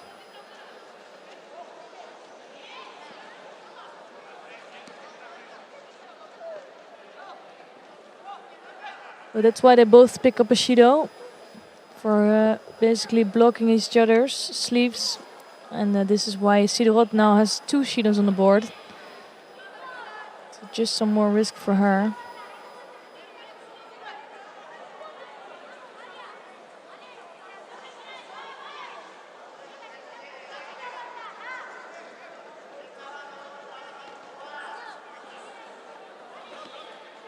Another left attempt from Chibana.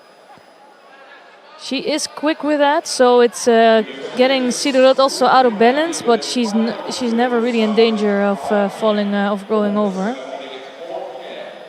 And I think they both have the problem with that. That is why you don't see a score on the board yet, with 50 seconds into golden score.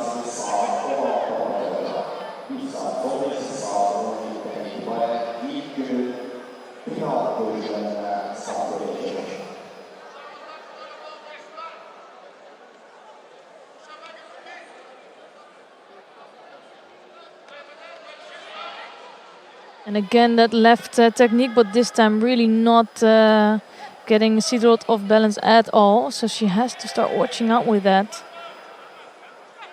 And Sidorot also starts to understand when it's coming and what's coming. So it will be much easier to defend on that. That was really nice. Nice movement from Sidorot. And that was just enough, I guess, for the Vasari. Chibana can almost not believe it, but she just lost this quarterfinal. You can see her probably did just tip of her shoulder touched, but for me it was really the absolute minimum for a Vasari. And I can imagine why Chibana is thinking that it won't be a Vasari, so she will be a bit surprised. But you can see the elbow is in, and just a little bit of her shoulder touched the mat.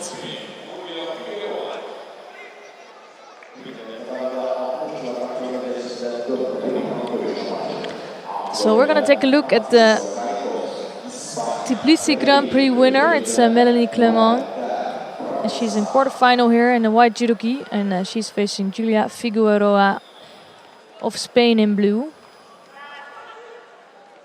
And Clement being the number 4 seed, but Figueroa number 5, so they're quite evenly matched.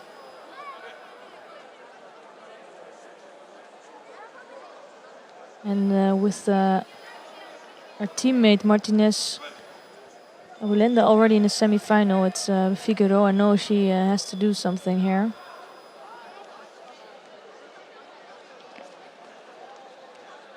And I think Figueroa is one of the smaller fighters in this category, while Clement is one of the tallest competitors. So you can see that it's a big height difference. I think that's going to put Figueroa in some trouble.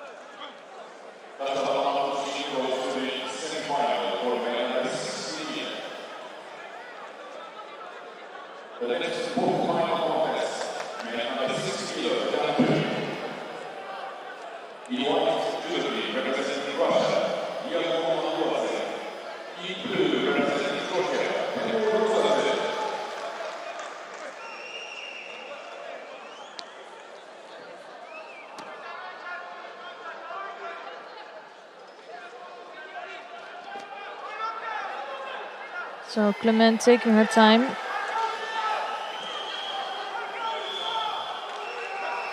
And I think both athletes are trying to get each other on the edge of the mat here. And Figueroa just doing a little bit better job because it's Clement who picks up her first Judo by walking off the mat area.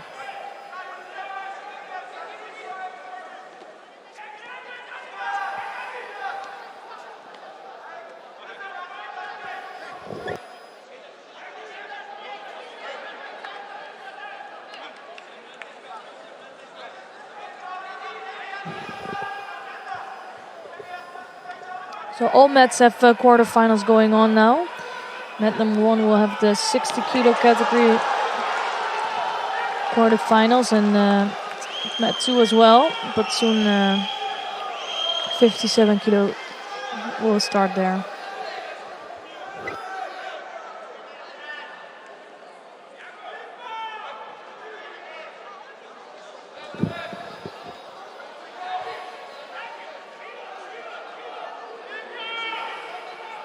So this contest can still go either way. They really,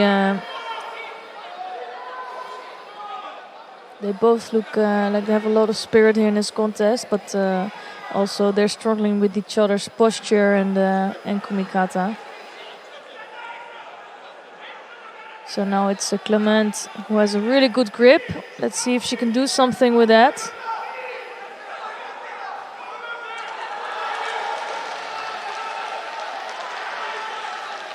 Ooh, and that's a danger for Figueroa. So she's doing some nice as she was a bit because Clement is so long and so tall. She is in a big risk of being taken over. But it does give Clement the first Judo, or the second Judo on the board now.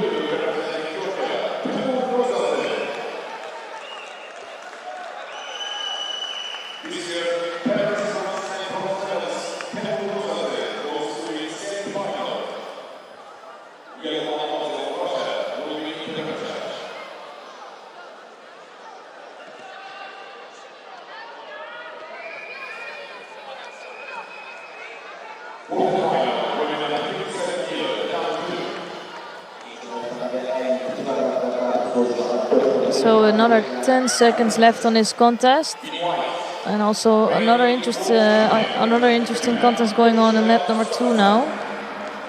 It's the world champion, and I think we're gonna switch to that mat. So if you want to keep watching this contest, please click on this mat. But we're gonna change to watch the world champion compete. It's Yoshida Tsukasa.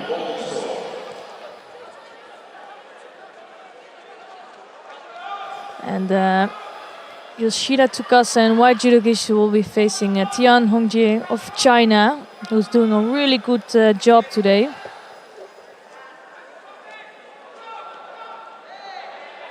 She is unseeded, and yet she finds herself in the quarterfinal against Yoshida.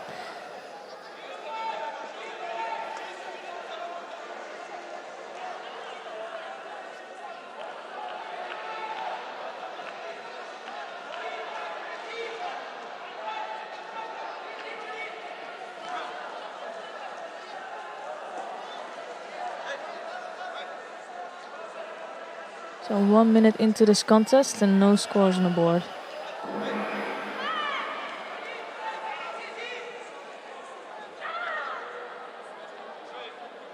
And you can see here that Tian is doing a smart job with controlling that left arm of Yoshida. In the last contest, we could see that Yoshida was really controlling with that left arm, was controlling the lapel and the body of her opponent. But this time she's struggling a little bit more with that.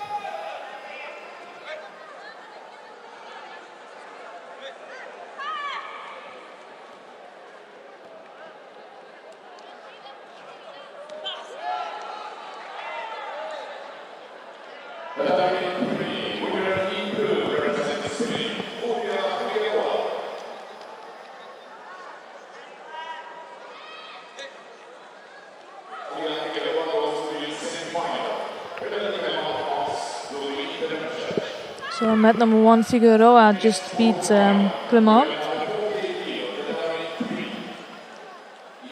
So there's 2 Spanish already in the semi-final. And it could be also 2 Portuguese in the semi-final with Nikolic and Costa fighting now.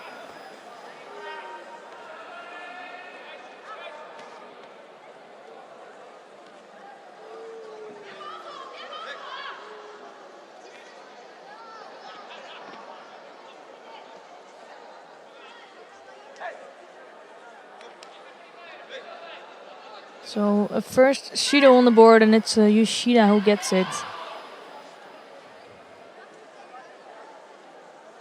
And again you can see Tian controlling that right arm or left arm of Yoshida.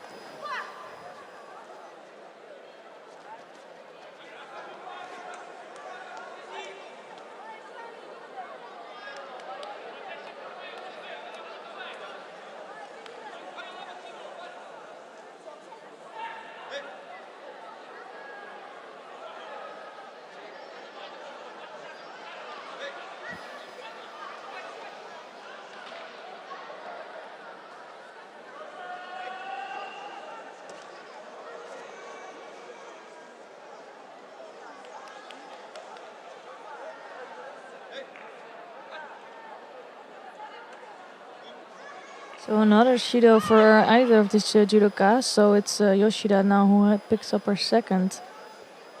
And that will change the contest a little bit because now she really has to come. And Tian just tactically fighting a really strong contest. Doesn't give so much space to Yoshida.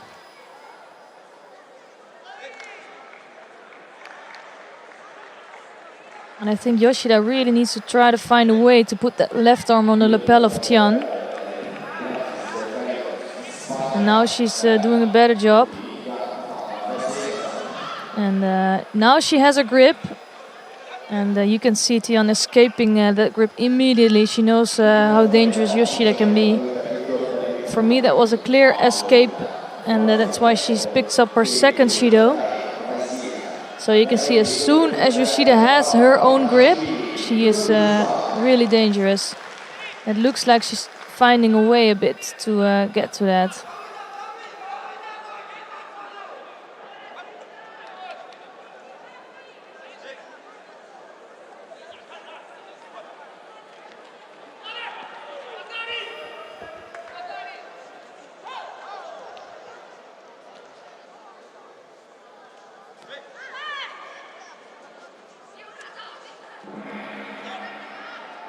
Okay, it's golden score here, so 2 Shidos on the board for each judoka. And I feel like if Yoshida can manage to get her grip on and her kumikata, then she immediately will be really dangerous, as you can see here. And Tian will just try to escape. Good job there from Tian, and she was full on that arm of Yoshida. She's gonna feel that.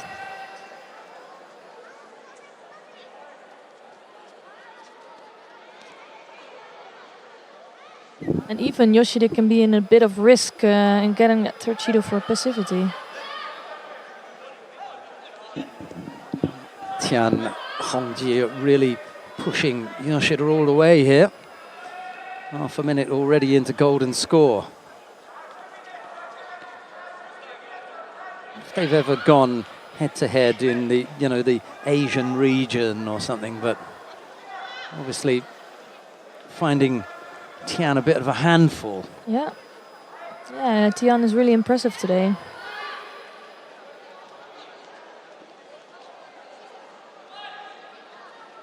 Gonna secure the shimiwaza here. Yeah, you can see that Yoshida is the one that's more threatening, but I think Tian is doing a great job in disturbing Yoshida and getting that left arm. But the last minute or so, she starts to be a little bit less sharp.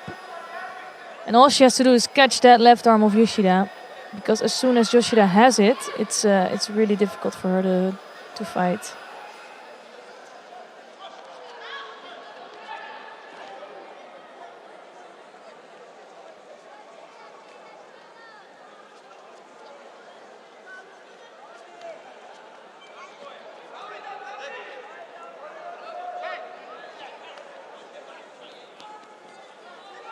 Neither fighter can afford a single error here, and there are plenty of them that they can make. False attacks, stepping Exactly. out, pushing out, cross-gripping, holding onto the belt for too long, judogi coming out, passivity, you name it. There are a myriad of possibilities here.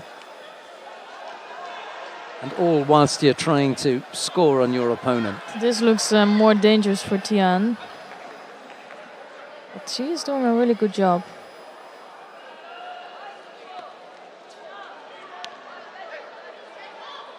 And with each turn it gets stronger. Yeah.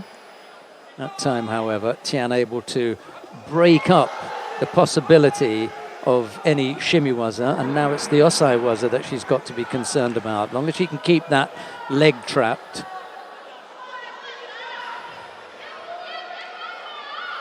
But still some progression here, so the Absolutely. referee will let it go on. Yeah. That's what I really like. I was telling it before today, and this is another good example of when it starts, keeps progressing. It can take a minute or even longer, Yeah.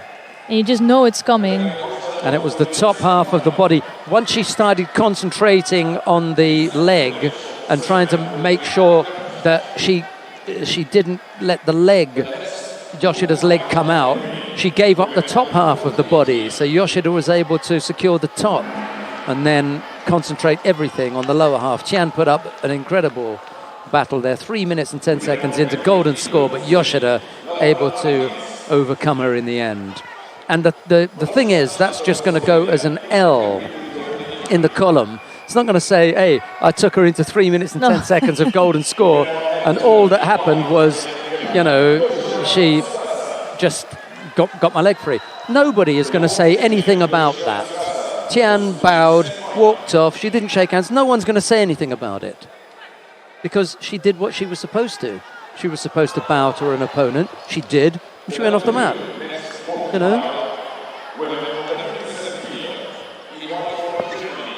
Right, Teresa Stoll is up against Thelma Montero, quarterfinal in the under 57 kilo category. Stoll in the white judogi, Montero in blue.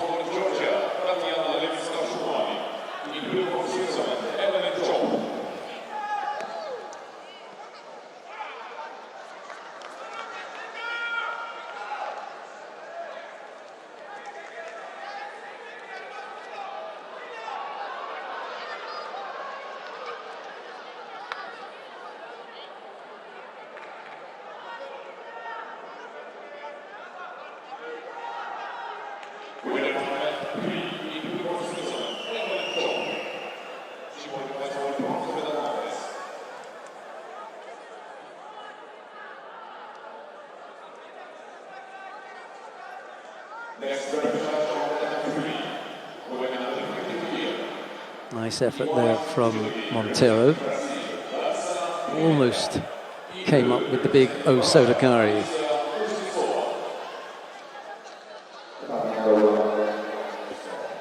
Chance now for Stoll to put some pressure on Montero.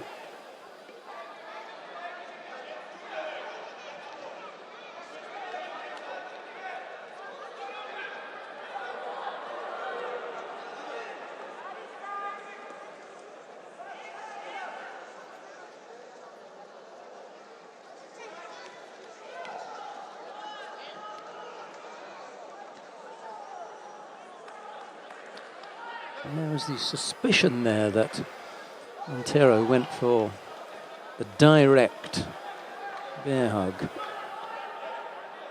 Interesting to have another look at that. Anyway.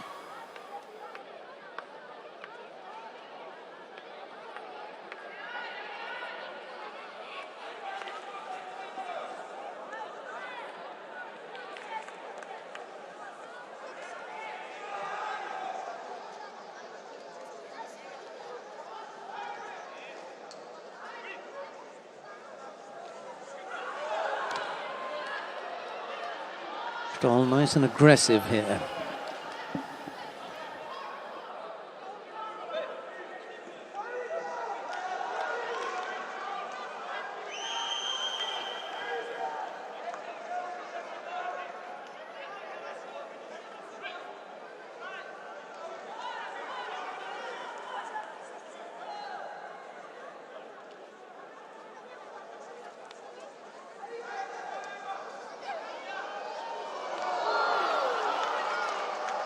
Looking to go over on the right side there. Stoll defending strongly.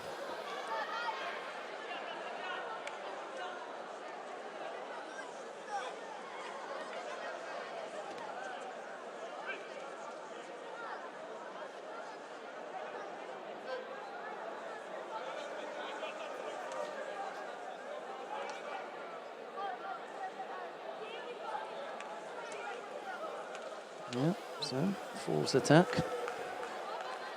Didn't look that clever, to be honest. And Montero picks up a penalty. Almost brought down onto a left side there. That was close. Yeah, well, so close that they've given a score. Okay. So Stoll leads with a little over a minute left to go. I'll work something on the ground here. Good idea just to burn as much of the clock as you possibly can here.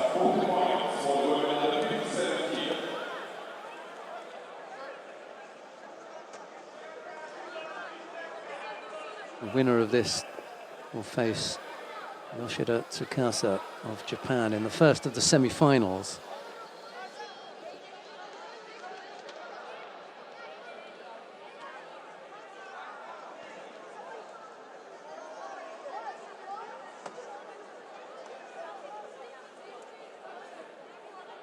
And they decided that wasn't quite enough.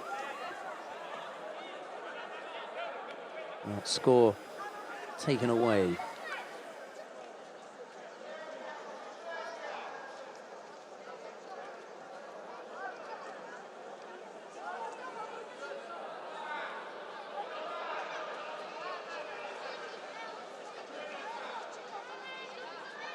Over half a minute left to go now.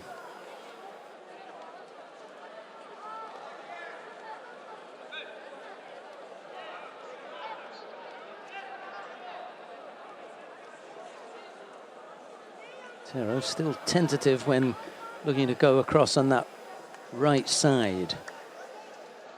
Really threatening Stoll, to be honest. Has been the one most likely to score with her efforts. She's certainly had the better of the exchanges on the ground.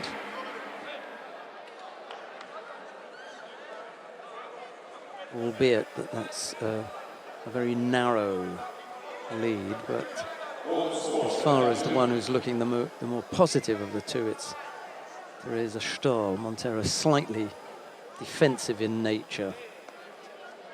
Second time that she's come across there for the Osodogari, though. These have been her two best attacks. Neither of them have really troubled Stoll, but at least he's managed to come up with an attack.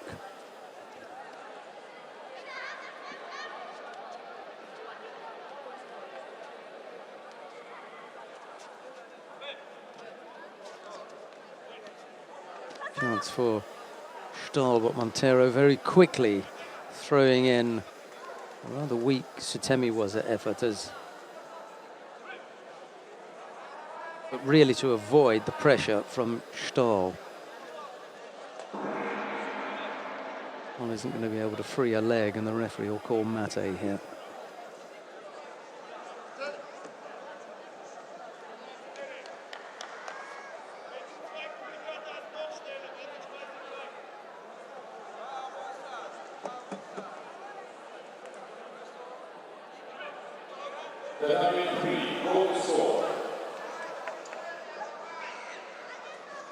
We've had a minute of golden score. Nothing really has changed in that time. Stoll still the more aggressive of the two. Montero shaping for the Kosotogaki for the first time in the contest. She's had two Osotogari attacks, but that was the first time she looked at attempting the Kosotogaki, which is a particular favorite of hers. She attempted the Tomoe Nage there, and Stoll was up to defending it, managed to get her right hand down onto the tatami and avoid going over.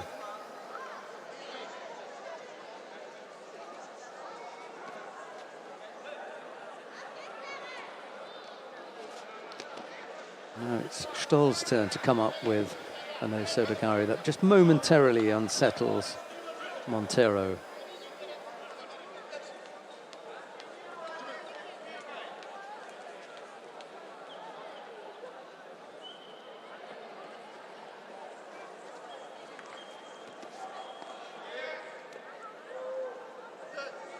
Wasn't the strongest of efforts for Montero there.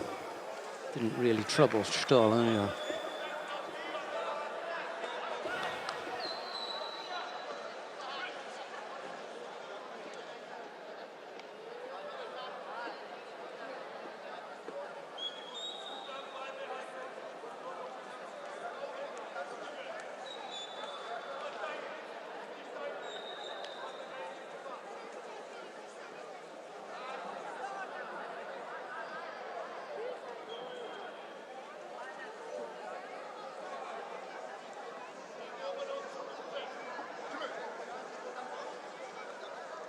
Right, so we're back underway after the gi tidying.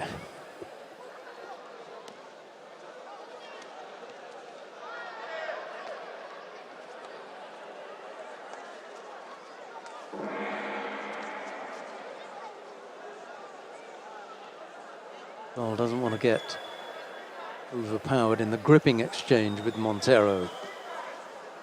I'm not sure she doesn't allow Montero to settle on a grip, because once Montero's got a grip, he's going to attack.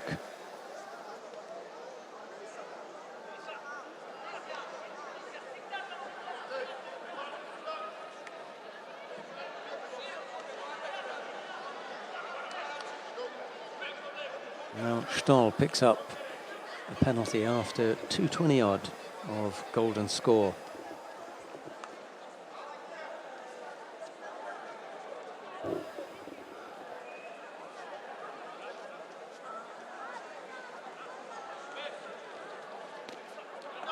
Right-sided effort from Stoll. Low right Toshi. That was a good effort, given the amount of energy that she's had to put out to this stage. Still managed to come up with a good, strong effort over on the right side.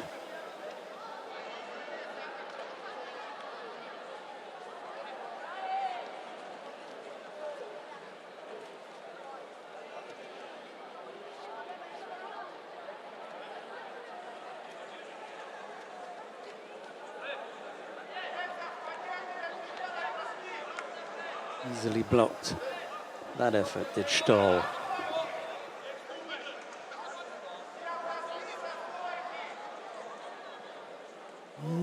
So easily was that effort blocked that it was considered to be a false attack. There was that suspicion, I'm afraid. I know the coach wasn't very happy with that, Tsunoda, but I think there was sufficient enough doubt as to the seriousness of the effort by Montero that the referee could reasonably have said, I don't think that was that genuine an attack, I'm going to give you a penalty for a false attack.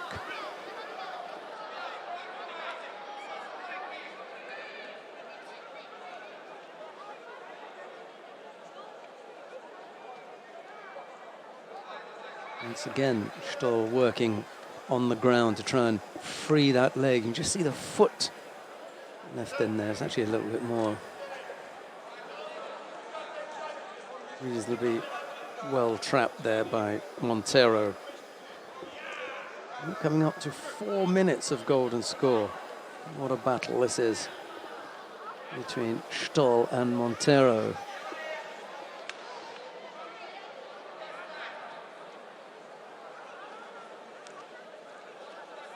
Back to the feet for Stoll. Might be the suggestion. Sumigeji effort from Montero. It just had Stoll spinning out of that one.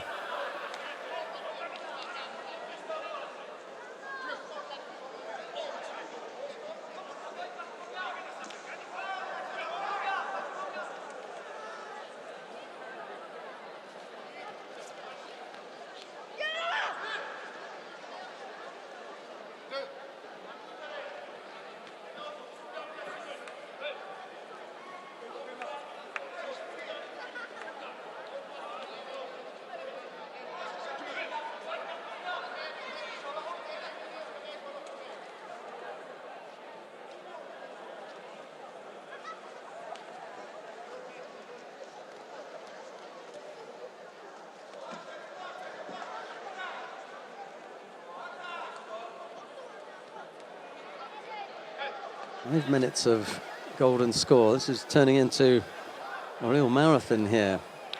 Montero backed up into one corner of the tatami, and a nice effort with the Yoko Sutemi Waza from Stoll. Just turning Montero onto a side. They're going to have a second look at this.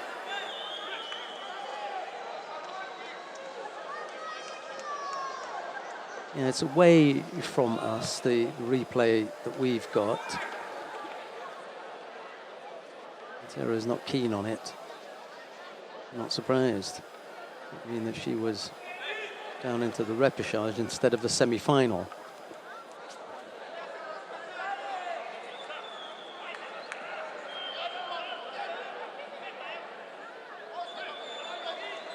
Not sure why it is that Montero has left the tatami. Somewhere else. Anyway, they've cancelled that one. So we're still looking for a score to end this one.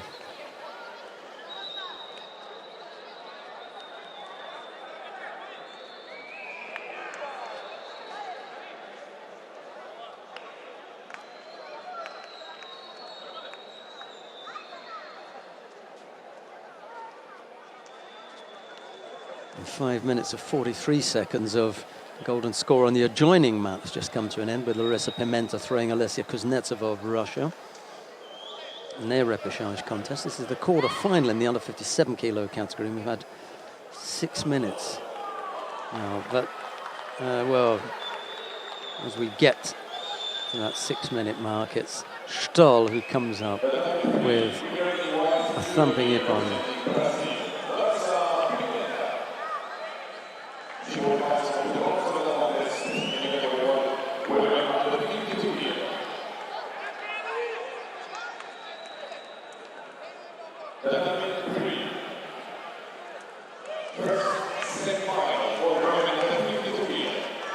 Right, so Teresa Stoll it is. Ojigari, a thumping Ippon. We had to wait a long time for it, 5 minutes and 55 seconds, but it really was a beautifully executed Ojigari. That's going to go on the highlights reel, that one. That was terrific.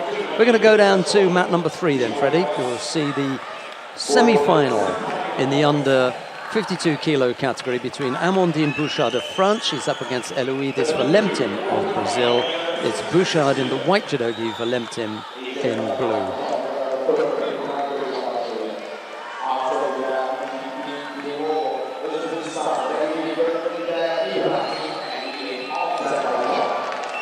first semi-final of the day. Valentin attacking on the left side there. Who is it that she has had the pleasure of putting out? Well, Bouchard has already defeated Levitska Shukvani of Georgia, and before that, Lagfasuren Susparam of Mongolia. Those were the two opponents to fall to Bouchard. As far as Valentin was concerned, she overcame Evelyn Schopp of Switzerland in the quarter-final, and then round 2 squeezed past Anna Perez-Box of Spain, and in round 1 it was Anna Kaziulina of Kazakhstan. That's how she got to this point.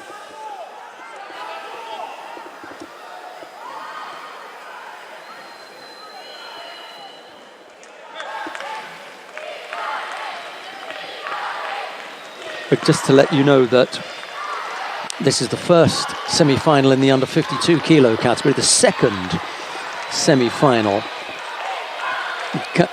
follows immediately after this. Shishimi Ai of Japan will face Geffen Primo of Israel.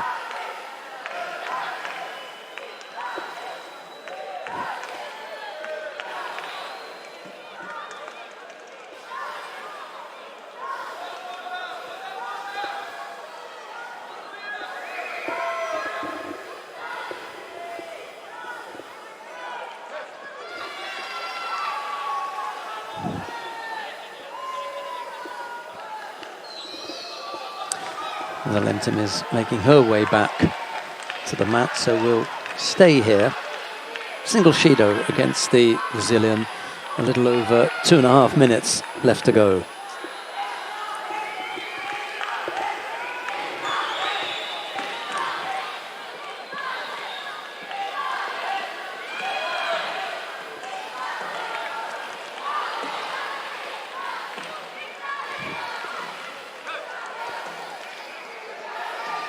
Yeah, nice work there from Bouchard.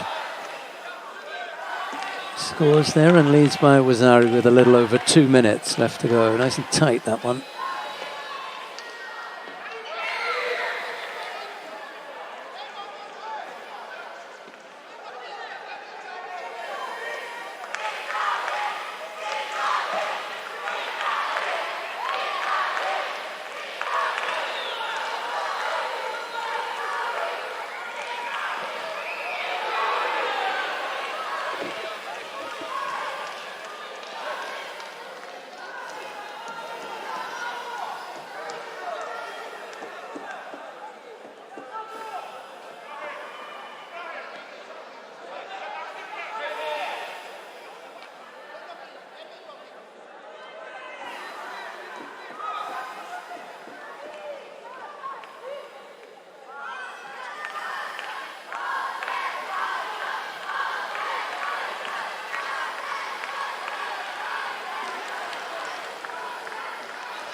Valentin picking up the second penalty, this time for gripping infringement.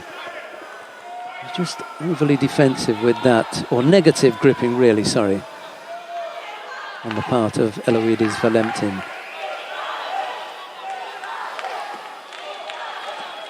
Pick up another if she's not careful, and one-sided grip this time.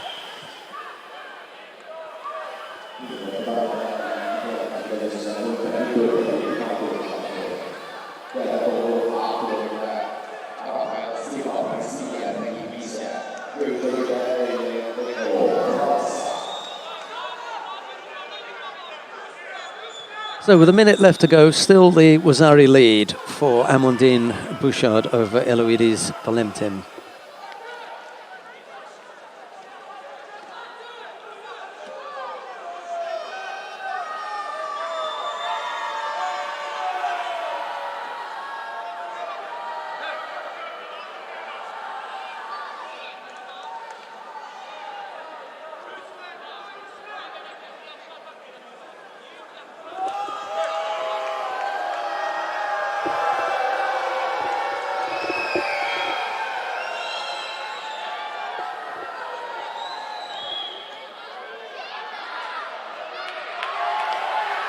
Half a minute left to go, almost coming up with a second score there.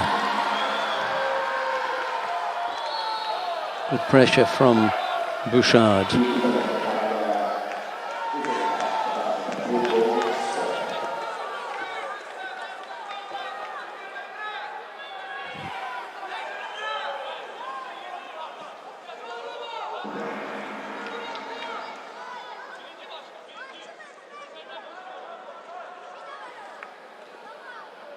And just where she wanted to be at the end there. Bouchard on the ground, burning some of the time up. She makes her way into the final now. Amandine Bouchard. It'll be Eloidis Valentin in the bronze medal contest. Coming up next, the second of the semi-finals in the under 52 kilo category. Shishimi Ai of Japan faces Geffen Primo of Israel. It'll be Shishimi in the white judogi, Primo in blue.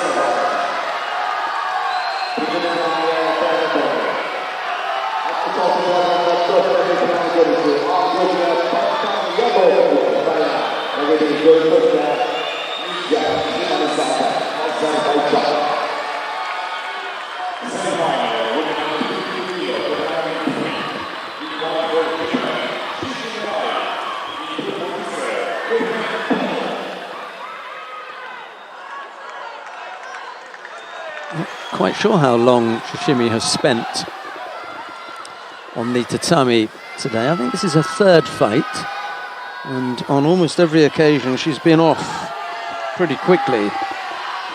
So let's have a little look and see, add up the time that she's been on there. Primo may have spent a little bit longer.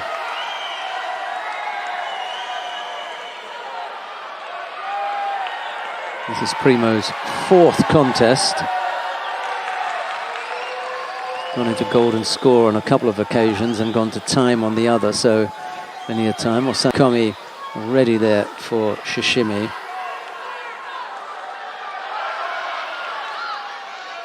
"22 seconds, a minute 10, so a minute and a half in all. Shishimi's third contest. And now just over 2.5 minutes. The three contests have taken, including the Osakomi time. So fairly smooth progress Shishimi has been able to make to her place in the final, and she'll be up against Amandine Bouchard of France. Okay, we can, let's see, what are our choices? We can go to mat 2, I suppose. Mukhriddin Tilolov of Uzbekistan faces Ibrahim Aliyev of Azerbaijan.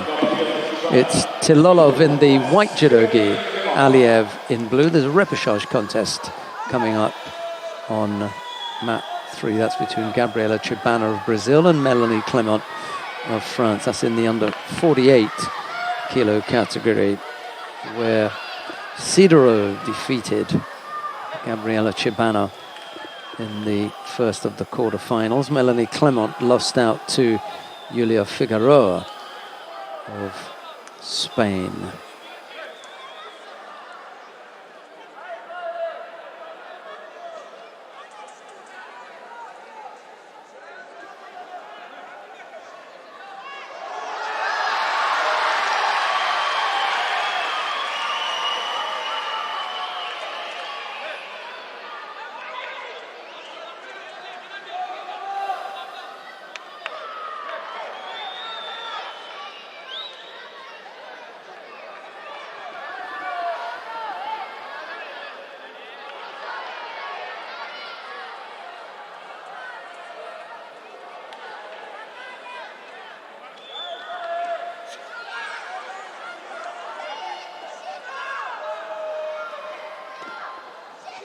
It wasn't the strongest of right-sided efforts from Tilolov.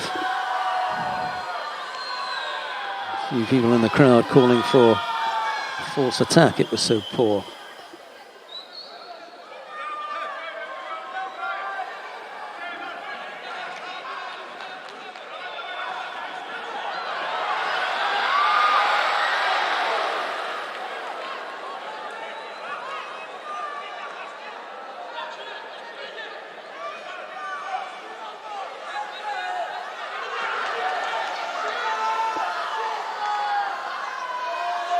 Well, we've seen Aliev employing that little kataguruma earlier on today.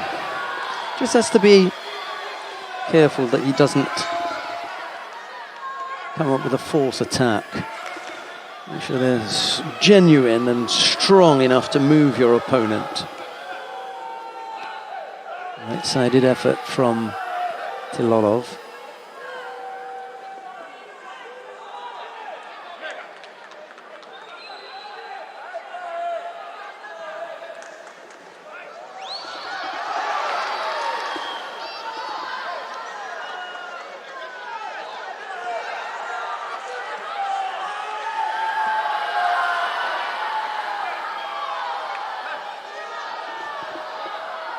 Just missing out there with that Makikomi effort. Didn't have the upper part of the body controlled.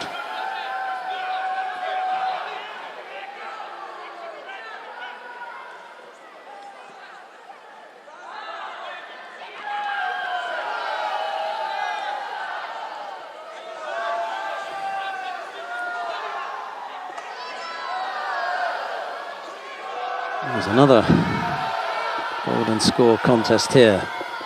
4 minutes of golden score. Right-sided effort from Tilolov, blocked by Aliev. Bruising battle in the under 66 kilo category.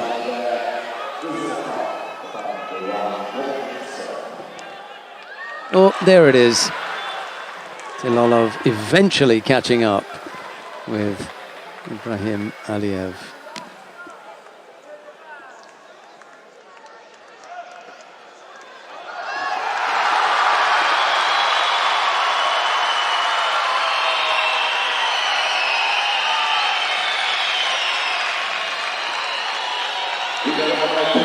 Tilolov, the winner here, and on the adjoining mat, Nejat Shikalizada winning out over Bogdan Yadov in their quarterfinal.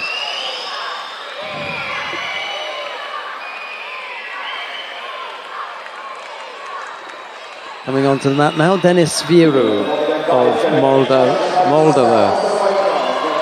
He goes up against Georgi Zantaraya of the Ukraine. It'll be Viru in the white judogi, Zantaraya in blue.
Tilolov was the conqueror of Baruch Shmailov in round 3.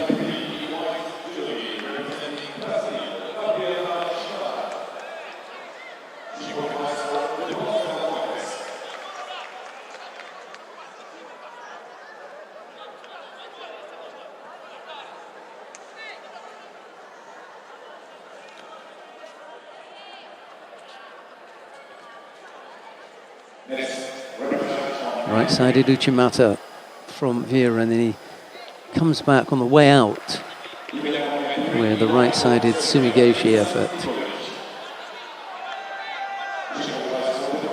And Santaraya collecting a Shido for passivity immediately after that.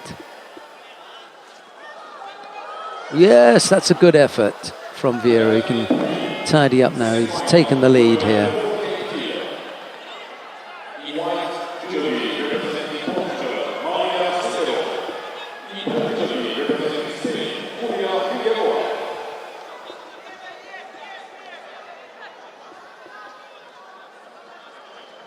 Vieru with a chance to tidy himself up. Zantaraya it is, who trails by Wazari with a little over, well, it's 2:15 left to go. Almost catching Zantaraya again.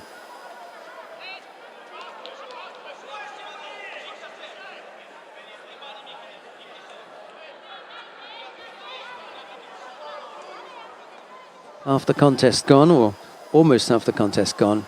Vieru leading by Wazari. Zantaraya has picked up a single Shido. Vieru is starting to be the favorite in many competitions now. Zantaraya beginning to do a bit of chasing. Well, it's still a long time on the clock, you know, it's still 2 minutes to go.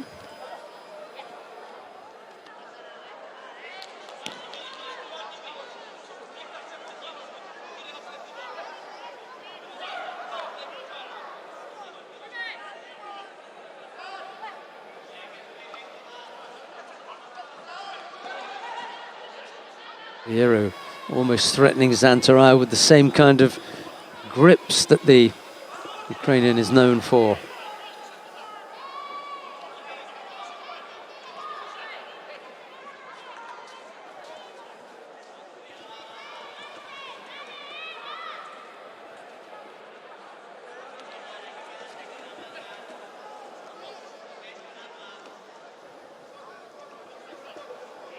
Yeah, I think Vieru is looking really good in this contest.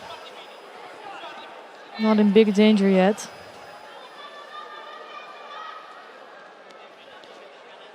A little tap there with Without one foot, yeah. he didn't even have his kumikata on. Well, I was going to say, he can't afford to do anything silly, and he almost did there. He really did. Minute and 4 seconds left to go. Vieru almost gave it away.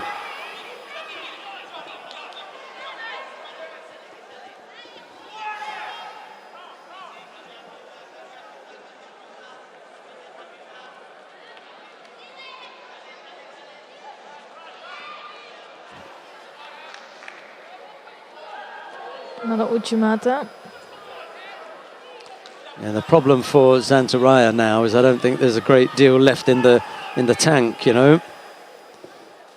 So just beginning to show signs of being that little bit worn down. Hasn't got the same kind of power threat that he did at the beginning of the contest. Almost catching him again there with the Yoko Sutemi was a Vieru, and it wasn't even really a serious effort, but the ability to try and fight someone off is draining from Zantaraya very quickly. Got to try and come up with a winning score here.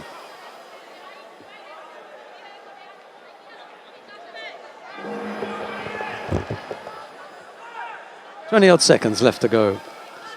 Zantaraya doing the chasing. Very frustrating for him, and it will be Vieru who picks up a penalty for avoiding to take a grip.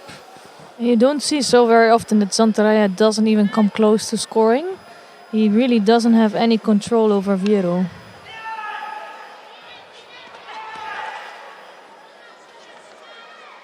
Now Vieru is starting to look a bit really defensive, but he can. Last few seconds. Yeah, well, frustration there for Georgi Zantaraya.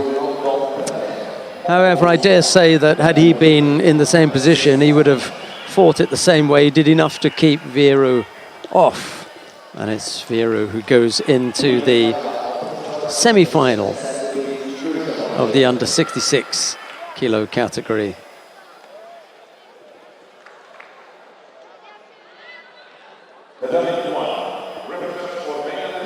So interesting turnout in the 48 kilogram category, don't you think? Twice Portugal against Spain in the semi-finals. Yeah, and we're going to get to see one of those because we're going to go down to mat number 3 now to see the contest between the experienced Caterina Costa. I say that because she's up against the relatively inexperienced Laura Martinez of Spain. It'll be Costa in the white judogi, Martinez in blue. Yeah, I think Martinez is quite young and unexperienced, like in the world tour, but she picked up good medals in the juniors, and I think she has a mature way of fighting. So I'm not surprised to see her in the semi-final here. Yeah.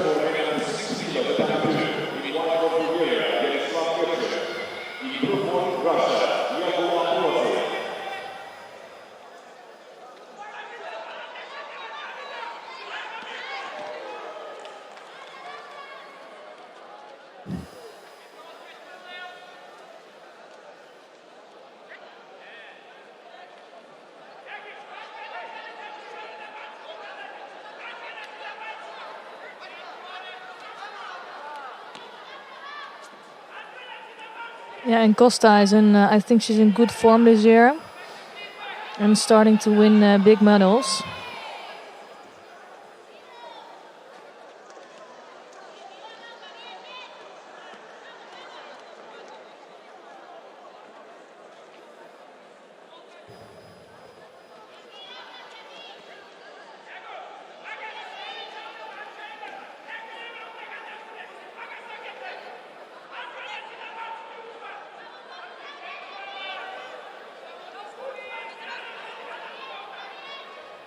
Like Martinez, I think she beat some good people. She doesn't have the big results yet, but everybody knows that she's capable of doing good things. I'm not sure if she can already beat Caterina Costa today, but I think this is a good chance for her.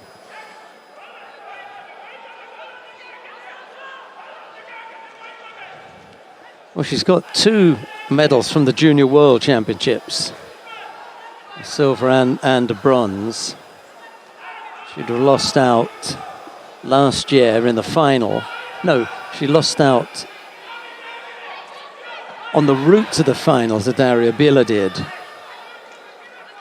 And she came back and she bounced back in that competition. That was the competition that Bila did won, the Junior World Championships in Bahamas last year, I think it was. She came back to win a bronze there. So we were talking about, you know, how some fighters are able to make that transition, and it gives the impression of being able to make the transition to senior. She's going to get penalized, Costa, for a overly defensive posture. Slightly unattractive looking scoreboard with 4 Shidos on there now, 2 apiece. And for example, here Martinez and Gersjes, they were competing a lot with each other. They were around the same age. Yes. And it was Gersjes who beat her a few times in World and Junior Europeans. But in the end, I think at the moment, Martinez is making a better transition to seniors. Yeah. That was beautiful. Rosari score with a nice soda from Martinez. And Martinez is good in this because she is all the time. She will keep attacking, and she's really hard. I think if you have a score against with her, she's hard to come back from. Oh, lovely! Really nicely done. The Ippon Seoinage top, Koji Gaki bottom, and going through there for the score. Laura Martinez of Spain overcoming Caterina Costa, and it'll be Martinez in that final. Yeah, look at that. Just really good work. Completely going over here.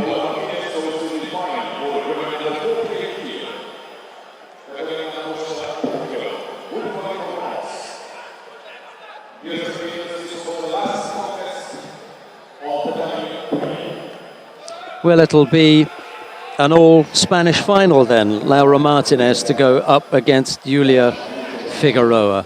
We're going to go over to mat number... Where shall we go? Well, we'll go over to mat number 1 then.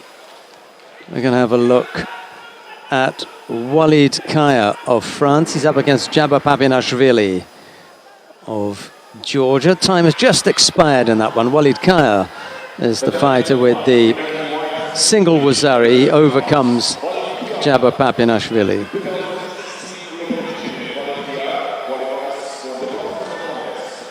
So we're just in time for the semi-final between another Spanish fighter here, Francisco Garrigos of Spain. He faces Felipe Kitadai of Brazil. It'll be Garrigos in the white judogi, Kitadai in blue.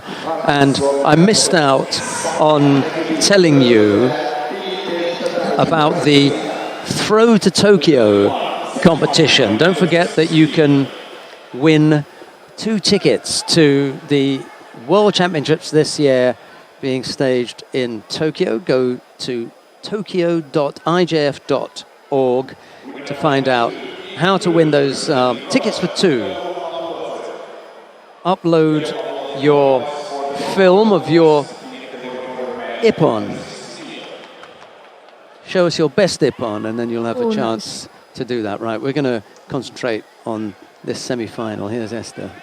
Yeah, but it is nice that they made a good website, so everything you can find on tokyo.igf.org about the contest, how to admit your video, and how to join the contest. So that was really great.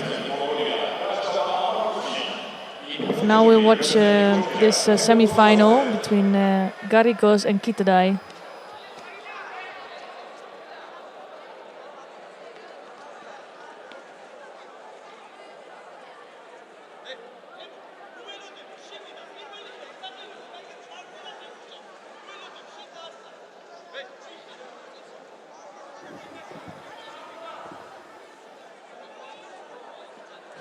They're gonna take some time to maybe check a score, or let's see.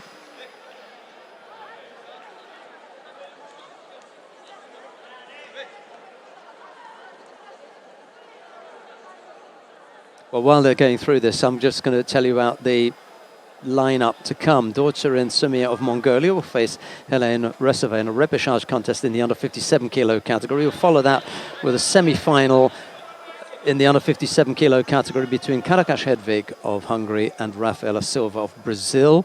That's on mat 1. That's all on mat 1. On mat 2, Dashtava Amatuvshin of Mongolia appears to be in a bit of pain. They need some medical attention or not.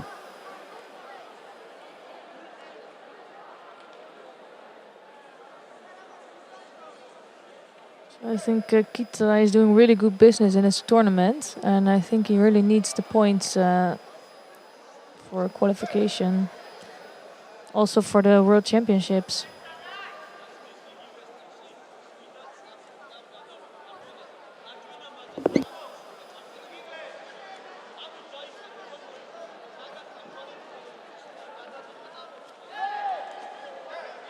And that's the Wazari score on the board. At least that's what I thought. And it's the Wazari for Garrigos score there. It's still 2 minutes 20 seconds on the board. So still some time to go.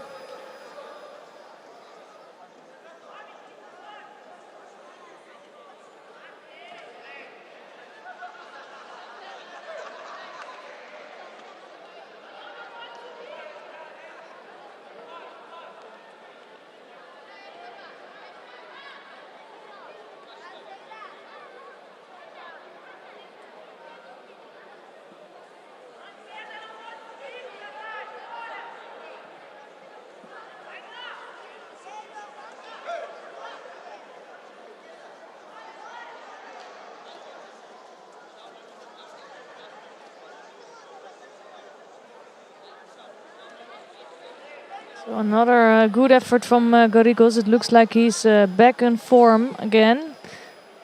Looking strong today.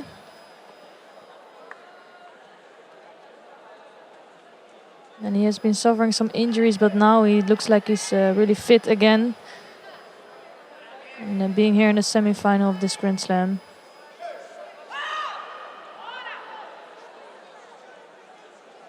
Kitadai looking a bit frustrated against Garrigos. Garrigos looking controlling and really strong. Another Tumonage effort.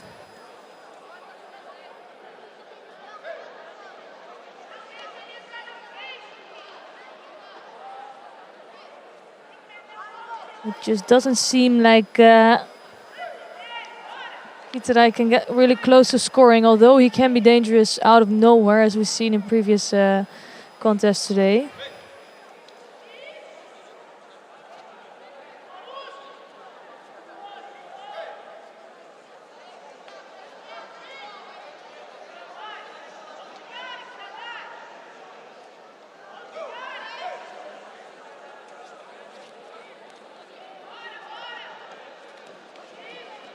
Nice and quick Seonage, but you can see that Garrigos is just quite sharp today.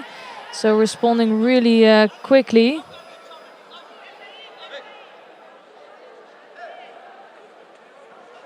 Now trying to work in Newaza.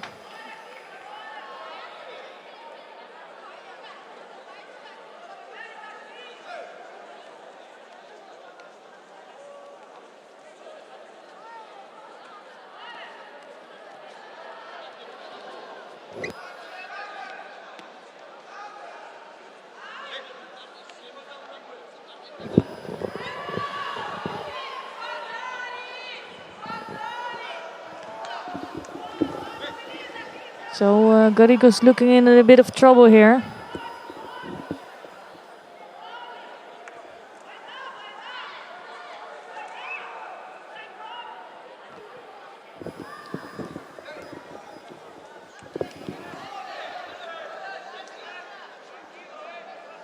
And it's a Vasari score for Kitarai, so now things really changed.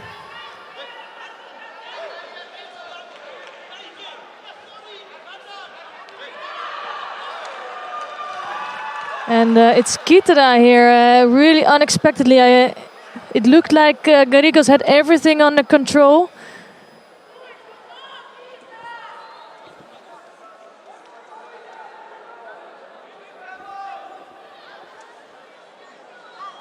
And it's Kitarai that's doing a really important job.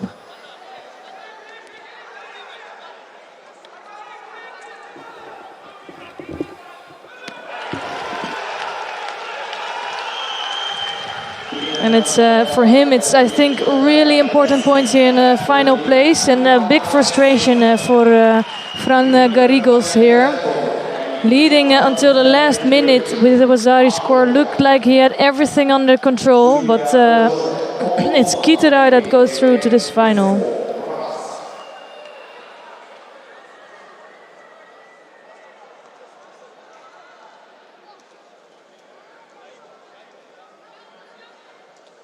And let's try to switch to mat number 2 now, because we have another semi-final going on in the 60 kilo category. That just finished. It's Teimur Nozat who is continuing to the final, and he will be the opponent of Philippe Kitarai. So, but let's stick here on this mat, because we've got a under 57 kilo category contest going on. It's a rapid charge of the under 57 kilo category with Tian Hongji of China in white, and she is facing Telma Monteiro of Portugal in blue.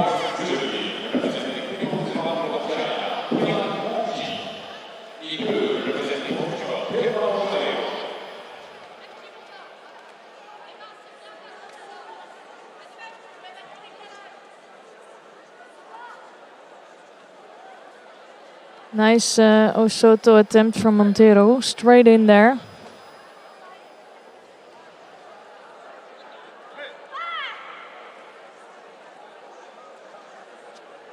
And it's the last 2 categories we're gonna see today, 57 kilo category and the under 66 kilo category. After that we're gonna take a little break, and we're gonna be back at 5 o'clock for the final block.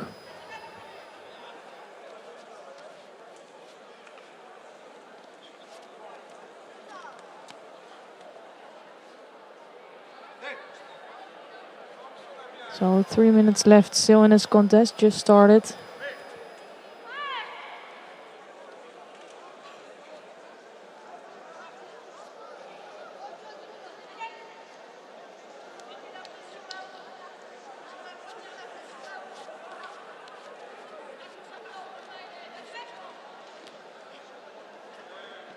Not a good effort from Montero.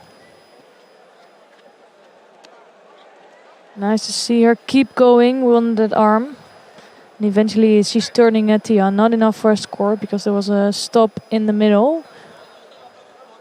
But good effort from Montero.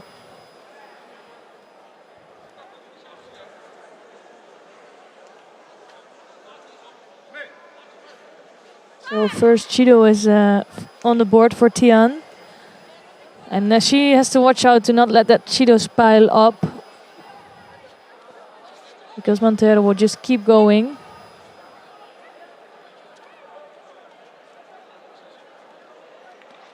Nice effort there from Tian.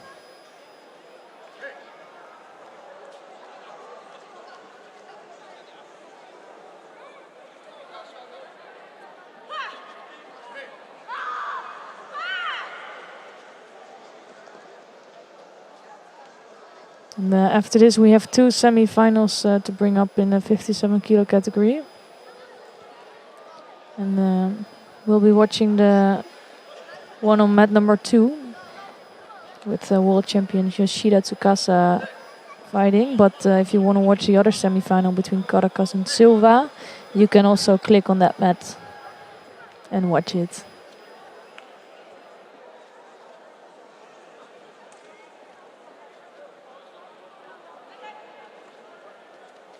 So again, I'm impressed with the gripping skills of Tian. Also, she made it really difficult for Yoshida to get to her kumikata.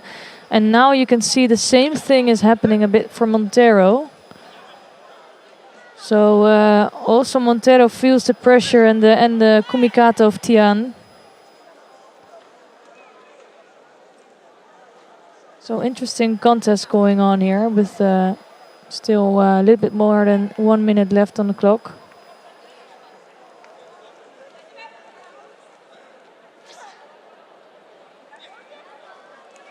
Not a good attempt from Montero, although being a little bit too far away. You could see her standing leg was really far behind.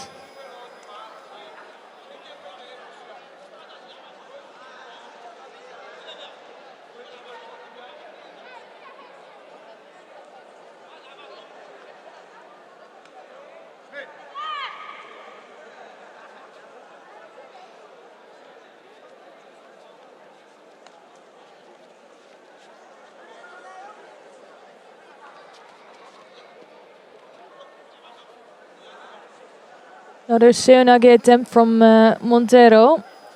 And she's just a little bit more clever with that attacks.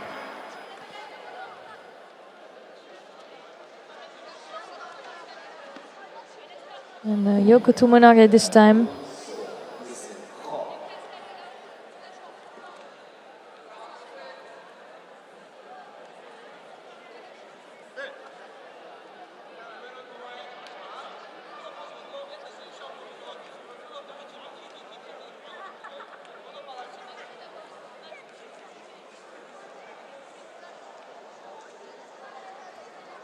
So 26 seconds left on the clock now. And Montero doing good business with her attacks. This time also has a stronger grip. And you can see that if Tian feels that pressure from her opponent, she's going to try to escape. And last time she got a sheet over her, this time she gets away with it. But I think that's a dangerous move.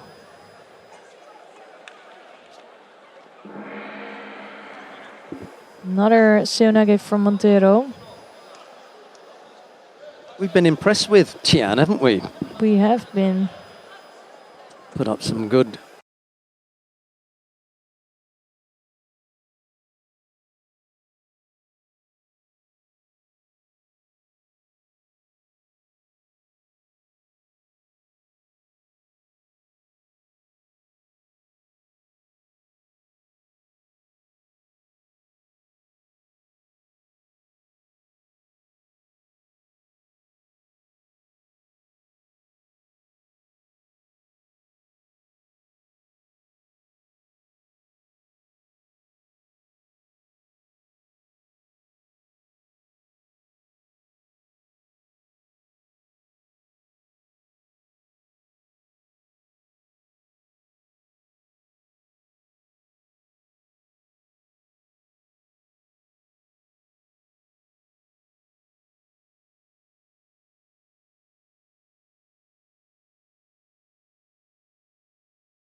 a couple of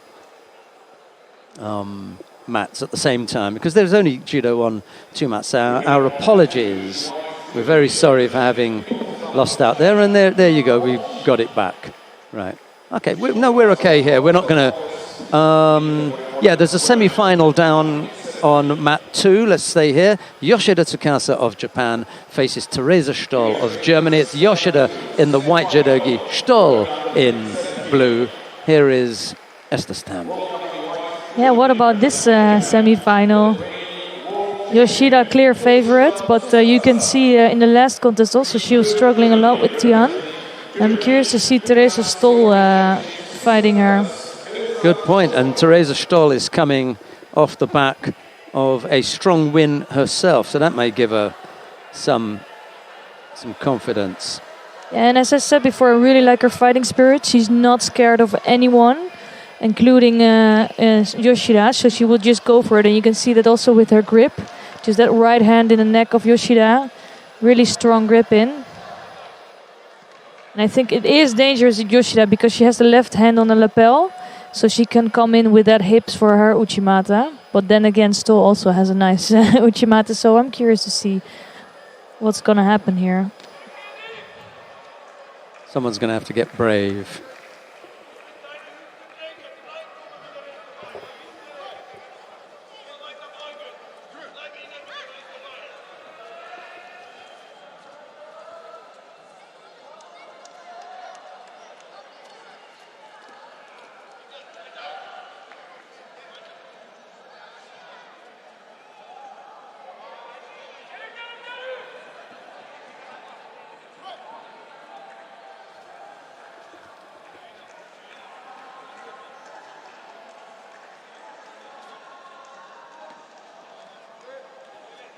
Left-sided effort there from Yoshida at the end, but it wasn't anything serious, never really troubled Stoll. Little over 2.5 minutes left to go in this semi-final. The winner will face the winner of this will face the winner of the contest taking place on mat number 1 between Karakas Hedvig and Rafaela Silva. Rafaela Silva leads by Wazari in that one with a minute left to go. Nice grip again from Stoll, and every time she takes that grip, Yoshida has to take a grip that will negate that. It goes on the inside, maybe around the back. That time it was into the waist and just pushing Stoll out.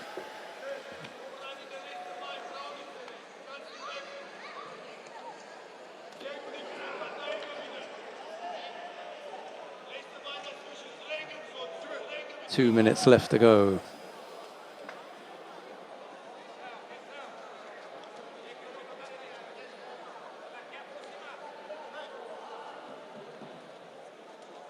Yoshida hasn't looked at her most comfortable. No, I think that started already from the first contest she had. She looked not too sharp. She made some mistakes, went to the ground quite quickly after she came in for that Uchimata. Well, normally she's so strong with that. So she's not, I don't think she's on her best form yet. But still, she's in this semi-final. And for her, I think it's good then to do this...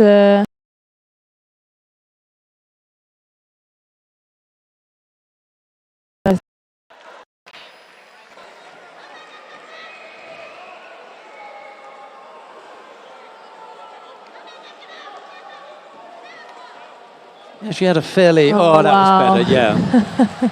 Just as we were starting to talk about that. Well, you mentioned her strong Uchimata, and unfortunately for Stoll, she was on the end of it. Yeah, but I think Stoll was doing a good job here in this semi-final. We'll give her some more things to work on. But I don't think it was the wrong tactics that she was doing. I think she was doing a good job here. Just not enough against the world champion, Yoshida. Well, we've got another semi-final about to... No. It's a repechage contest down on mat 1 as well. Whoa, that was lovely, wasn't it? Another one. Not Uchimata, it was Haragoshi.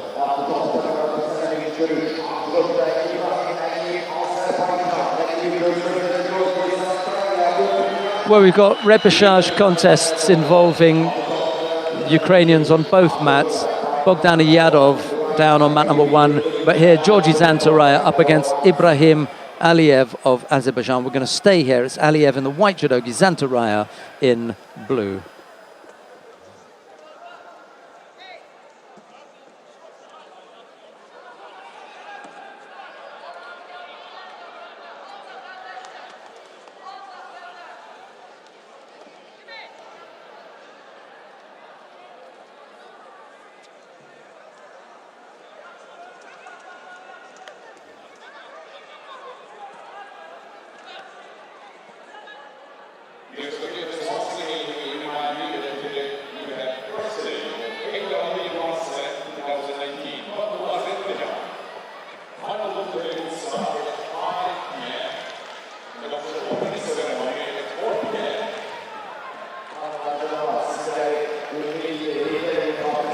I was almost thinking that Zantaraya already fought him, but it was another Azerbaijan guy, Ibrahimov.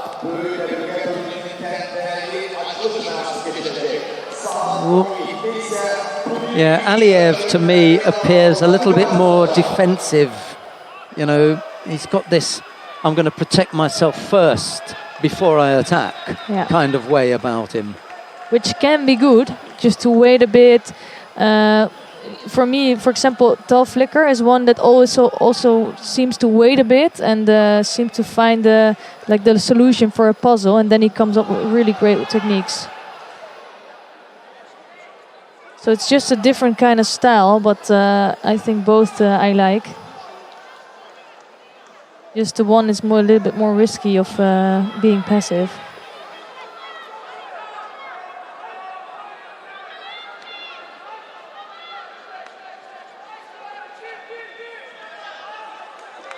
Yeah, that's not the best of attacks, is it?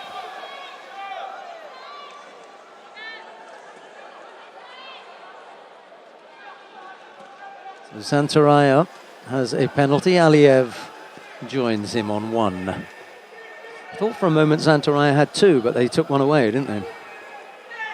Left-sided effort there from Aliyev. And again, not the strongest. He's going to get himself in trouble with that. He may be able to use that with the lower ranked players, but not someone of Zantaraya's experience.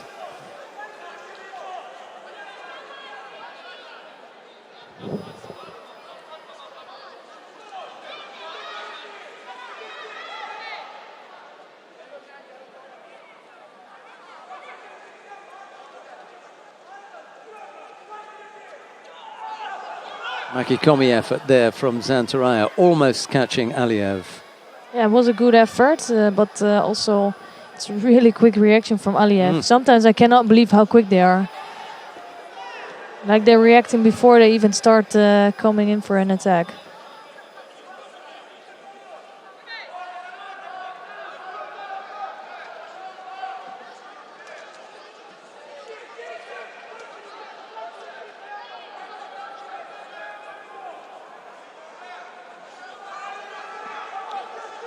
Almost caught him with the ash. It was there again, looking for the little strangle, but Zantaraya slipped that one.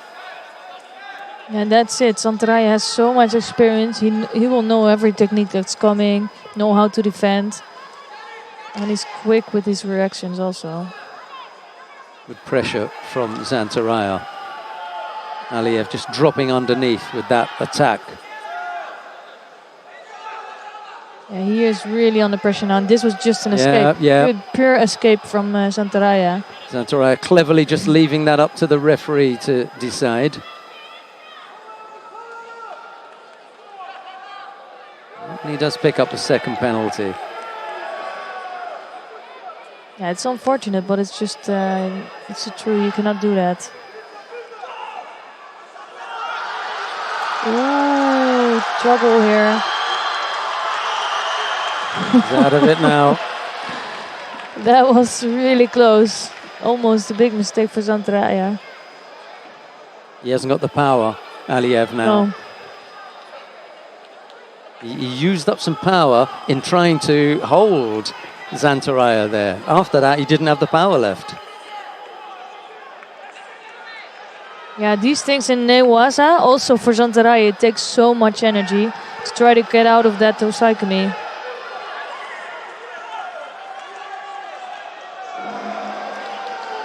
Zantaraya's got to try and be that little bit more tidy when he's got an opportunity and not try and rush it. Aliyev has picked up the 2 penalties, Zantaraya just the 1. Don't go over on that side for too long. Another poor effort. But that was better. Yeah, but Zantaraya is also tired.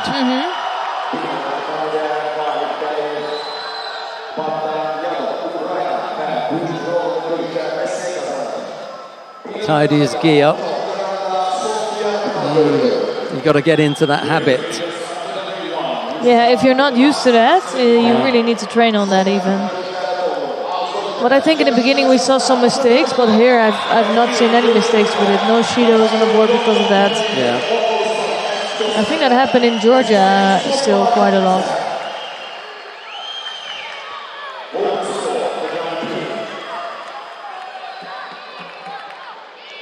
He's got to get free of that hand.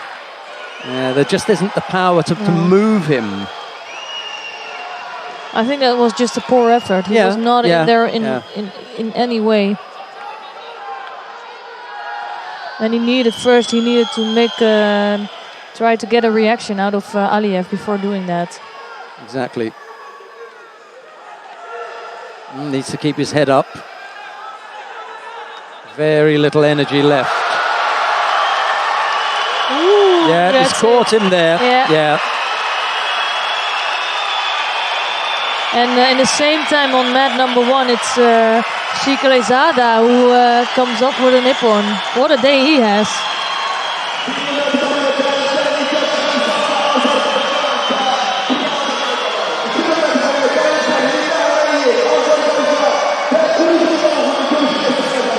Well, that was the ippon from the adjoining mat. Nijat Shikalizada.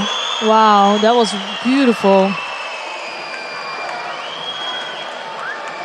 Huge hip technique there. Right, we've got one more contest to bring you. The semi-final in the under 66 kilo category, featuring Mukridin Tilolov of Uzbekistan. He's up against Denis Vieru of Moldova. Tilolov in the white judogi, Vieru in blue. Yeah. I'm again impressed with Denis Vieru. The way he's competing, how mature he is in competing, how strong. And now almost taken over by Tilovov, but he's doing a really good job.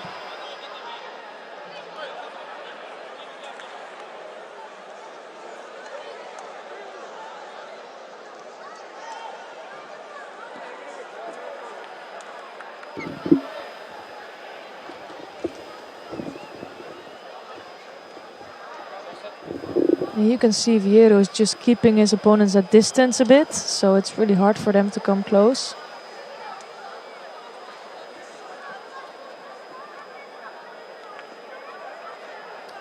Well, Tilolov has impressed me as someone who likes to throw big, and I suspect that that's not going to change in this contest. That's his style.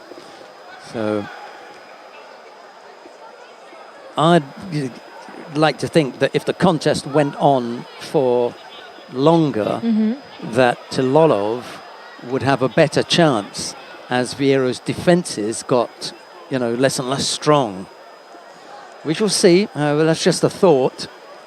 It is a good there's a lot of in this contest. We could get really big throws. We can get tactical fighting, but I think it's gonna be both really will go for it, and they have good scoring abilities.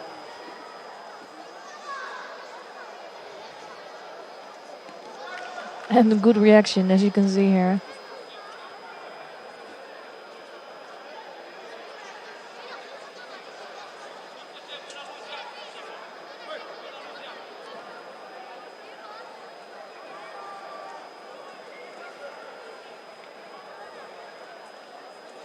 Single Shido against Tilolov.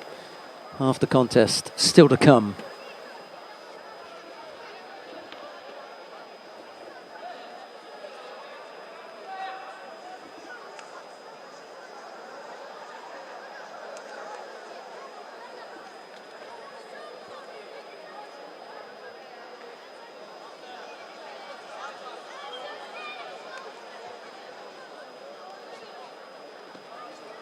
Left-sided effort from Tilolov.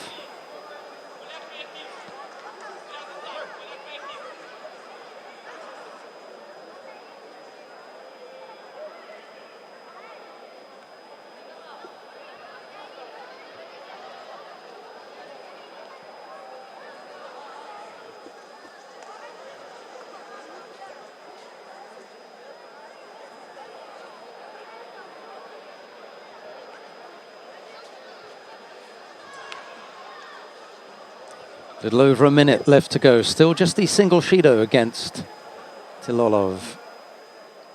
Viru being watchful, showing patience. As long as Tilolov doesn't lose his shape, you know, you can keep the quality of his judo up, he's going to remain dangerous. I just get the feeling that now with, you know, as we approach 4 minutes on the mat, maybe Viru's defense won't be as strong. That's the only hope that Tilolov has. Mind you, Tilolov's defense isn't going to be that strong because he's going to be breaking down as well physically. And for me at the moment, Viru looks really strong still and coming in with good attacks. Just came up with another nice Ouchigari. So it's Tilolov that has to start going now.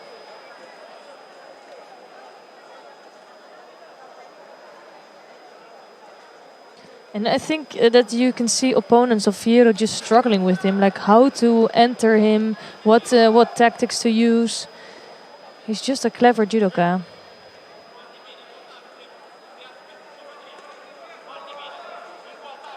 Now Tilolov just falling behind on attacks there, picks up a second penalty.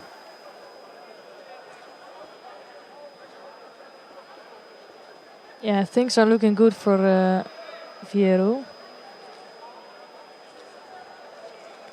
Although in the end it doesn't say so much. We saw it happening today a few times that one judoka picked up 2 Shidos and then come up with a score. So.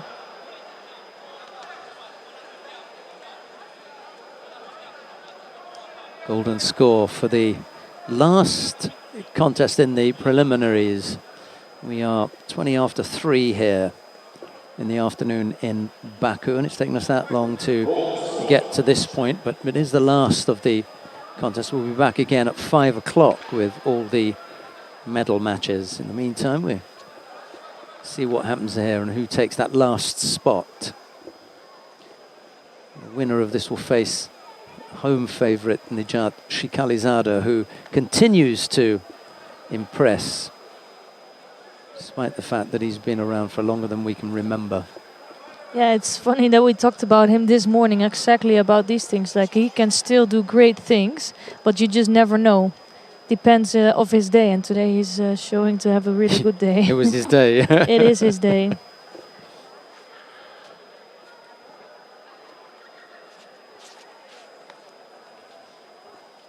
You know, when the contest record of a particular fighter doesn't leap off or come immediately to mind, I'd just like to have a check on something and find out when it is a penalty from Viru for avoiding to take a grip there. I think he was youngest world medalist, male medalist ever, one of the youngest, right?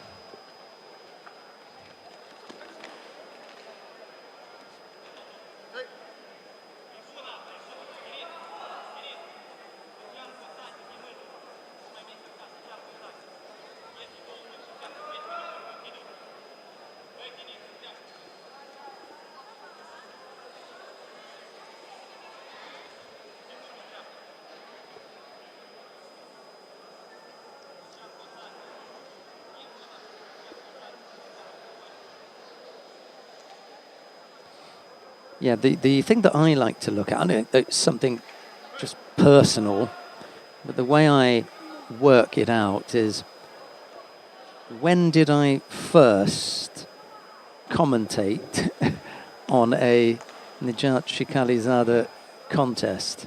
And that gives me a good idea of just how long they've been around. And the first record that I've got is back in 2007. 2007. I think there was one, I'm not sure. That's a while ago. Yeah, there, but 2007. Now, that doesn't mean that I saw them for the first time then. It just means that the first time I commentated on them, that he's been around for quite some time now. Just going to have a look at that record that Esther was talking about, and that was the date of his medal-winning performance. Let's have a look. Bronze medalist at the European Championships back in Warsaw. That wasn't that long ago, was it? To be honest.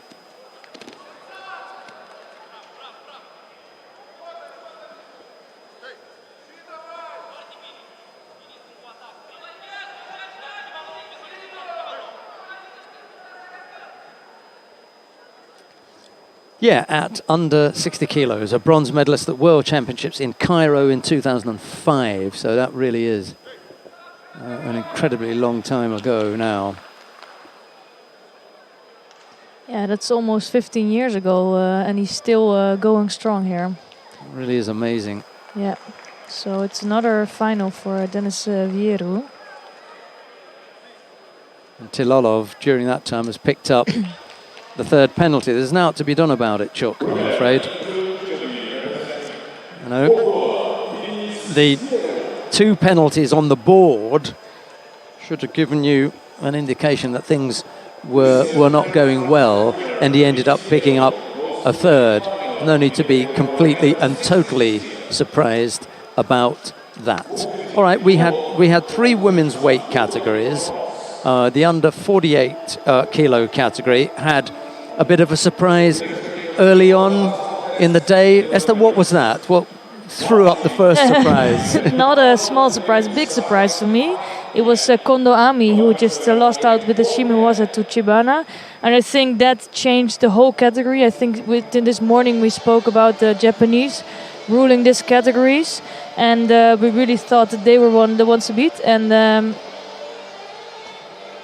And immediately, and after already the first contest of Kondo, it happened to change that the predictions, and it was Chibana, but Chibana also lost out to Sidot later on. So it became a really open category, and I think the Spanish today did really good business with Julia Figueroa in this final, and she's facing her teammate Laura Martinez Abolenda, the youngster, and it's good for me to see those two in the final. Be interesting to find out when the last time two Spanish fighters appeared in the final of a Grand Slam. That might be, might be a while ago. Look at. I can't remember myself when that was. Any disappointments in there? I mean, apart from Kondo going out, Melanie Clement maybe, losing out to Figueroa. But you said that this morning, didn't you? That was a distinct possibility. Yeah, she proved already in Tbilisi that she can beat anyone, including Bilodit. But I don't think she's the absolute top favorite to beat in this competition. So she has the skills, but she can lose out to people like Figueroa. And later on, she lost to Chibana, I think. So no medal for her today. Right. So that was a weight category where the number one seed and the hot favorite Kondo Ami bowed out early. What happened to our number one seed and the hot favourite in the under 52 kilo category, Amandine Bouchard? Well, I think they proved, both the number one and number two seed, they proved that they were just the strongest. I don't think they were in big danger here. They were just fighting really strong, and both there in the final. Also, Shishimi I'm talking about. Yeah. And I think they did a good job. The other thing to mention was Geffen Primo doing a good job beating Kuznetsova. And she has a battle going on with Kili Cohen. And she's beating the one that Kili Cohen lost to. It's just a one-time thing, you know, but it is for her a little step for Cohen. Although Cohen is still the higher seeded, and she had the better results. And then it will depend on what happens with Primo in her contest. I think it's going to be with Evelyn Schopp. Exactly. In that bronze medal contest. If she walks away with a medal there, you know, that really does put some pressure on, doesn't it? Yeah, I think so too. Okay, let's take a look at the under 57 kilo category. What happened with our number 1 seed and hot favorite there, Yoshida Tsukasa? Yeah, Yoshida Tsukasa, although she's in the final, I think it is. We can mention that she was not in the top form today. So already starting from her first contest, of course she was winning. She won with good newaza as well.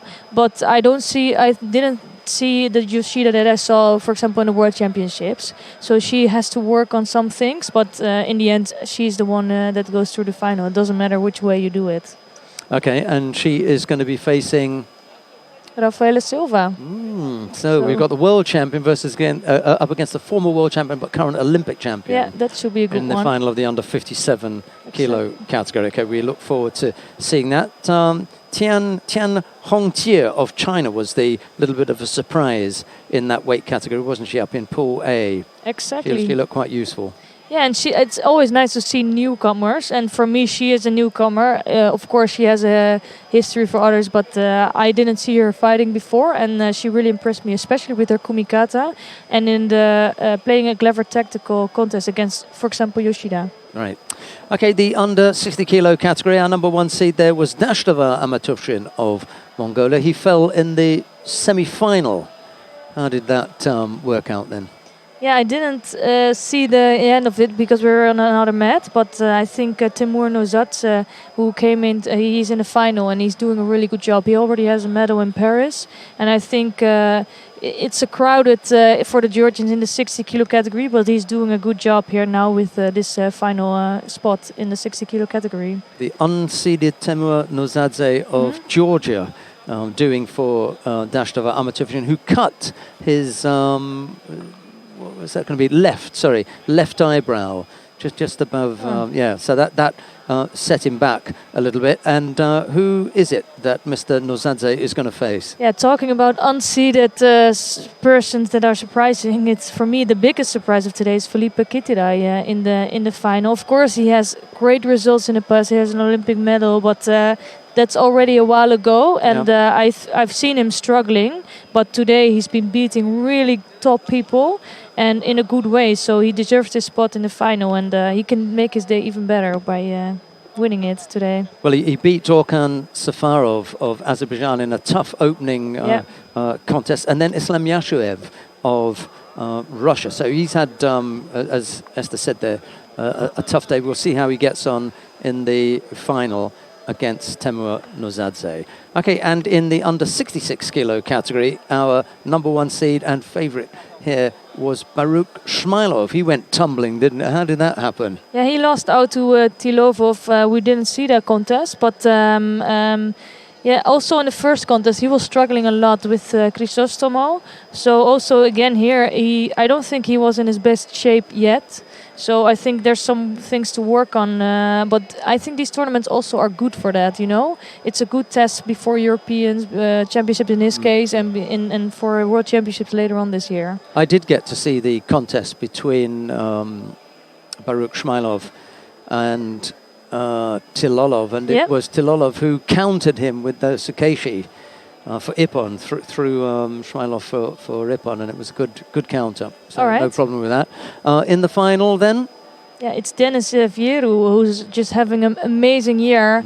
And he looks almost unbeatable. And we were talking about in the last semi-final that he was, as soon as the contest would go on, he would maybe lose a little bit of his defense. But I didn't see that happening. No, nor did I. Even 2 minutes into golden score, he was still looking strong, still looking for his attacks. So I think that's one of his strengths even. And it's going to be a challenge for Nijat Shikrazada, who's having an amazing day. But we all know the longer the contest takes, the harder it's going to get for him.